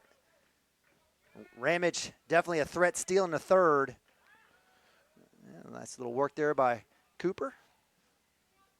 And we got a good one. Appreciate you guys joining us here on CWTV. 10-10, top of 7. Wildcats taking on the 3A Lindsay Leopards. Wildcats trying to find anyone to come into town to play. That one's fouled off as Ramming reaches for that one. Again, if you don't know, in 2A, Wildcats have got to get style points. If there's a chance to run rule you, they're going to have to do it because they have to earn votes against all those baseball schools, baseball-only schools. Cooper doing a great job of holding Ramage at second. Man, I love the game within the game here. Yeah, a little smile there from Cooper. 1 ball, 2 strikes, 1 out. Oh, loved the pitch with a 1-2 right there. Had a chance to get that corner. I thought maybe he got it. So 2-2.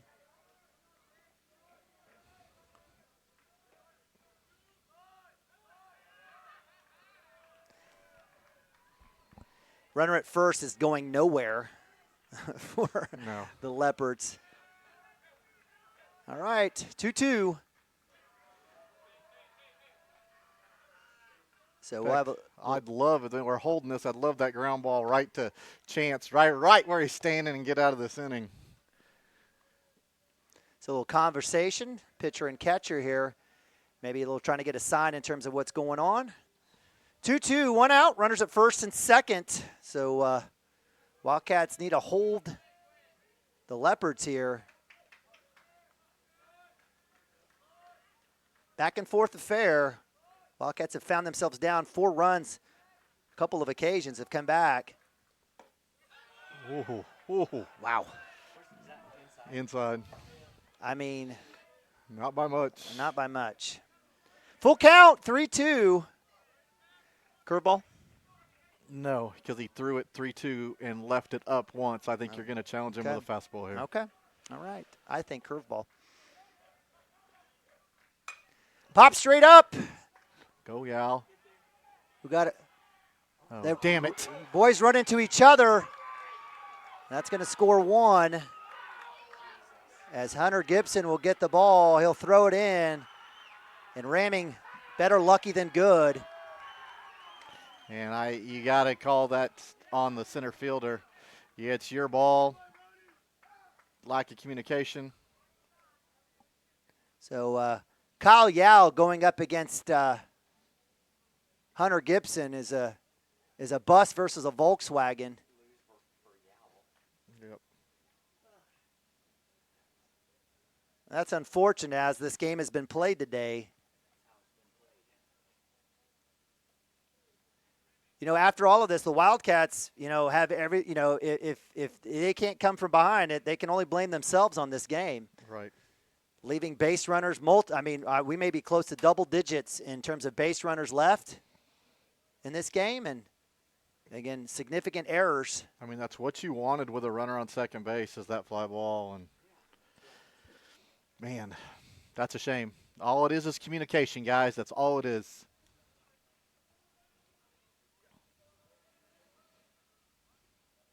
So, hey, we still get sticks.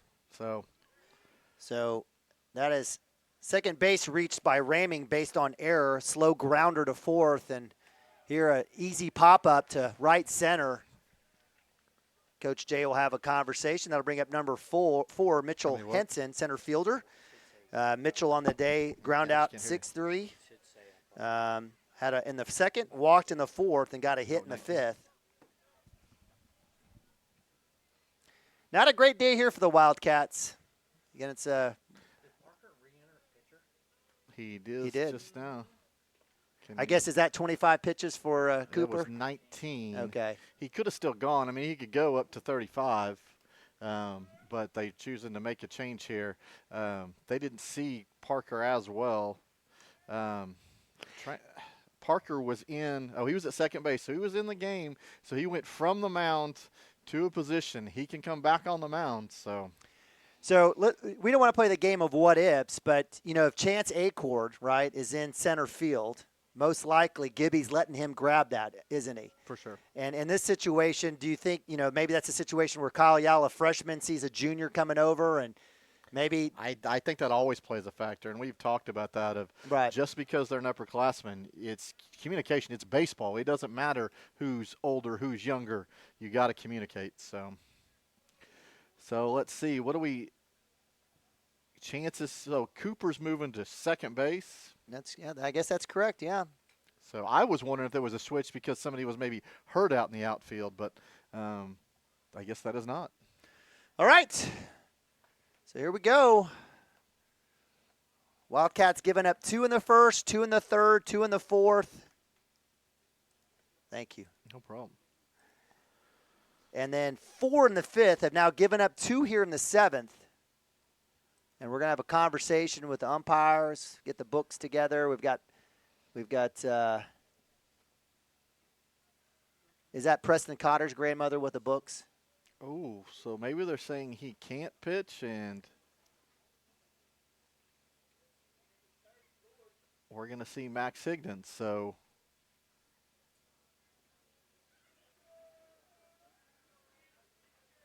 that's –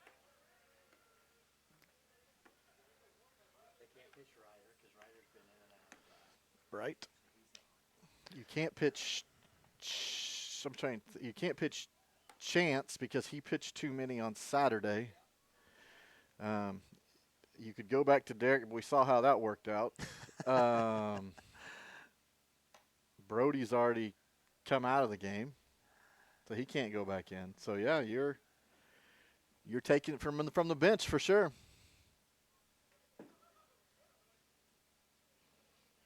Well, this is interesting. I don't know that I've been in a game like this before. This is crazy. Well, again, we kind of had the conversation. The Wildcats have to chase games. Right. We can't have rainouts. We can't have any of that. When we have an opportunity to play somebody, we have to. And so when you think about coaching and lineups and pitching rotations, right, coming off of a 3 straight turn invitational, right? Right. Coming back playing Monday. So we're going to be playing 5 days in a row. Then Thursday, Friday. Well, five out of 6. Yep. Sunday took off Sunday. But 6 games in 6. 6 games in 6, and then taking a day off, and then going to Dibble, right, to go play 3 in a row, and then do the same Monday, Tuesday, and do the same Monday, Tuesday. You know, there comes a point where, you know, we were talking about that deep rotation. If they're not producing or you're not getting what you need, you know, you got to figure it out. So with that, we've got sophomore Max Higdon. Max, who has played a little bit of right field for the Wildcats. Big, tall right-hander here for the Wildcats. He bats left. He's one of 2 lefties on the entire team on the 22-man roster here for Coach Mounts. Nabavi going out there with a little encouragement. And here's a sitch where, you know, if you're Max, no pressure, right? Just no. That the runner, I mean, it belongs to somebody else. You got to go after the batter. It is what it is. All right, so 1 out, runner at third is Ramming, who needs to go to the lottery after tonight. All right, that's a good start there for Higdon. Gets the swing and foul, so 0-1, 1 out.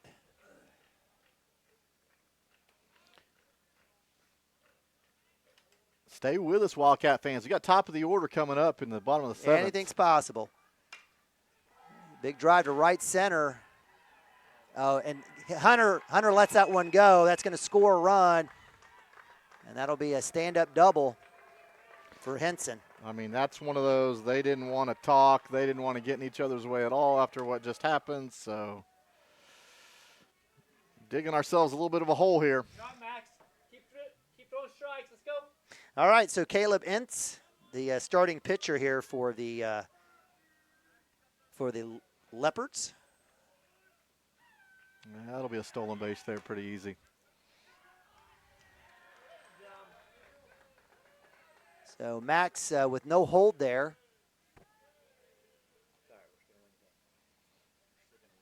We are. Runner at third. 1 out. Count is 0-1.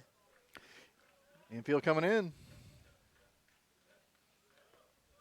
Ince was the one that put it right past the shortstop last time in this exact same situation with the infield playing That's in. exactly right. This time it's Chance Acord in the shortstop position. Cooper Frazie's at 2 now. There you go. Max with the swing and miss. Strike 2, 0-2. Runner at third is Henson. Hawkeyes just need to get an out here. Are you kidding me? Oh, man. Just a little flare out there that finds a hole. Well, that's been the day for the Lindsay Leopards. They've strung together a few hits and have had some pretty good fortunate situations for them as they score another run. 14-10, runner at first, Caleb Ince, as the Wildcat infield was shifted in again, is able to somehow eke one through, just throwing a one-handed bat out there to put the ball in play. 1-0 here for Higdon.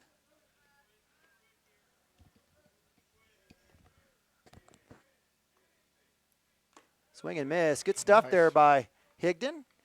You know, Dirk Phippen would be happy right now. Oh, for sure. Holding on to that tip, too. 1-1. See if he takes a look here at Ince at first base.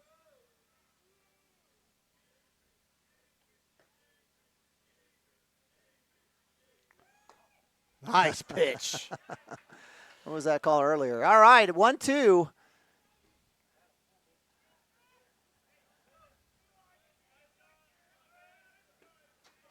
One out, runner at 1. Lead off Kessler up the bat here for the Leopards. Oh, hit by pitch. So I'm just gonna play the what if game. If you make that catch out there, oh yeah, then this little dinker right goes to whoever at second base because Right. Cooper's probably still in the game. Right. If that even plays out that Even way. if that plays out, but then you're yeah. out of it without Yep. any runs. Yep. That's all right. 14-10. Wildcats down. They've given up another 4 spot here in the 7th inning after they tied it up. Swing and miss there as the lefty takes a hack. Runners at first and second for Lindsay.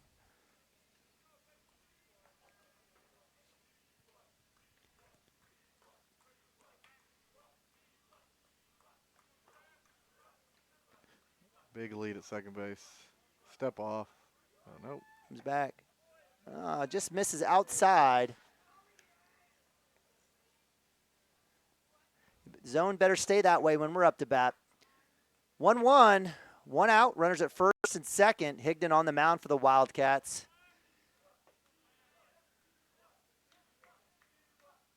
Runner goes. So a couple stolen bases there on the outside pitch. 2-1.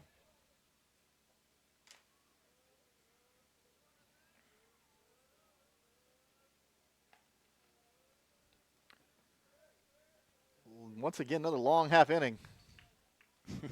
Man.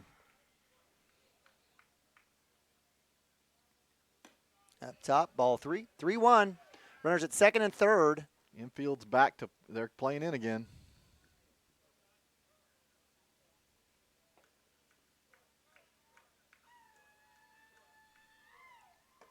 There you go. Just miss on the back pick to 3. Almost gets Ince as Nabavi. Do get the K. Or no, I apologize. Get the strike. So 3-2 here, full count for Ty Ferguson.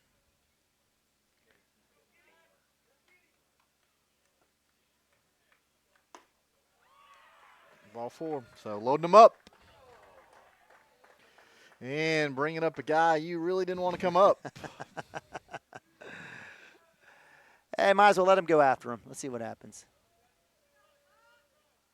All right, so bases loaded, 1 out. Wildcats have already given up 4 here in the 7th inning after a horrific collision in right center, allowing 2 runs to come in.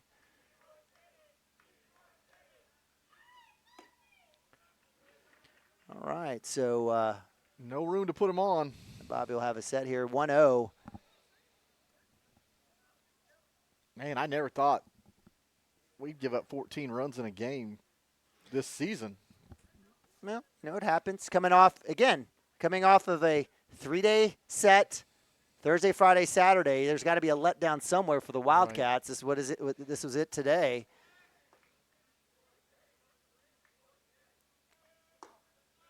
There it is. Thank you.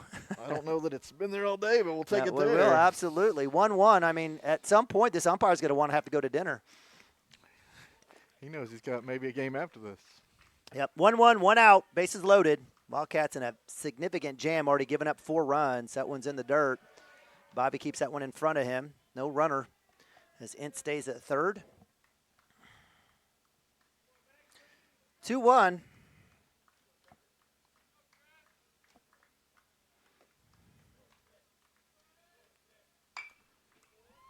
Outside pitch. Thought that was a little high and up. I appreciate the foul ball. Healthy hack. Moves the count 2-2. Come on, Max. You got this. What do we got? Oh, need some help on a foul? I don't know where the ball came from. I guess somebody threw it out.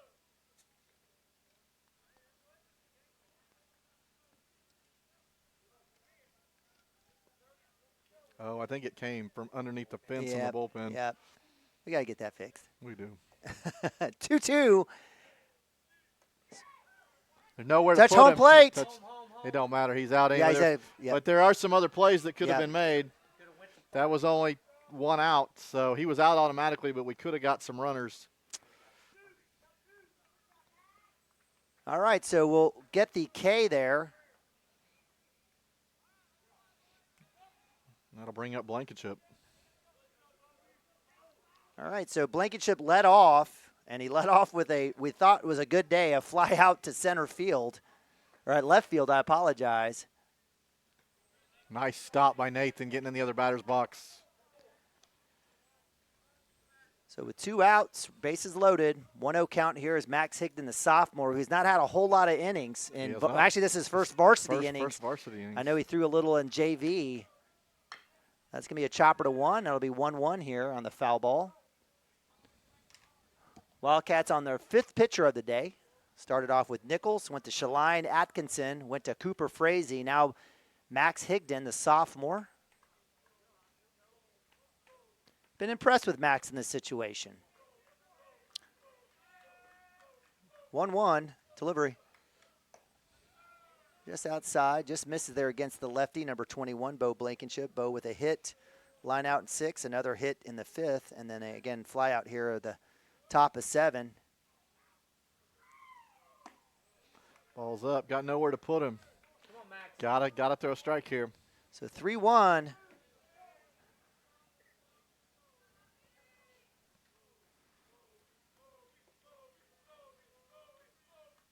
That's going to be a chopper. A-Cord on the charge. Got a chance.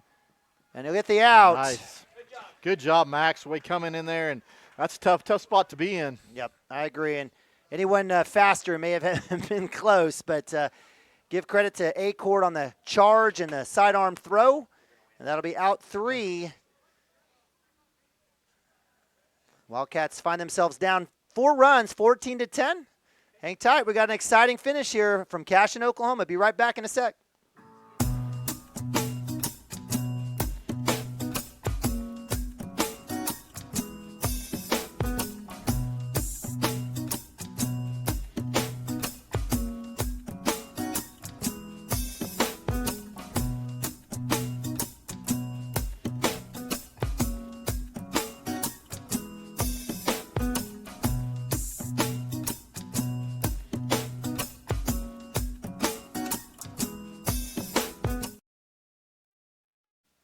Okay, bottom of 7.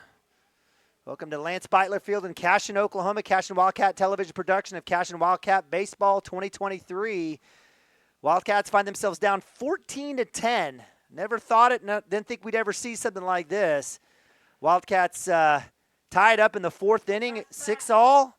Tie it back up in the 6th, 10-all, but give up another 4 spot to the Lindsay Leopards. They've scored in the 1st, the 3rd, the 4th, the 5th, and the 7th.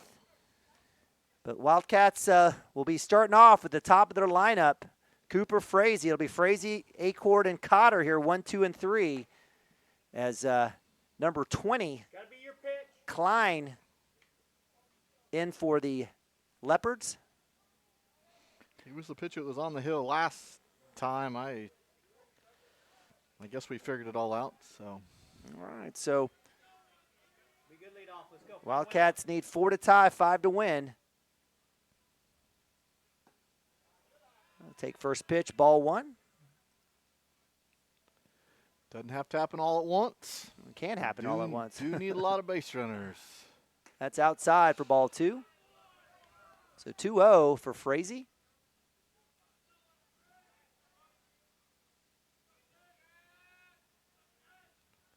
That's outside for ball 3. That's what you want from your leadoff right here. So dirty 30 from my man Cooper Frazee. See what happens here. Up top for ball 4. There's your leadoff walk. Wildcats have a runner on base. And then Chance A-Cord up to bat. It'll be Preston Cotter on deck for the Wildcats. No outs. It's going to have to be one batter at a time. Outside for ball 1. Appreciate the consistency. I absolutely do. Words out of my mouth. That's all we want. That's all we want. These batters know what to do and where to go. Runner goes. That's going to be a strike. They will let him have that stolen base. Yep. So 1-1 as Frazee finds his way to second base. That is a stolen base. There's not another runner on as a defensive indifference, so that is a stolen base. Big hit. Right center. Got a chance. Oh, you kidding me? Tag up on a great catch. Run it, play at 3. Throw at 3 is not in time, but Lindsay Leopards playing out of their spots. Man, that is covering a lot of ground, and Yep. Made a great catch. Sure did. I mean, Leopards making some amazing plays. Give him credit as Frazee moves to 3 on the walk. That'll be a line out to somehow to center field. Route number 1. Frazee's held up as the ball hits the backstop. You can hear it come back to you. So 1-0, 1 out. Preston Cotter up to bat. On deck is Derek Shaline.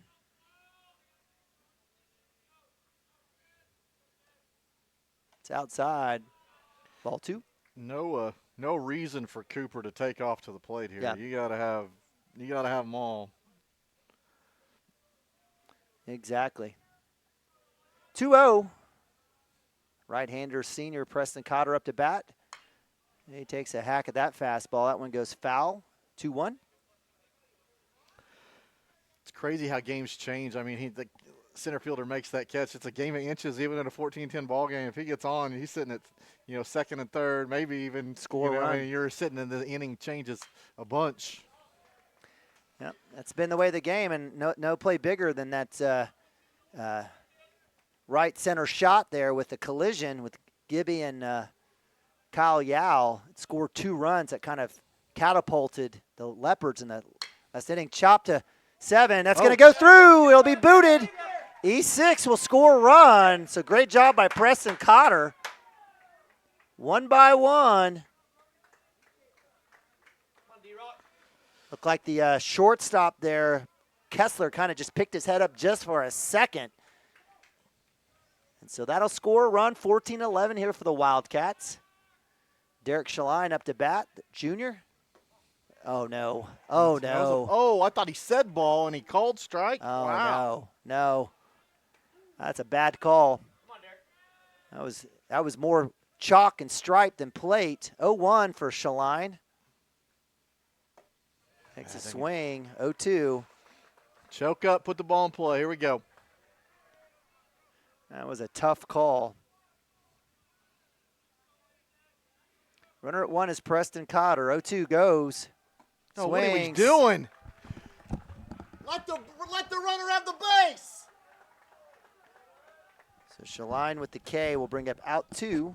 That'll advance Cotter to second.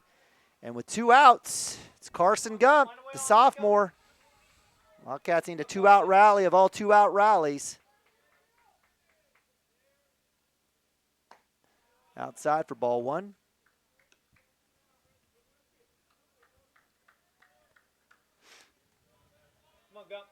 Come on, Carson.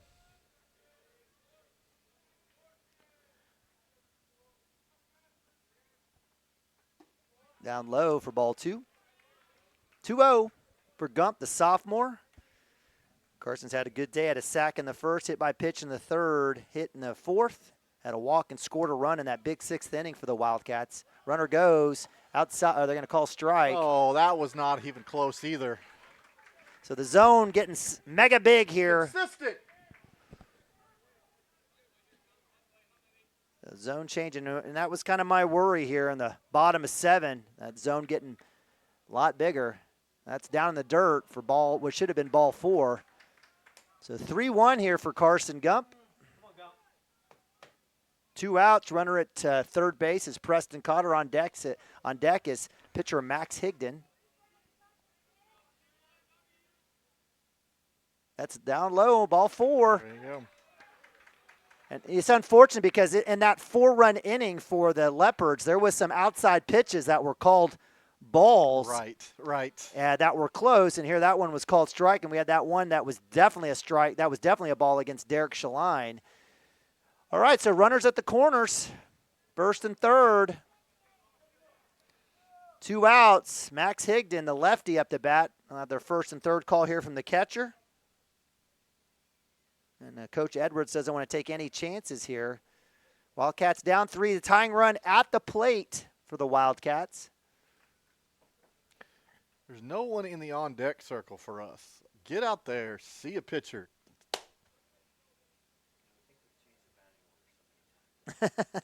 I have Kyle Yao should be up after Higdon.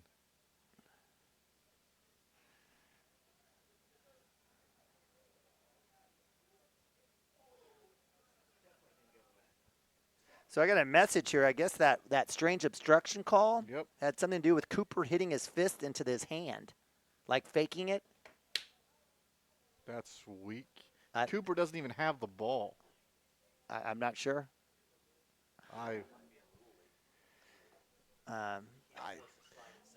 But if you think about it, right, so that's an important call because that scored a run. I almost brought that up when it was 10-10. I was like, man, how was this game be changed if it was 10-9 at this time? But I was like, nope, let's just see what happens. And all right, Higdon up, 2 outs, runners at first and third.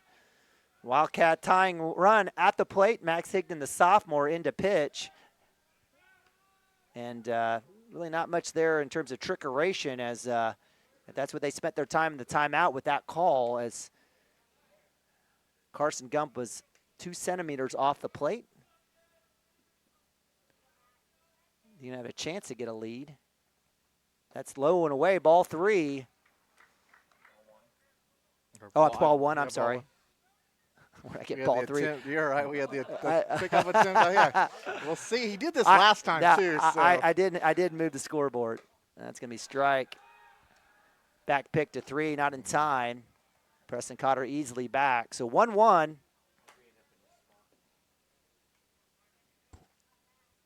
Come on, Max. Go find that line down there. Actually, it's 2-1. I apologize.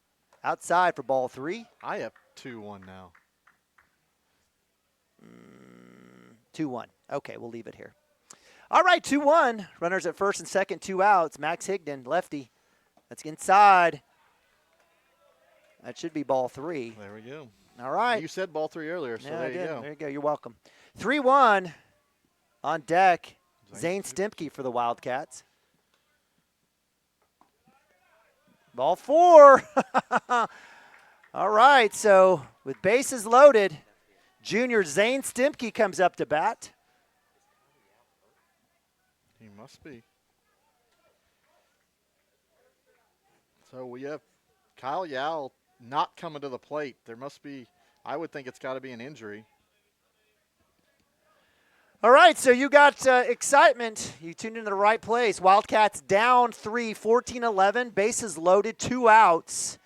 Tying run at first base. First pitch strike.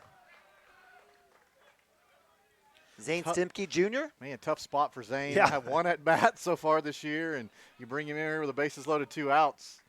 Saying continue this young man. That's low and oh, it is not low and away this time. So no, 2 that strikes. hit the corner. 0-2. Zane did excellent work this summer. He did. You've been working, son. Believe, Choke up. believe. Zane Stimke, 0-2, 2 outs. That'll be the K, and that'll be the game. As the Wildcats give up 4 runs in the 7th inning, lose 14-11. Believe it or not, the winning pitcher ends up being the Klein kid that came in at the end. And unfortunately, Cooper Frazie's the one that takes the loss because the winning run scored when he was on the mound. All right, Wildcats will fall at 10-2 on this season. It looks like we will not have a JV game, or will we? I don't know. You never know. We may shake hands just to say, hey, good job on that hard-fought battle. Yep. So. It looks like we will have a JV game as the remaining Lindsay players with random T-shirts and what have you will be rolling out. Looks like they've got about 6 kids, maybe 7, maybe 8 possibly that will be. Looks like they should have enough for a full team on the JV. All right, so we'll go to timeout. Be right back. Cashion Wildcats TV.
Wiggins, Sewell, and Ogletree is dedicated to championing our clients through complicated and challenging litigations.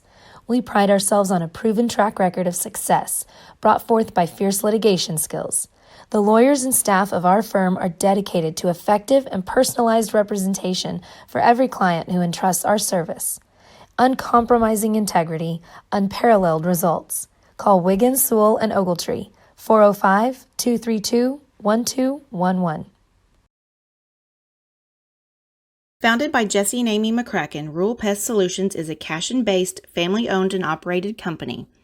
Our focus is on providing the highest level of customer service while effectively treating many common invaders, including spiders, ants, roaches, mice, mosquitoes, fleas, ticks, and termites. Flexible scheduling and superior customer service are our top priority. Call us today to schedule your appointment, 405-283-6565.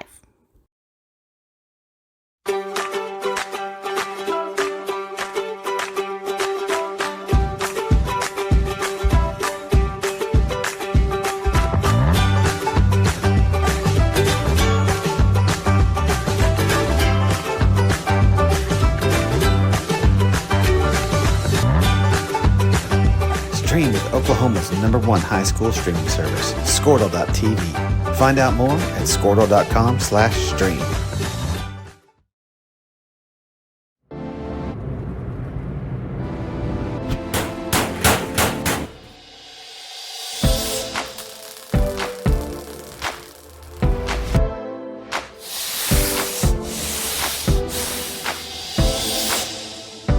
I'm Todd Miller, and this is Grain & Grange. Still the coolest furniture store you've never heard of. Come see us.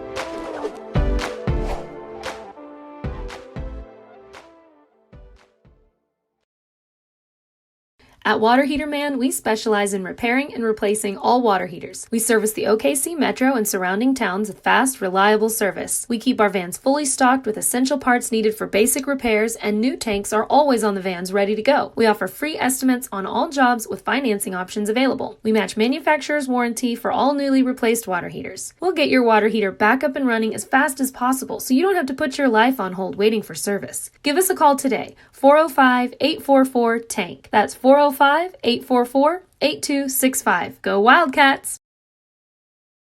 Presenting Regato Ranch, located within the Cashion School District and offering homebuyers the experience of small town charm with the modern world of shopping, dining, and healthcare just minutes away. Situated east of Highway 74, Regato Ranch boasts 1-acre home sites with privacy and ample space to retire or raise a family. To build your next home from the ground up or to inquire about new properties currently for sale, contact Brandon or Shannon Cotter with Iron Creek Homes and C7 Realty. Come find your forever home at Regato Ranch. And go Wildcats! For 31 years and counting, Community State Bank has taken great pride in being your hometown bank. With branches located in Cashion, Dover, and Hennessy, CSB strives to reflect the small-town hospitality these communities are known for. Our friendly staff is here to serve you and provide one of the best banking experiences around, equipping our customers with the latest in banking technology combined with a personal, down-home relationship. Come into one of our local branches or visit us at www.mycsb.com. Community State Bank, small-town banking, the way it should be. Member FDIC. Support your school's booster club and get your business in front of thousands of potential customers. Talk about a win-win. Advertising packages start on this streaming station for less than $10 a game. Call 405-726-0835 or email adam@squirtle.com right now for more information. Cashion FBC is a church seeking to grow in Christ and our love for the body of Christ. With ministries from children to youth to adults, we strive to present the gospel in an engaging and meaningful way. Sunday school meets at 9:45 a.m. and worship starts at 11 a.m. Children and youth meet on Wednesdays at 6 p.m. Please check our website at cashionfbc.org for more information, and we hope to see you this Sunday, located a half-mile east of Cashion.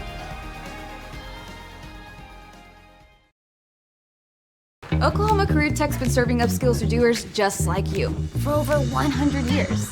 But this ain't your great Grammys and Pop Tech school. Oklahoma's favorite place to learn new skills keeps learning new tricks. Everyone knows the best way to learn is to do it yourself. Sir, you okay? Because you shouldn't have to wait to do what you love. Whatever you choose to do, do you. Oklahoma Career Tech. Absolute Pools, Lawns, and Landscape is not your ordinary pool builder. From traditional to exotic and anything in between, our staff offers paramount quality and service through the entire design and build process. We provide service to the entire OKC metro and surrounding towns. So relax, knowing our team is wholeheartedly committed to building a trusting and lasting relationship with you. Visit us on Facebook or give us a call today at 405-285-9729. Absolute Pools, Lawns, and Landscape. At Maples Nixon Diesel Horse, we've helped a lot of people, and our goal was to treat each and every person like a friend. And as a friend, we've got your back always. We understand what you're going through. Being lawyers is what we do, but it's not all that we are. We care. We'll stand beside you throughout the entire legal process, not just as lawyers, but as your friends. We are Maples Nixon Diesel Horse, and we are here to help.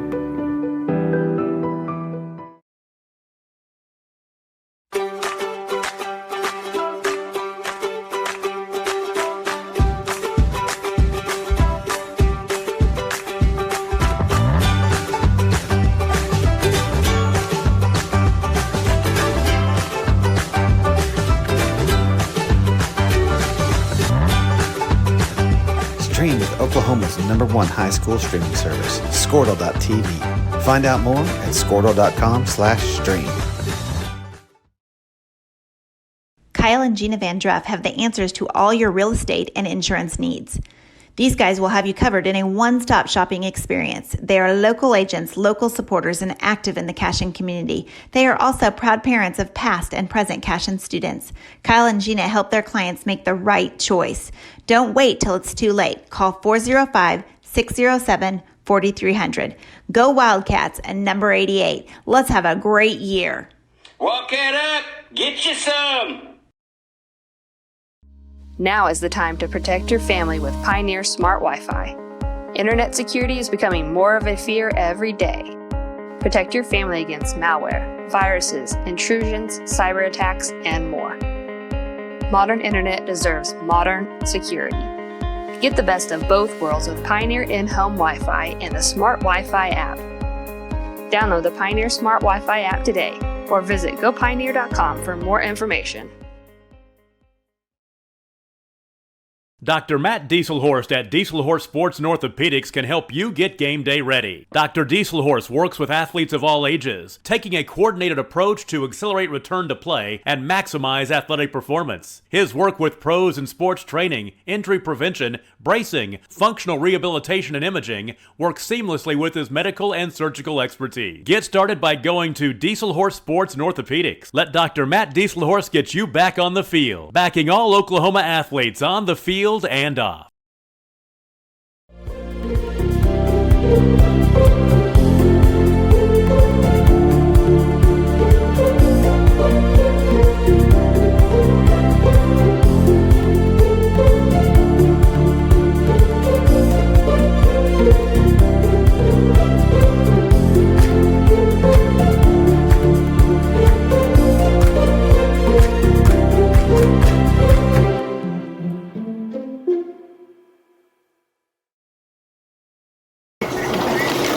Storm season is coming, people, and your first choice for roofing needs should be Rhino Roofing.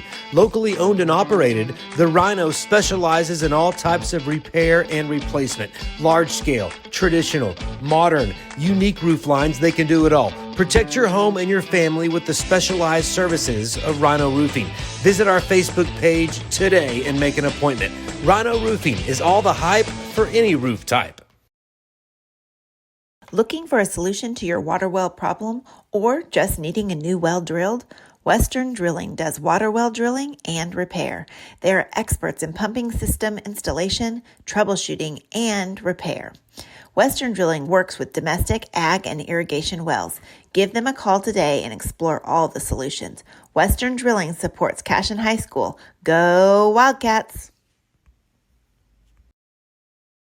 Legacy Insurance and Financial Services is proud to be on Main Street in Cashion, Oklahoma, supporting our Wildcats while riding business throughout Oklahoma and surrounding states. Legacy agents who share over 40 years of experience will shop many carriers to fulfill all of your insurance and investment needs. We welcome face-to-face meetings, but if your needs require an online virtual relationship, we are versed at those too. Let the team of Chris Gibson, Chris Cochran, Aaron Phoenix, and Christina Branson at Legacy Insurance and Financial Services help you build your own legacy, one you will be proud to live and to leave.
Wiggins?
All right, welcome back to Cashion Wildcat TV. A little JV baseball here as the Cashion Wildcats taking on the Lindsay JV Leopards.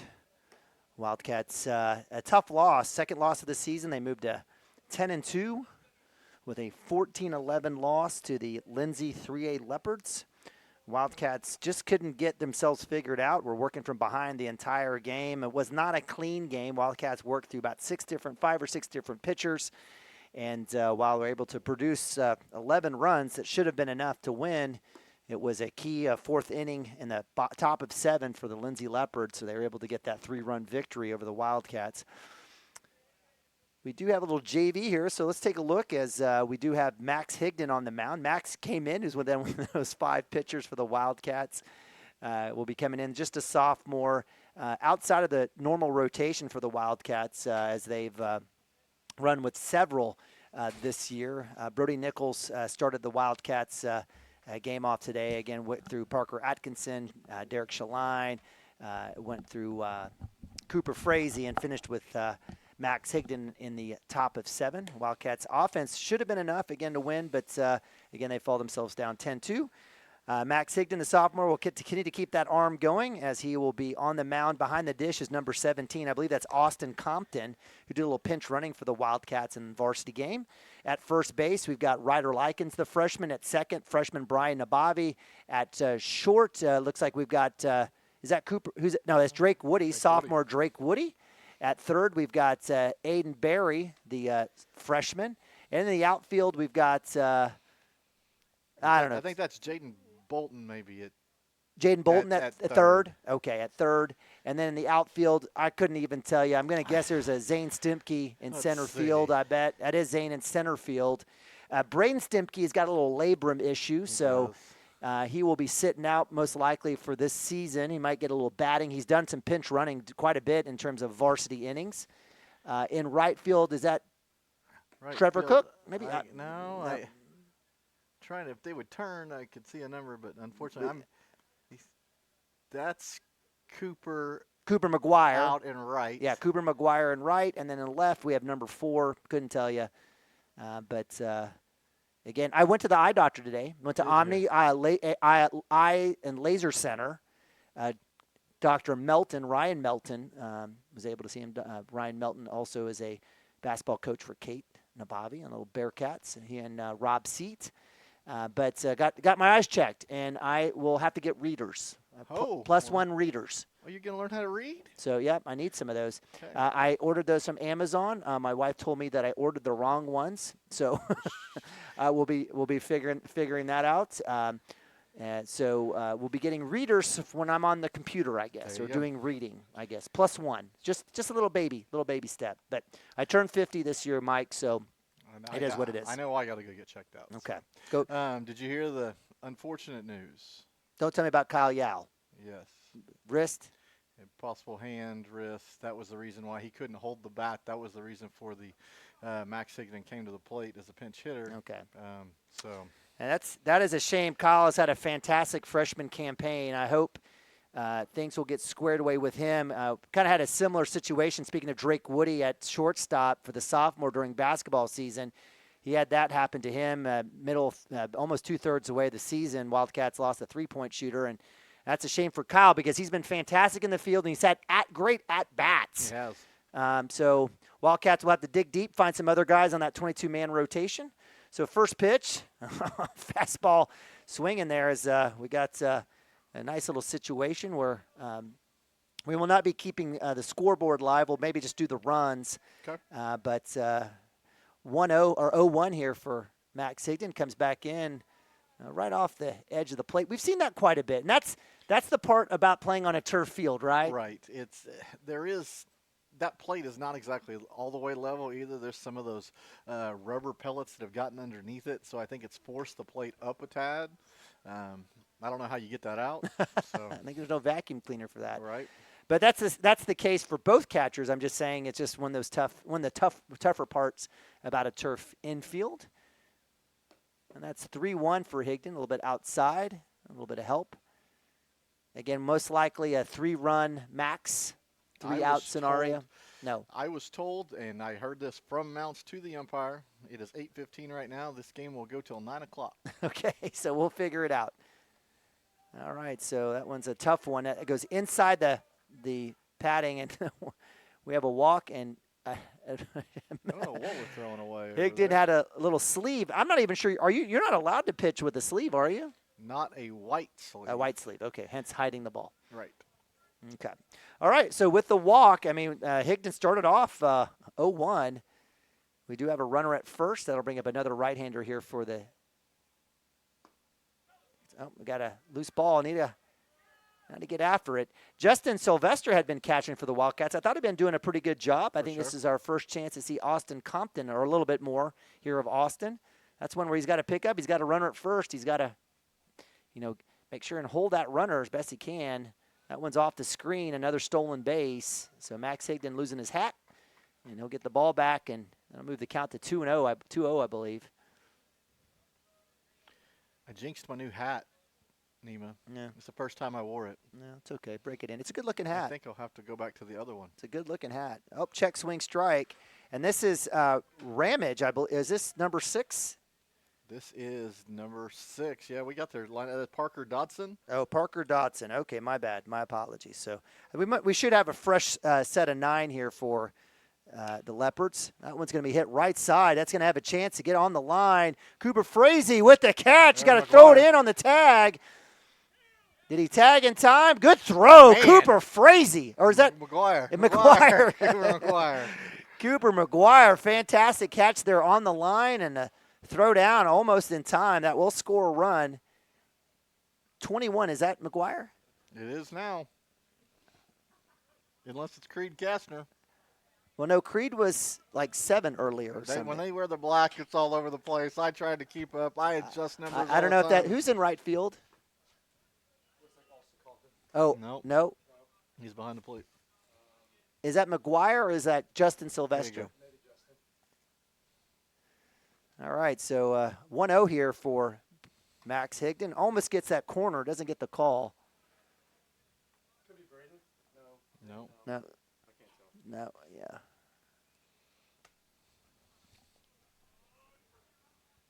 That's Justin Sylvester. Be good out there.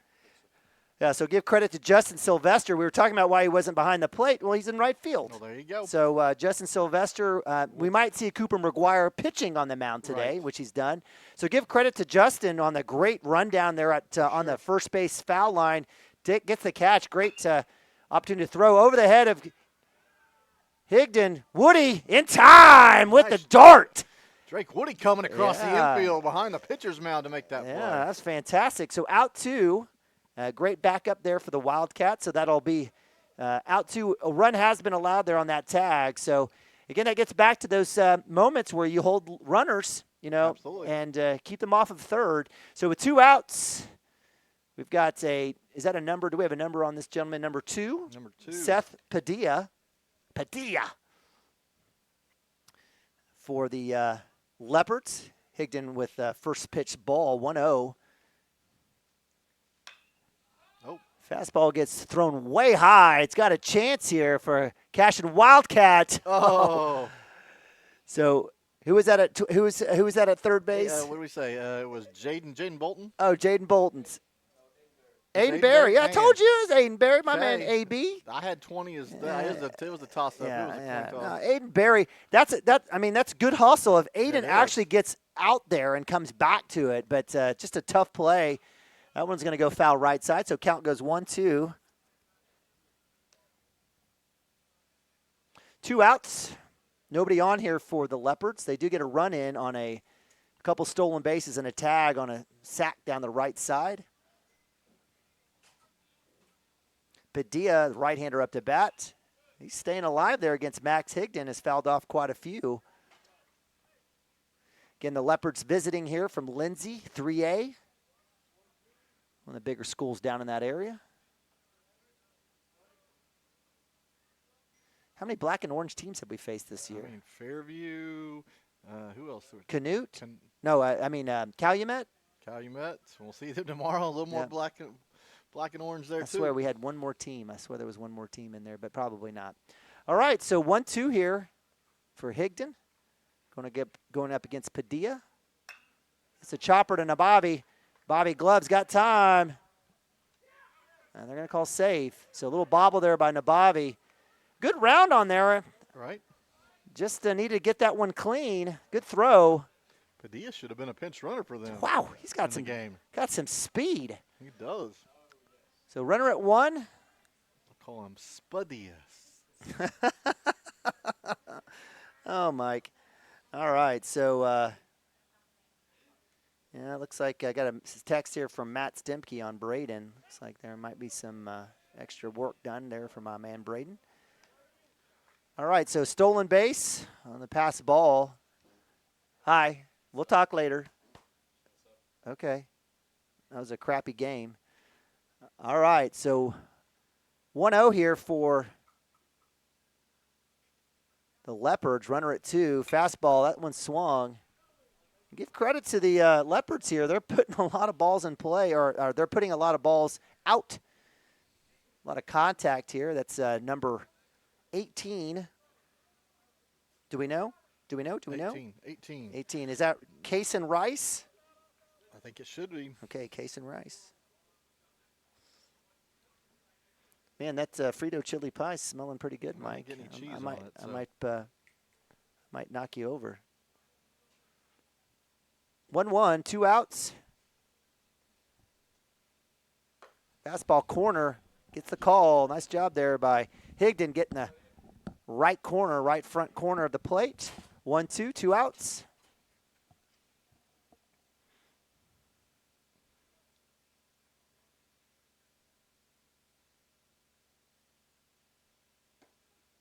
Oh, wow. JV game, that's got to be a strike, right? I absolutely wholeheartedly 100% believe that should be a strike. It will be for us. 2-2, 2 outs. Runner at 2 is the Leopards looking to add to this 1-0 lead here, top of 1. That's going to be hit right side. Someone's chasing. Justin Sylvester says, I got this, Nabavi. Brian, I got this. Justin's got a couple outs. A nice little play there for the right fielder, and that will strand one. That'll leave one on base as the Leopards will head back to the dugout. Wildcats will be their turn to hit. We'll go to timeout. Be right back. Cashion Wildcats TV. Sewell and Ogletree is dedicated to championing our clients through complicated and challenging litigations. We pride ourselves on a proven track record of success brought forth by fierce litigation skills.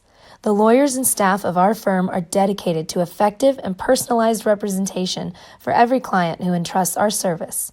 Uncompromising integrity, unparalleled results. Call Wiggins, Sewell, and Ogletree, 405-232-1211.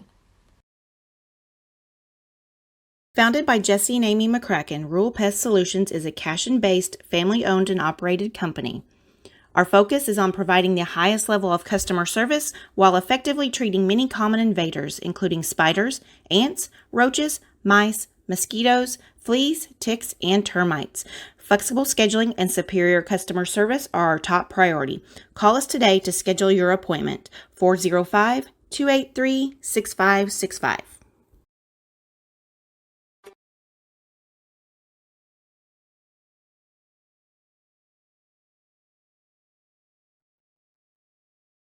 And all right, welcome back to Cashion Wildcats TV live from Lance Beitler Field. Neiman Bobby, Mike Shaline bringing a little JV action here as the Wildcats taking on the Leopards from Lindsay. It's Battle of the Cats out here in Kingfisher County. Wildcats moved the bottom of 1, down 1-0. We have no idea what the lineup is going to be, but we got about 16 Cashion batters out there. Kids with helmets, we'll start with there. I think we only have 4, so it looks like it's going to be Max Higdon leading off, the lefty here for the Wildcats, a sophomore. Max pitching for the Wildcats. On deck is number 22, Drake Woody, and maybe a Ryder Lycan sighting at 3-hole. So we'll see how it goes. Mike, any comments from the varsity game, or are we done? Do we want to just flush that one down the toilet? That was such an unstandard game from a lot of perspective. Was it 14 hits? Yeah, 14 hits from Lindsay. So it just you caught yourself in a spot pitching wise. You got behind early. You kept playing catch up. They did a great job. They did. Four spot. Right. I don't know. This is I mean, when you think about it, how great our pitching's been. I mean, it's been 1 hitters, 2 hitters, no hitters. Guess what? A lot of hitters. So I think you tip your hat to Lindsay and say good job. So. I agree. All right, so 3-0 count, gets the strike there on the take. Max will step back in the box, and Max Played a little football for the Wildcats, a little basketball. It will be counted on next year for sure. Did a little pitching here today for the Wildcat baseball team. Outside ball 4, and he'll head down to first base, and that'll bring up sophomore Drake Woody. Drake with a nice little 6'3". That's not Drake Woody. That's Braden Stipke. So we mentioned Braden most likely will not be playing in the field, but this will not be affecting his at-bat opportunity. So coach going with the freshman here on 2-hole hitter up top for ball 1. So good work there by Braden Stipke. Older brother Zane. Yes. Got a couple innings there, or an inning with the Wildcats. That was a tough spot to come. It was a tough spot. Very tough spot. Yeah, I agree. But that's what you go to the cages for every single day, and that's what Coach Mounts has rotated a bunch of kids. So when it's your turn, you're right. Got to step up. Got to step up. 1-1 here for Braden Stipke. Appreciate you guys joining us here on CWTV. So blessed to be here at home. Little half-hearted throw to first base. Nothing there for you. And it does look like we're going to have it is a fresh 9, so it will be a true JV via JV battle here for Wildcats versus the Leopards. Mike, and I don't know what you did, but you're able to get both first and third. Stolen base, Max Higdon. Get yourself dirty a little bit there. Nice little run. Max showing off his athleticism. Had a couple touchdowns last year at tight end for the Wildcats. Get first and third on what? First and third on the camera. Honestly, I did not move it in the Really? least. Okay. It was right there, and I went, Okay. oh, Nima had a great spot. Well, it's usually really tight, but it looks actually pretty good for us here today. In fact, we could probably do a little scoochy scooch even, Right. get a little bit there for. Anyway, love playing in Cashion. We don't do it enough. Oh, my gosh. Don't. Hey, I appreciated the people in Pioneer letting us have it in there, but hey, I could live up here. Little check swing strike. So that's a strikeout. I apologize. And Braden knows better. He's played enough baseball to know that he's got to, he's got that second strike on him. He's got to have some confidence and get after it. At least go down swinging. So that'll bring up Drake Woody 3-hole as Higdon got the stolen bases at 2. Wildcats looking to tie this one up here in the bottom of 1. That's up top for ball 1. Thought Max was taking off there for a second. I did too. I was trying to figure out what was going on there, but the name is familiar. Drake Woody, younger brother of Jacob, Bella, and Laney. It takes a good hack. Yeah. You even heard the catcher go. I thought he was going. It's a good throw. It was. Good throw. Third baseman, thankfully, was for his own health, was paying attention. Right. 1-1, 1 out. Well, okay, so if you had asked Coach Mounts, you could only win one of the 2 games. Oh, Monday heck or yeah. Tuesday. Calumet, 100%. Calumet, right? Well, clearly, so, yeah. So I mean, there you go. You still got work to do tomorrow. And no beef against Brody Nichols or even Parker, but Brody is 5'6" on this rotation, and so we sort of intimated that at the end of the game. But yes, we're going to probably see a 1-2 pitcher tomorrow against Calumet, right? Which will hold more weight for voters. Let's hope.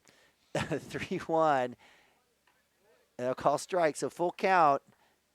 I think, Drake had the green light on that one. I think he needed to take a hack at that last pitch. Hey, he had a great play in the field. Go get you a hit here. Yeah, absolutely. So 3-2 full count for the sophomore. Another sophomore on second base. That's outside for ball 4. He says, take that, Mr. Nabavi. Says, I'm on base. Yeah. So with the walk, that will bring up Ryder Likens, the freshman. And we talked about this. 1 senior on this team. You have about 9 juniors. You got about 4 or 5 sophomores and literally 112 freshmen. Yes. With another 112 eighth graders coming up. Runner goes as Max Higdon, outside pitch, back pick, not in time. And nice work by the third baseman to kind of hold on that a little bit. So both Woody and Higdon will advance. Good work there by Higdon getting that stolen base. And so runners at second, third, the force is off. And with a 1-0 count, Ryder Likens up to bat with 1 out. That's that Padilla kid at third base. It is. So he's got some speed. He was going to go track that down. Yeah, he had that hit to second base, deep to second. Nabavi, the slight little hibbity with a good throw, just beat it out. And that was all speed. You're exactly right. So 1-0, I believe, or is it 2-0? 1-0? That's a strike. Yep, that's definitely on the corner there. 1-1, 1 out. Wildcats looking to tie this up with runners at second and third. Anything on the right side has a chance here for Ryder Likens to get an RBI.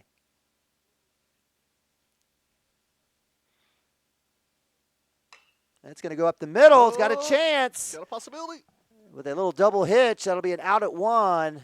But that will get the RBI in, and we have got a tie game, 1-1. And that's Creed Kastner, number 4. I should have known that. Number 4. Creed Kastner's in left field. He's also up to bat. I know you wanted to say something about Ryder's hit. No, I thought you did a great job. Hey, you just get the ground ball, score the run. Yep. So. All right, so Creed Kastner, the junior, up to bat. Creed played a little defensive back and wide receiver on the football team. 2 outs. Runner at third is Likens. That one is outside for ball 1. Okay, so do we want to play will be the coach's game. If something's unfortunate tomorrow with Kyle, yep, that opens an outfielder spot open. It does. Kastner, right side. Second baseman, right fielder coming up on that. That'll be was it dropped? I think it was dropped. It was dropped. All right. So Creed will get the RBI as Drake Woody comes in, and Wildcats have a 2-1 lead. I like that. So home score, let's put that one up on there. So that's 2. And that'll bring up number 7, Zane Stipke. So we've got a couple Stipkes in the lineup here today. That one will be outside for ball 1. So tomorrow, if let's say this, is Cooper going to pitch? Cooper's going to pitch. All right. So behind the dish, most likely, if we follow Coach Mounts and the yin and yang at catcher, that's a big hit. That's a big Stipke, hit. left center. That's going to drop. That's going to move. Kastner to 3, showing off those wheels. And Zane Stipke with a nice knock. Base hit. Wildcats stay alive with 2 outs, up 2-1. Nice hit, Zane. We might have to have this conversation at the break. Goodness. So that'll bring up number 17. That's Austin Compton. On deck, it looks like it's Brian Nabavi. So Wildcats with a 2-out rally here. Justin, get your gear. We heard that. And you saw Zane get a hit there. He did. That may be one of those people you have in that conversation as well. Absolutely. Yep. I think Zane Sticky's there. But I always want to start it off with the because what's going to happen with Cooper on the mound, that's going to move Acord to short. So that you're going to lose another outfielder. That's outside for ball 1. So I would assume you're going to expect to see Max and Carson. For sure. Those two in the outfield. You got 2 experienced guys out there. We don't know the status of Hunter Gibson. There could be a possible concussion. We don't know exactly.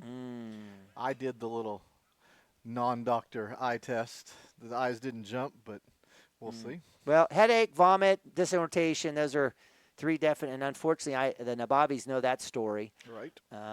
And it's funny. We got a lot of football players in the Nabavi house, but certainly to see baseball is a full contact sport. I mean, kids running down the line. That one's going to go by the first baseman, and we should have had somebody and off the bag at least. Creed Kastner will have a little conversation here with Coach Jay, and Coach Mount's coming up. He's got baby in tote. There you go. Job is never done. And so with a 2-1 lead here, runners on the corner, 2 outs. Compton takes a hack. Throw down is not in time. Runner Kastner at home, and it's safe. We got another steal. Nobody there as Zane Stipke's checking out the socks. So we got a run there. So nice work there on first and third, generating a run. So 3-1. I guess we're going to play them all out. So yeah, we will. So 3-1. That'll leave Austin Compton up to bat. 1-2 count here. 2 outs. Runner at 2 is Stipke, the junior. That's in the dirt. Stipke thinking about it. Little ricochet. I think if he wanted it, if he would have gone, I think he would have had enough legs to get that one. I think so too. All right, so as Coach Mounts leaves the upper press box now, we can play Coach Mounts again. So there you go. That's funny. do that in front of Coach. That one's in the dirt. Stipke will think about it, and he'll head back. So 3-2 full count, 2 outs for Austin Compton. And on the mound is number 6. That is Parker Dotson for the Leopards. So if you're putting Gump in the outfield. That one's ball 4. Stolen base to 3 is there. Woof, stay on the bag. Wow. Bag, young man. Woof. All right, so with 2 outs, another stolen base. Is someone going to come home? Oh, they're going to get him. Brian Bobby's like, are you kidding me? Debbie Downer heading back to the dugout as Austin Compton gets thrown out at 2 on the attempted stolen base. So we'll leave it here. So Wildcats up 3-1. So let's go back. All right. So, and you know what? With that 8:36, I think Brian and Bobby will have a chance probably to. And look at here, we got a Barrick Wano sighting on the mound. So Barrick Wano plays a little catcher for the varsity. So Cooper to 1. Let's say Barrick Wano catching. Let's just say based on the alternate rotation. Big fan of Nathan Abavi catching, but of course I'm biased. So with that, Cooper Frazee at 1, Wano at behind the dish, Chance Acord at short. You got Derek Shaline at 1. You got Preston Cotter at 3. So that leaves outfield and second base open. Correct. So you've got of players, you've got Nabavi, Gump, and Higdon. Right. For 4 spots, you got Parker Atkinson. Right. You ask me personally, from what I've seen, limiting your damage in certain spots, I think I'm still DHing Hunter. Okay. And I'm putting in my outfield Carson, Max, and Nathan. Okay. And putting Parker at second base. Okay. Because I have never seen Parker play the outfield. He did a little right field for us. Did he? Okay. I think in Pioneer. Pioneer.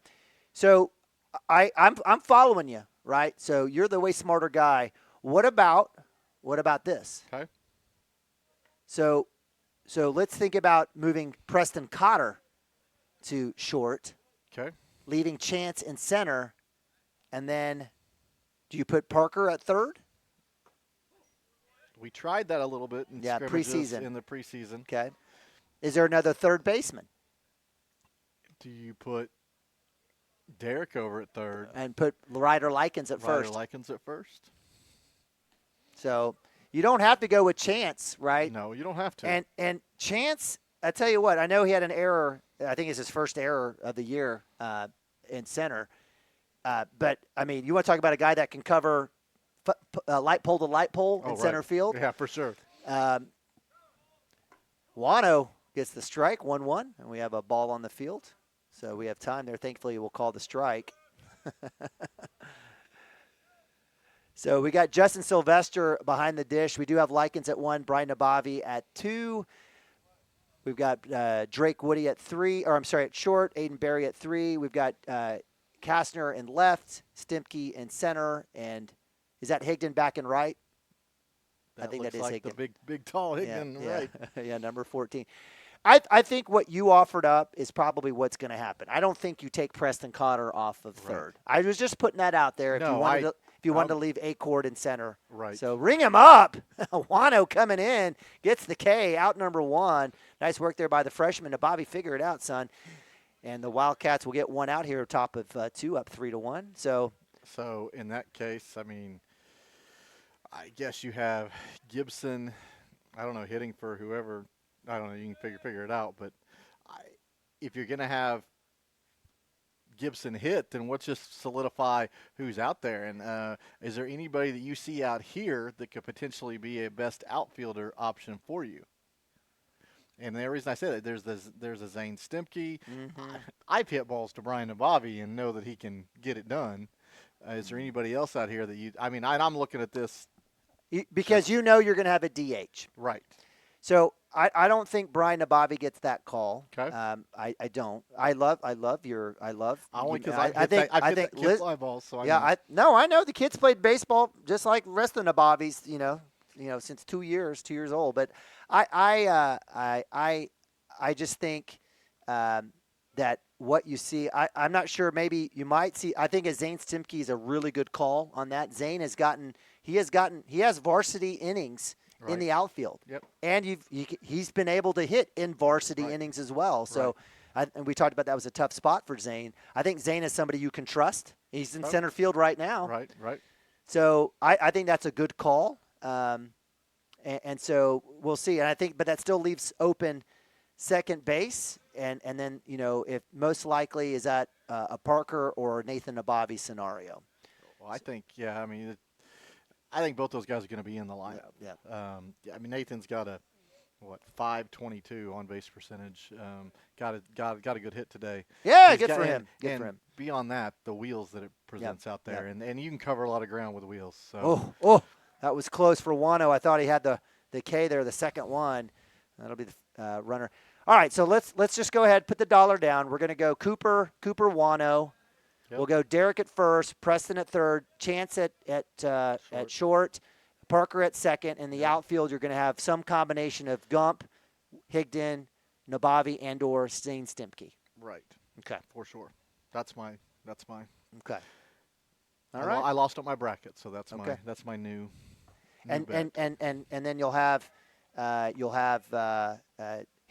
DHing. I will. Okay. Which you should. To Hunter with a massive bomb there. Oh, clutch. It was a clutch hit. Absolutely. All right, so 0-1 here. 1 out, runner at first for the Leopards. Wano pitching, get that strike. Yes, he does. Drops it in there. Absolutely love seeing that. Brian Nabavi was hoping to get some time on the mound. I think he was going to be asked. I think he's coming back from a little bit of a shoulder injury himself. So he's trying to work back to 100%. I didn't know he pitched, so this is good to see. Uh-oh. So that one will go past Likens. Little word burner. Max Higdon with a gun. That's a little snowball fight to Creed Castner in left field, to right field and left field saying, hey, how'd he do? I like Higdon coming up firing, though, on that one. So that one will go. There's a little error there. Throw to 1. Count stays 0-2 here with 1 out. Again, appreciate you guys joining us. Another game tomorrow. I'm looking at the weather.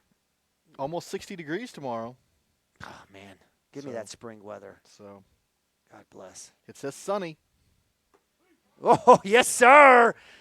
Wano. Nasty. Wow. So working it through. Not overpowering. He's just hitting spots, hitting a couple breaking balls. Got 2 Ks here already. 2 outs. He did allow a runner there on the walk.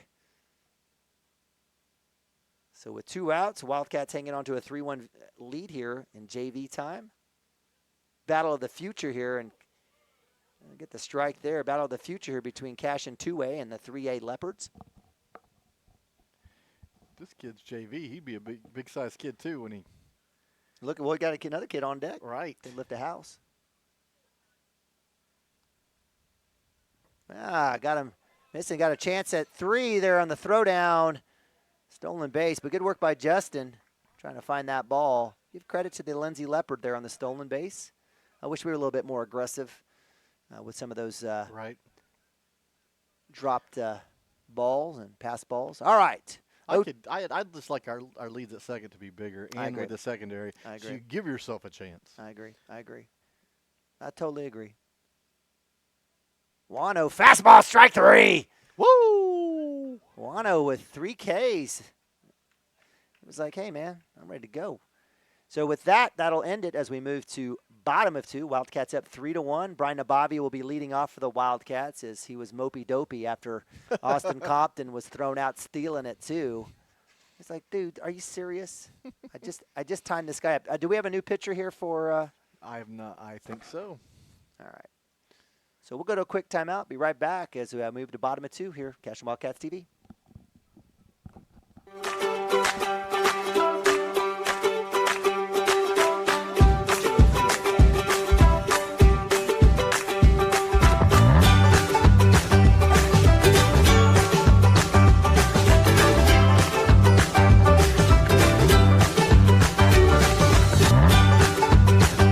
Stream with Oklahoma's #1 high school streaming service, Squirtle.tv. Find out more at Squirtle.com/stream.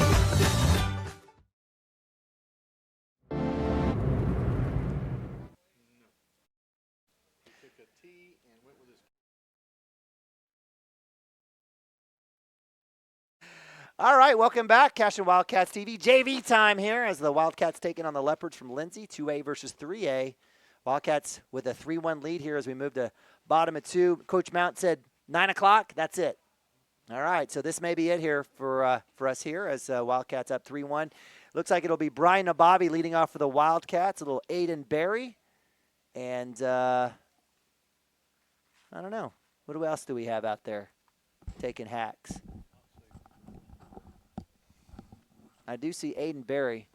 Number 15, is that Cooper McGuire? That is a Cooper McGuire. Okay, I love Cooper McGuire. I see Eli Martinez. Yeah. I don't see him with a helmet on, but he's out there swinging. Yeah. So just a swinging. All right. So we got a little right-hander new pitcher here for the Leopards. Got a pretty good little arm there. So Brian Nabavi, one of 2 lefties on the team. Max Higdon, the other one. Did he just kiss the bat? He did. That's a brand new bat for him. He's pretty excited about it. A little Rawlings Quattro something. Hey, I like it. Yeah. It's shiny. It is shiny. He's used it. All right. He did get a base hit, I believe, last time at bat. He'll take outside pitch. I think he needs to go ahead and get those toes a little bit closer to the chalk. Gets a little coaching from Coach Jay or Johnson, somebody saying wait on it. 1-0 for the lefty. That's outside for ball 2. 2-0. He's like, I know. He wants to hit, I promise I love you. he's telling us, it's away, it's away. He's getting a little bit closer to the box. He wants to get a hold of that. 2-0 here for the freshman. That's up top for 3-0. He's saying, give me something. Give me something. Swing through this no matter where it is. I'm telling you, there's no take. He's got green light. In his brain. He wants to get after this one. 3-0, dirty 30 for Brian Nabavi, freshman. Now, I knew he was going to take a hack, and he turned all over that one. Did. If he just keeps his head down, his chin down on that one, he has a base hit left side. He did touch his head. He's like, he knew. Kid works hard. Big shout out to some of the upperclassmen like Derek Shaline taking these freshmen under his belt. That's leadership for you. Up top, ball 4. So Nabavi will trot down to first base. Had a couple stolen bases. I think he had a hit in the right center last time at bat and turned that into a double. Kind of wheeled it out. So we'll have a courtesy or what we have? No. Oh no, let him run. No, I think they're going to let him run. I think the umpire would field up with time for shoelaces. Come on, Nabavi, figure that out. Come on, Tyrone shoelaces. That's preschool type stuff. He's got the high pants on. So that'll bring up Aiden Berry, another freshman, third baseman. Both these boys playing basketball. Brian did a little football this year, so he'll come back. He dove back, but didn't really have to. But who's at first base? Who's our first base coach? I cannot see. I'm sorry. That must got to be Coach Wade over there. But he looks Coach taller. Wade, yeah. I almost wondered. I didn't know if it was a player, but they'd have a helmet on him. Yep. So Aiden Berry, physical hack there. Fouls that one off. Aiden, he can get a hold of one. This kid's grown. You know, you talk about fronts for show, the backs for go, and that's the same for for baseball. Kid's worked on those legs. That lower half is strong. And he's worked hard. He's played a lot of summer ball. I've loved seeing Aiden doing what he's been doing, and he's earned an opportunity here. He'll chop that one to third. They're going to try to see if they get him at 1 as Nabavi. Oh, dig by first baseman, number 5. Wow. Acted like it was nothing either. Aiden Scruggs says hello. Aiden Berry moves Brian Nabavi to 2, and that'll bring up number 21, Cooper McGuire. Or is that Cooper? No, that's Justin Sylvester. Sylvester, yeah. Justin Sylvester. They played a little right field, had a couple plays out there, and also caught for the Wildcats. On deck is Cooper McGuire. Too many Coopers out there. I apologize. We call Cooper Frazee's name all the time. Cooper's like, there's another Cooper on this team. I'm like, I know. My bad. Again, we talked about Kevin McGuire. Again, awesome work with Resilient Softball. Just amazing what we have here in Cashion, Oklahoma. We have one of the biggest ambassadors of softball in the entire world in Cashion, Oklahoma. That one's blown away. He's got a deal with USA Softball, and it's just amazing. He's got a ton of NIL deals out there with OSU and OU softballers. I think Florida, Texas. 1-0 here for Justin. Nabavi at 2. Good hack there on that fastball. Maybe he can hook us up with some College World Series tickets with his USA Softball. I think he should just buy us some tickets. Oh, well, that'll work too. He'll have a booth. I know he had a booth last year. Had there during the College World Series. Well, why don't you come over and hang out with him? I will. He's a good dude. I'll wear a Resilient softball shirt. And Kevin also plays in a men's league down on the south side. Yes, he does. And definitely the big baseball guy. Cooper McGuire 1-2 here, though. See if Cooper can get a base hit. Nabavi says, score me, my man. It's 4-1 here for the Wildcats up. Drop. Ooh, that was close. Oh, that will be a K. Good pitch there by number 18. Give him credit. That's Cashion Rice, little breaking ball. Are the Wildcats up 4-1? They are up 4-1. Okay, my bad. So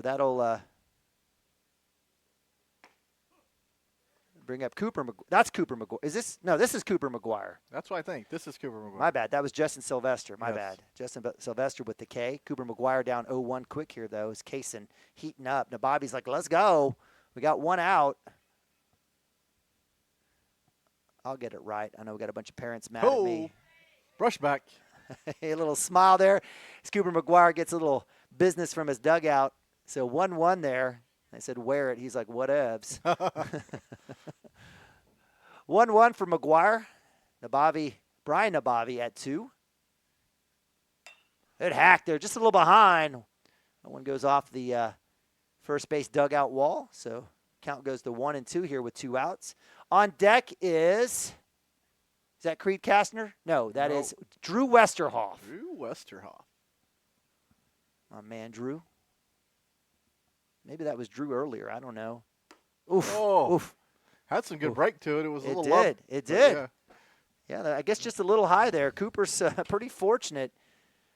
2-2. Here comes Kate Nabavi with the money box. Oh goodness, let's go to the concession stand. 2-2, 2 outs. Nabavi at 2. McGuire, right side, base hit. Nabavi's going to be rounding 3.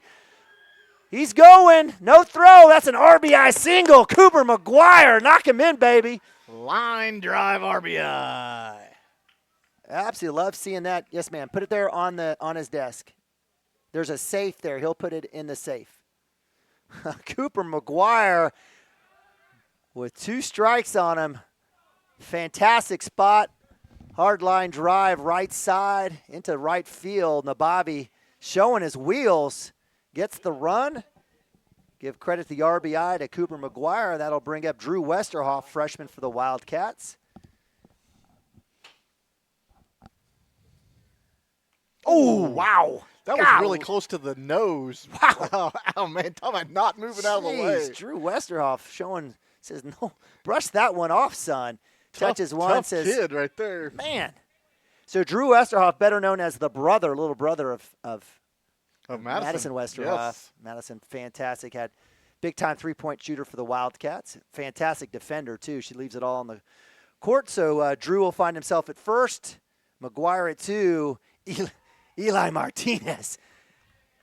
Absolute monster hack there. I would have loved to see him get a hold of that one. Any contact would have been in left center for sure. So with 2 outs, 0-1 here. Wildcats up 5-1.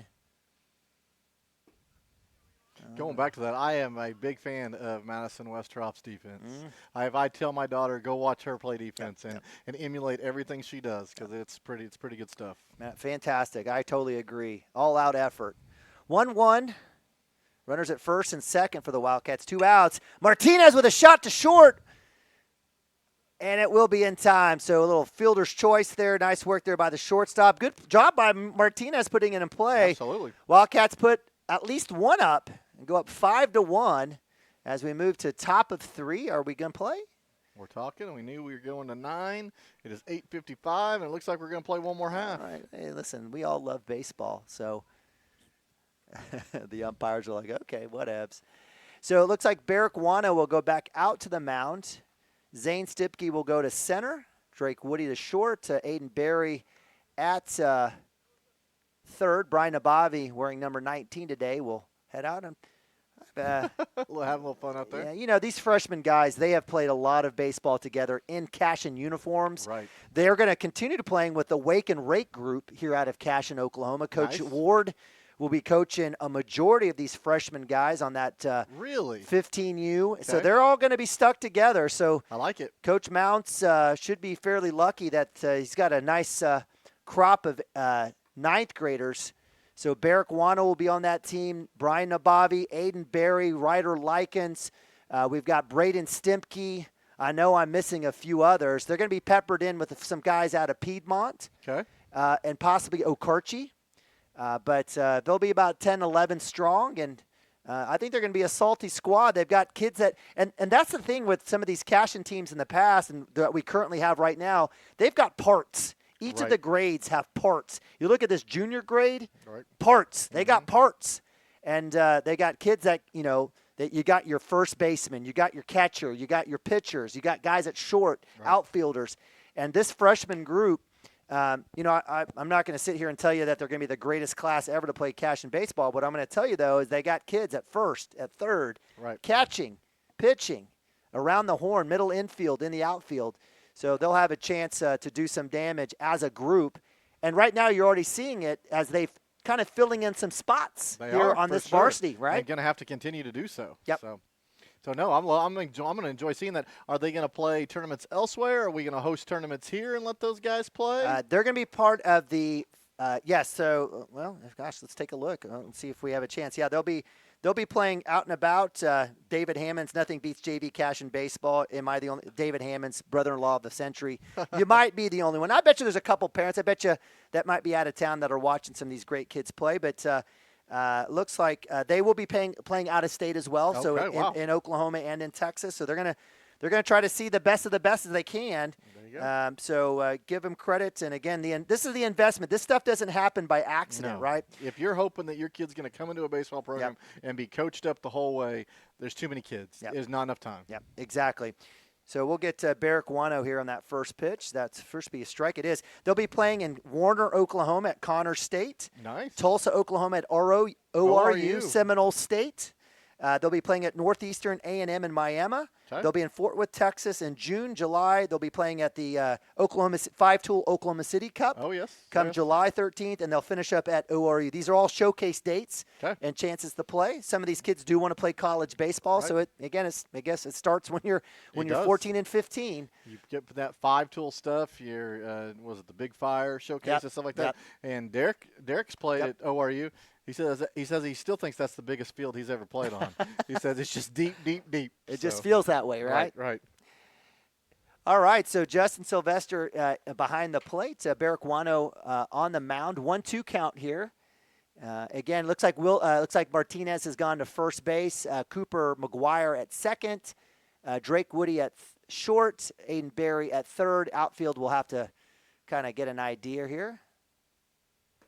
I want to go off the foot of Justin Sylvester, so help me out here. So 2-2 in the outfield.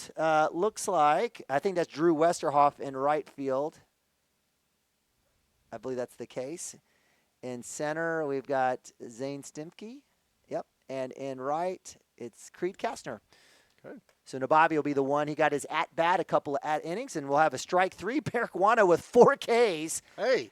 5 batters, Move 4 Ks. Move him up to the varsity. We could use some pitchers. Well, after today, goodness, we went through them. Not our best outing. And you know what? Again, I'm not gonna give credit to Lindsay. Wildcats threw out a clunker though too. I'm just gonna put it out there. Woo! Get that corner. Gets a call. 0-1. Okay, so the Wildcats had 4 errors. This game is different without the errors. Yeah. I mean, it's just we were cleaning it up. We thought coming back home it'd be even cleaner. And I'll tell you what, though, just to even it out, the Leopards, Lindsay also had 3 key errors. Oh, yeah, and they had 4 total as well. So it's all. But the timing, right, in situations just horrific. What should be an out turns into 2 runs and 2 runs scored and a runner on third base. Yeah. So. Yeah. Oof. Oh, looked good. So 2-1 here for Wano against number 15. That is Manuel Aguero. All right. Did you take Spanish in high school? No, I took French. Okay. I wish I would have taken Spanish, but you know what? Google Translate's fantastic. So there you go. 2-2 for Wano. See what happens here for the freshman. That's a big hit. Oh, that is. Center field, a 1-hop. Zane Stimke will get that one. We'll get it into Drake Woody, into Cooper McGuire. So well done there by the right-handed batter there for the Leopards. That'll bring up number 6. That's Parker Dotson. Did he get on as well? I think he may have had that one run for them. I think that's right. And that was an excellent hit. That was staying inside the baseball. You can see the way the ball curled. Yeah, well done. Drake Woody had no chance at that one. So Wano giving up his first hit. Oof, nice back pick. Nice pick move there. Look good. There's Eli Martinez with the glove. How can you not like Eli Martinez? I agree. I mean, some just good dudes. Good dudes out here. Wildcats up 5-1. Wano, that one's way off the backstop. That's an easy stolen base. As Justin gets that one back into Wano. Yep, so again, I love seeing these JV games. I know it's hard. Like, I'm hungry. You got a cold Frito pie. I do. I did have a Snicker bar, but I've not eaten well today. I'm going to have to figure that out. Maybe I don't think Flour and Fennel's open. Oof! Watch out! Yow!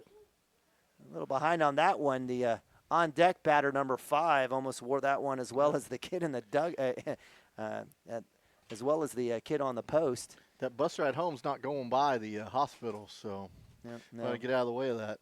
A little handoff of keys. Jennifer Shaline, super fan, Cashion super fan. She heads back. If you don't follow Jennifer on Facebook, you're missing out.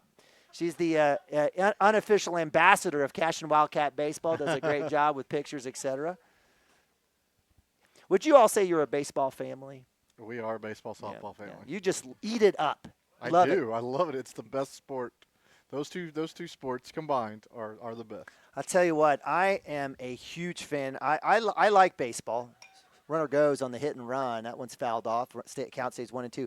I'm a fan of baseball. I'm a fan of college baseball. Oh, yeah. Are you really? I am. Okay. Yeah, and in fact, in my time at OU, there was there was an opportunity with a couple of trucks and couches to hang out in the right field area. But growing up in Norman, it was an easy bike ride down Imhoff Avenue for me to go catch an OU baseball game, and I walked in. It wasn't like they aren't gonna charge me. I walked in. But having now a daughter playing softball, and we've talked about this, I am absolutely like in love with softball. And I tell you, I follow it, throw down a 2. That goes off the runner there. Drake Woody almost there. But like I think, we've talked about women's sports breakthrough. I know there's a lot of folks that are talking about equal pay between the WNBA, women's soccer.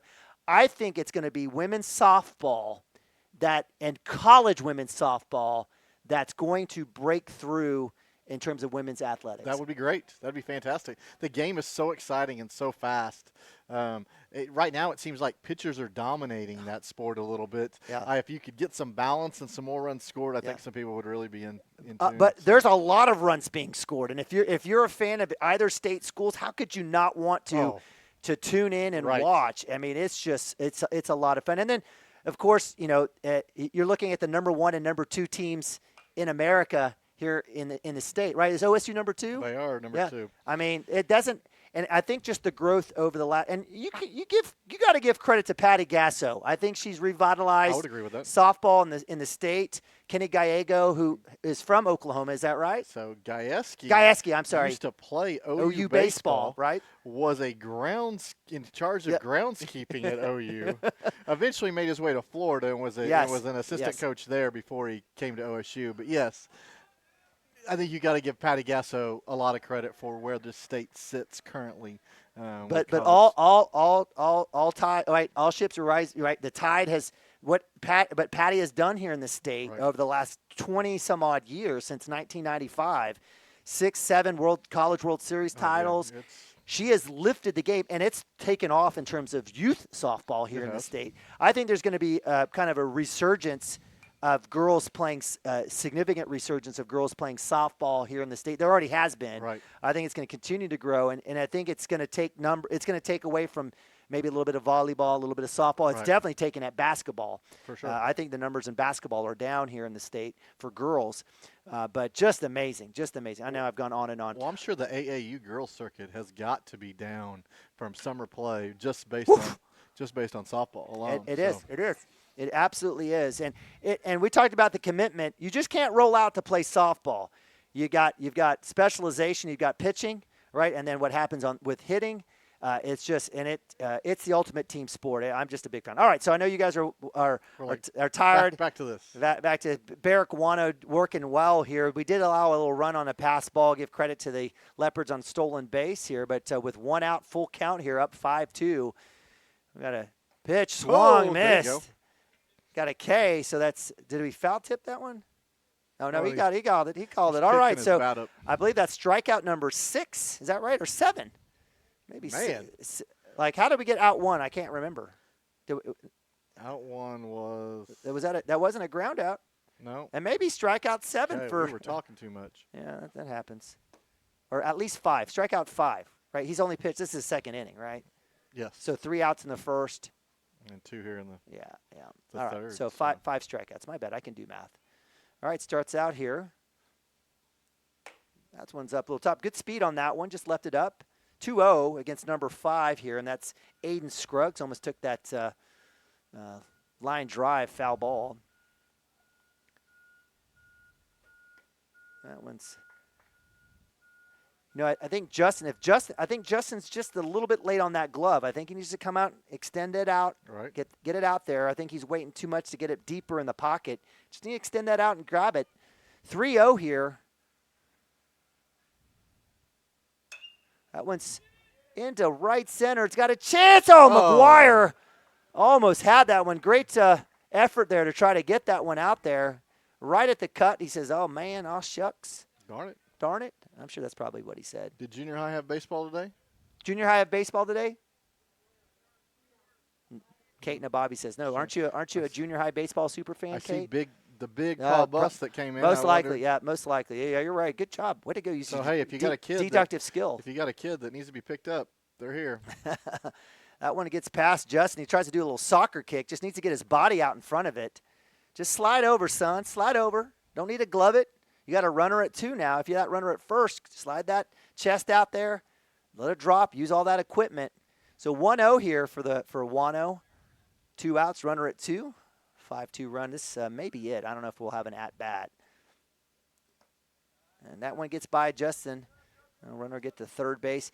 Junior high with a Mulhall Orlando tournament victory. So keeping that streak alive. I think a couple weeks ago. We have a couple of junior high baseball players. I see one coming in. So, most likely a junior high coming back in. As coach, that's probably Coach Johnson. He's probably out there with him, right? Oh, I'm sure. Yep. 2-0. 2 outs. Let's see if we can get out of this inning here. Goodness.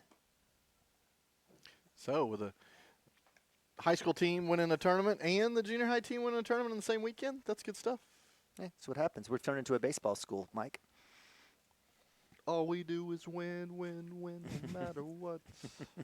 You and DJ Khaled. All right, 3-0, dirty 30. Let's see if we can get a strike here. We do not. That's a walk. So runners at the corners, first and third. Barrick, who had a really strong start, faced 4 batters, got 3 Ks in the second inning. Now has given up a run as runners at the corners. No conversation. Coach Mounts and the bunch are going to leave him out to dry. Get a little support here as a couple Cashion Wildcats. They got Brian Nabavi and that may be Kyle Yao. Is that Yao or that's Carson Gump? Yeah, I bet Yao's icing stuff up. Yeah. So Barrick, they're asking him to Emporium to finish. Let's see if Justin's got a 1-3 throw. Got an option here. Runner goes. That one is in front. So great jump there by the runner. I think that could have been a chance for Barrick to step off and just see what happens. But in this situation, probably just like pitch away. Let's go. You got 2 outs. Runners at second and third. Top of 3. Make sure you join us tomorrow. We'll have a home game again. Calumet strike. No. Wow. 2-0. Calumet game is at 5. Is that correct? That is at 4:30. 4:30. All right. So make sure you get your chair. Make sure you bring your dollar bills. Head on out to the Lance Beitler. Head out to the field. Swing and a miss for strike 1, 2-1. It's going to be a good one tomorrow. It will. It's a revenge game for the Cashion Wildcats. And I'm guessing Calumet will be throwing their ace again at us think? again. Okay, that's fine. Bring it. I don't know. Bring it. I'm only guessing since we only face aces, except for Lindsay. I know. They brought a couple guys in, low to mid-70s, nothing fancy. Wildcats produced. They had 11 runs. That should have been enough. Wildcat defense kind of failed them on the day. So 3-1, 2 outs. Come on, let's get this batter. Oh, there's a shot. That is a big hit. That's going to drive in a run. It's going to go all the way back. Zane Stimke backhands that one deep in left center. That'll be a stand-up double as he hits his cut Drake Woody in the grass, and that's another one. So 5-3, and that'll bring up number 12. So I guess they're letting him have unlimited runs at inning. They could come back here, I guess. I guess so. Mike, those binoculars are fantastic. Those were my grandfather's binoculars. Yes. Oh, man. That's a good deal here for us. You got your hot tamales, too? I know. I didn't even open them up, but they're hard to eat when you're on they the are. mic. Wow. Line drive center field. Let's see if Stimke can get it home. Let's see. He hits his cut. They're going to have to look, too. Did he get him? He didn't. Got to get up. Barely. All right, so I loved the great throw in by Zane Stimke. Right. He was finding his target. I think Eli needed to come in a little bit closer to the mound. Correct. It was a tough target for Zane. Zane did the exact thing he needed to do. He was looking for his first baseman because in that situation the cut can come back. I think Eli needed to let it go. Okay. He needed to let it go. If he was by the mound, he needed to let it go. Right. If not, if he was going to scoop that, he needed to go back towards 2. That's another hit. Man. Wow. Stringing hits together. That kid's a big kid, too. So throws coming home. Eli Martinez, no one covering one, will get the cut. And that is now is that a 5-5 game? That is a 6-5 visitor game. Are you kidding me? Did I miss a run? Wow. All this with 2 outs. Yep. That kid is big at first base. That's not his first hit, I promise you.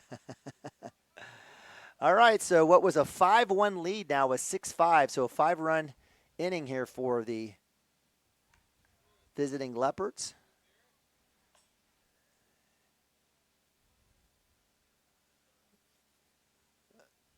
Barrick Guano just needs to get the out here. It's a stolen base off the glove of Justin.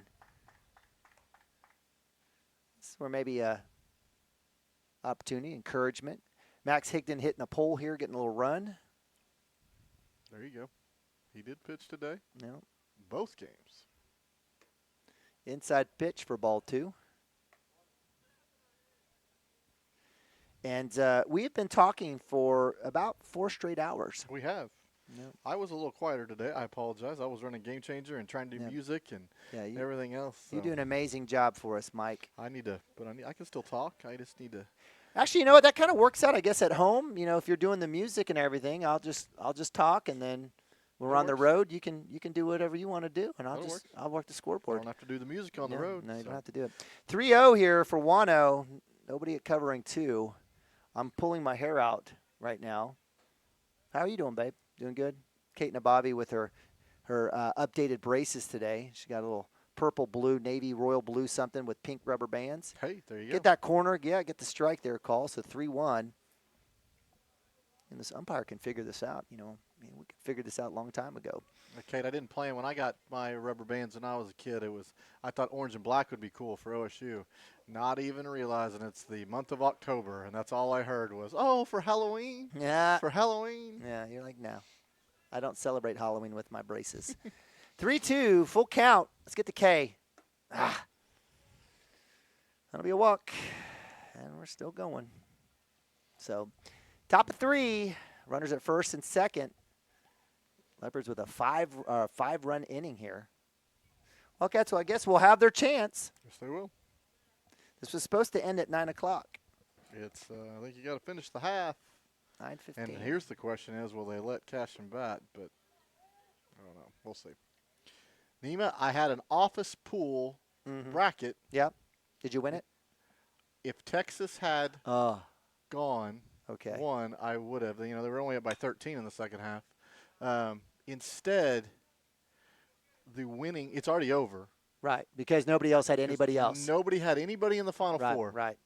Yeah. So I win if Texas comes through. But once again, if you're counting on Texas. Well, that you literally read my mind. I usually if Texas has a good team, I have them winning the first round, but I can't pick them to win any other games. Like, I just can't.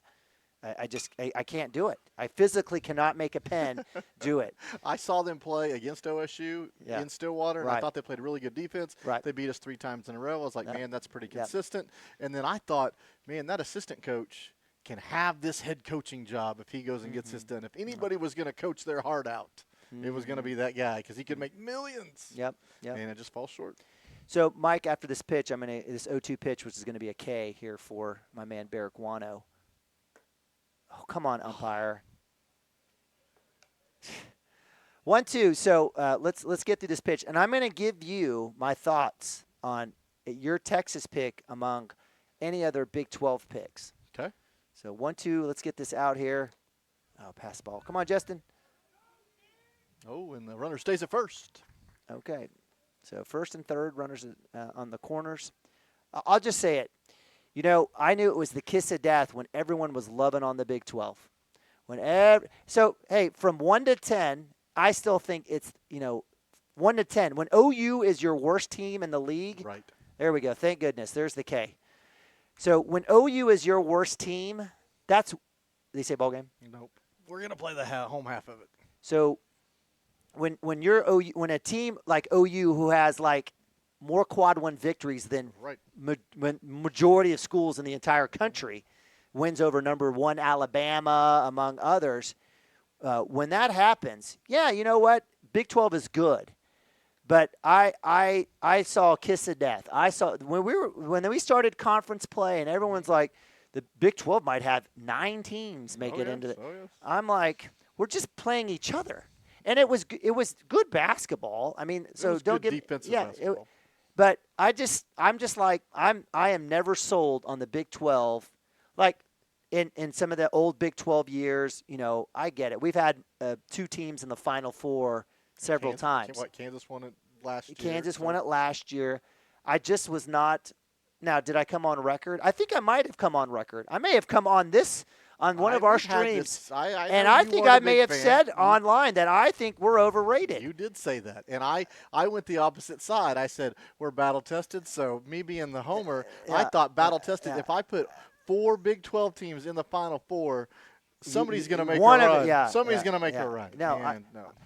And so you can never count on Kansas, not back-to-back years. Right. So that was an easy pick, right? Right. And they were playing like crap towards the end of the year anyway. Kansas State was a good kind of a story. I thought Kansas State could have made a serious and it wasn't like other teams. It's just the parity in college basketball. And you know what? This is the portal. You thought football in the portal in basketball. It changes every year. I mean, it's funny. It seems like everybody now has turned into Kentucky. You get kids for one year. Yep. It may be older kids now rather than younger kids now. You're right. All right. Bottom of 3. Wildcats need 1 to tie. Oh, my God. If we tie, that's it, right? We can't. I would think that would be it. 1 to tie, 2 to win. No one better than Barrick Wano up to bat for the Wildcats. Wano was there at first pitch strike. Wano getting a lot of time at catcher with the varsities. Really appreciated the freshman and his growth this year. He's getting a chance to pitch a little bit here today. He's got a few strikeouts, and we'll get a hit. Let's see, he puts that one in play. Second base is going to round. It is in time for out number 1. So Barrick Wano will head back to the dugouts. That one was a little off the handle, I felt like. Did you feel like the way the sound? You didn't hit it right, for sure. So Barrick will head back to the dugout. That'll bring up another freshman, Braden Stimpke. So if the Wildcats need a rally, it'll have to be here with 1 out. Braden Stimpke in a hot bat here, swing that cat 10. A little behind on that one. Man, it's getting late. It's 9:20. By the time they pack up and Lindsay heads back home, it's an hour and 24-minute drive. They'll be at home at 11 o'clock. I've done that. A few times. I know. I've done that a few times. And I remember when we had district play. That's the only knock on district play the 2 years ago was long drives home after, again, like a doubleheader like this. But you know what? I'll take district play over, coach's good old boy system ranking any day of Any day of the year. Any day. I'll say I'll take it and say, yes, sir, hit me up with the loves, maybe even get a cup of coffee even if I have to. I'll take that any day over the current ranking system that we have. Agreed. I remember we had a away game somewhere that had gotten rain, but we still needed to make the trip out there, and we played at Elk City. Elk City. Yeah. And it was freezing cold outside. Horrible. Windy. Oh, yes, it was awful. Yes. It was horrific. I broadcasted that game. I remember you up there. It was god-awful. All right, 3-1 here for freshman Stimke. Stares at fastball down the middle on the take. 3-2 now, full count. He may not get a better pitch than the one he just saw just right there. So, again, Braden, the freshman, older brother Zane, playing a little center field for the Wildcats. That one's off the plate. And we've seen that all day, catching that plate and literally catapulted 100 feet into the air. So, not only, and I'll tell you, not only this plate, the one down there in the bullpen. I'm pitching with my daughter. Yeah. Down there. It hits the plate and tags me in the eye. Oh, my God. And I have a black eye for 10 days. So you didn't tell people that Jennifer hit you? No, I listened the first time.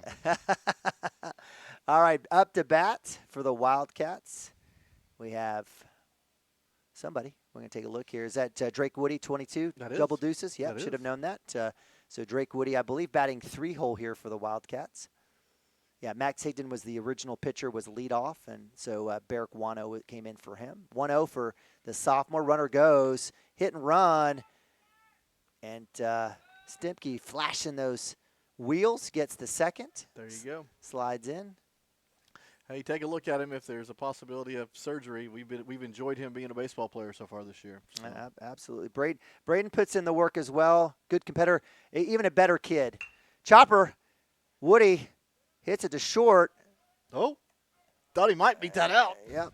Throw back to 3, not in time as Stimke moves around. So with 2 outs, Wildcats down to their last out as Drake Woody moves over Stimke.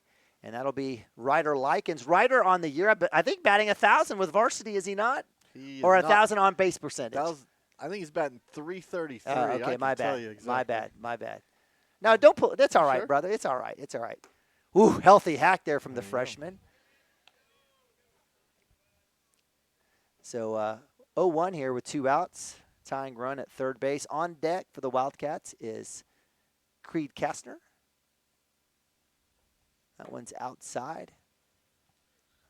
And all we have to do is close the windows, and we don't even have to turn off the computer if we don't want to. We can just leave. I know. The game's already loaded for tomorrow. Yeah, I know, man. You're fantastic. Mike is amazing. No, I'm just following Neiman's lead. And if you want to volunteer, if you're listening, if you're joining David Hammonds as one of the 3 listeners that we have right now or watching, or viewers, you definitely come and find us. We'll find a spot for you up top for ball 2 or ball 1.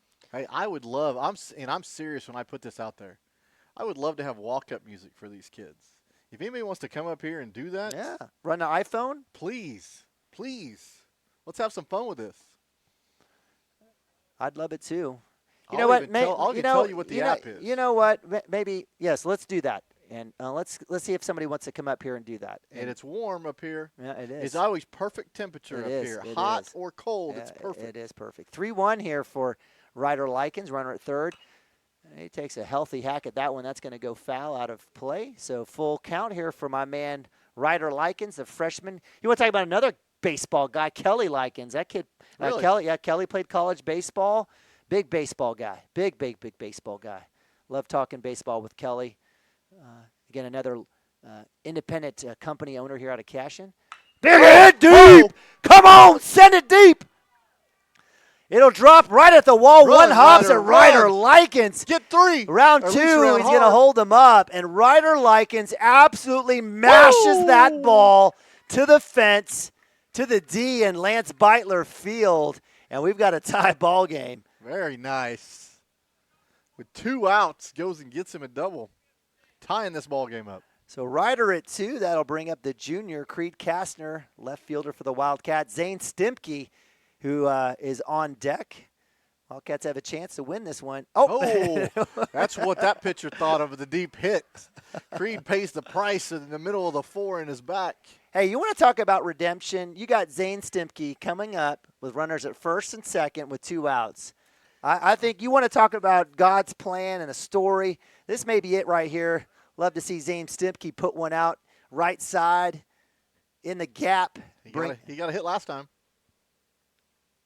Outside for ball one. He did get a hit last time. He absolutely did. Placed a good one out there. I think that was in right center, wasn't it? It was a line drive. Yep. Okay. Kastner, Likens, first and second. Any chance for a steal here? We have a new pitcher, by the way. I would have thought we would have done it a little bit more. Oof. Right idea there by Zane. Good healthy hack there. We've got Austin Compton. Looks like Austin Compton on deck for the Wildcats. Hey, I meant to ask you when you were telling your story about OU baseball earlier. Were you there during the national championship? That was in '96. I was in graduate school. Yes, okay, it was Buddy Buckles and yes. Or not Buddy Buckles. Oh, big hit, Zane Stimpke. It's gonna drop in left field. Ryder Likens coming in home. The throw is not in time. RBI game winner walk off. Zane Stimpke, JV guys, victorious. Woohoo! How about that? Play celebration. Woohoo! All right, so. I put it out there. There you I go. called out my man Zane Stimpke. He got redemption. Loved it. Gets a little bump on the bottom from Coach Jay. And Wildcats victorious 7-6 walk-off fashion as Zane Stimpke puts one in. Credit Ryder Likens with an absolute mash as well with an RBI. The Wildcats put up 2 here, win 7-6. And, Mike, that's it. We're done. We're done. All right. You guys, appreciate you. Listen, make sure you join us tomorrow, 4:30. Wildcats taking on Calumet. Go Cats. God bless.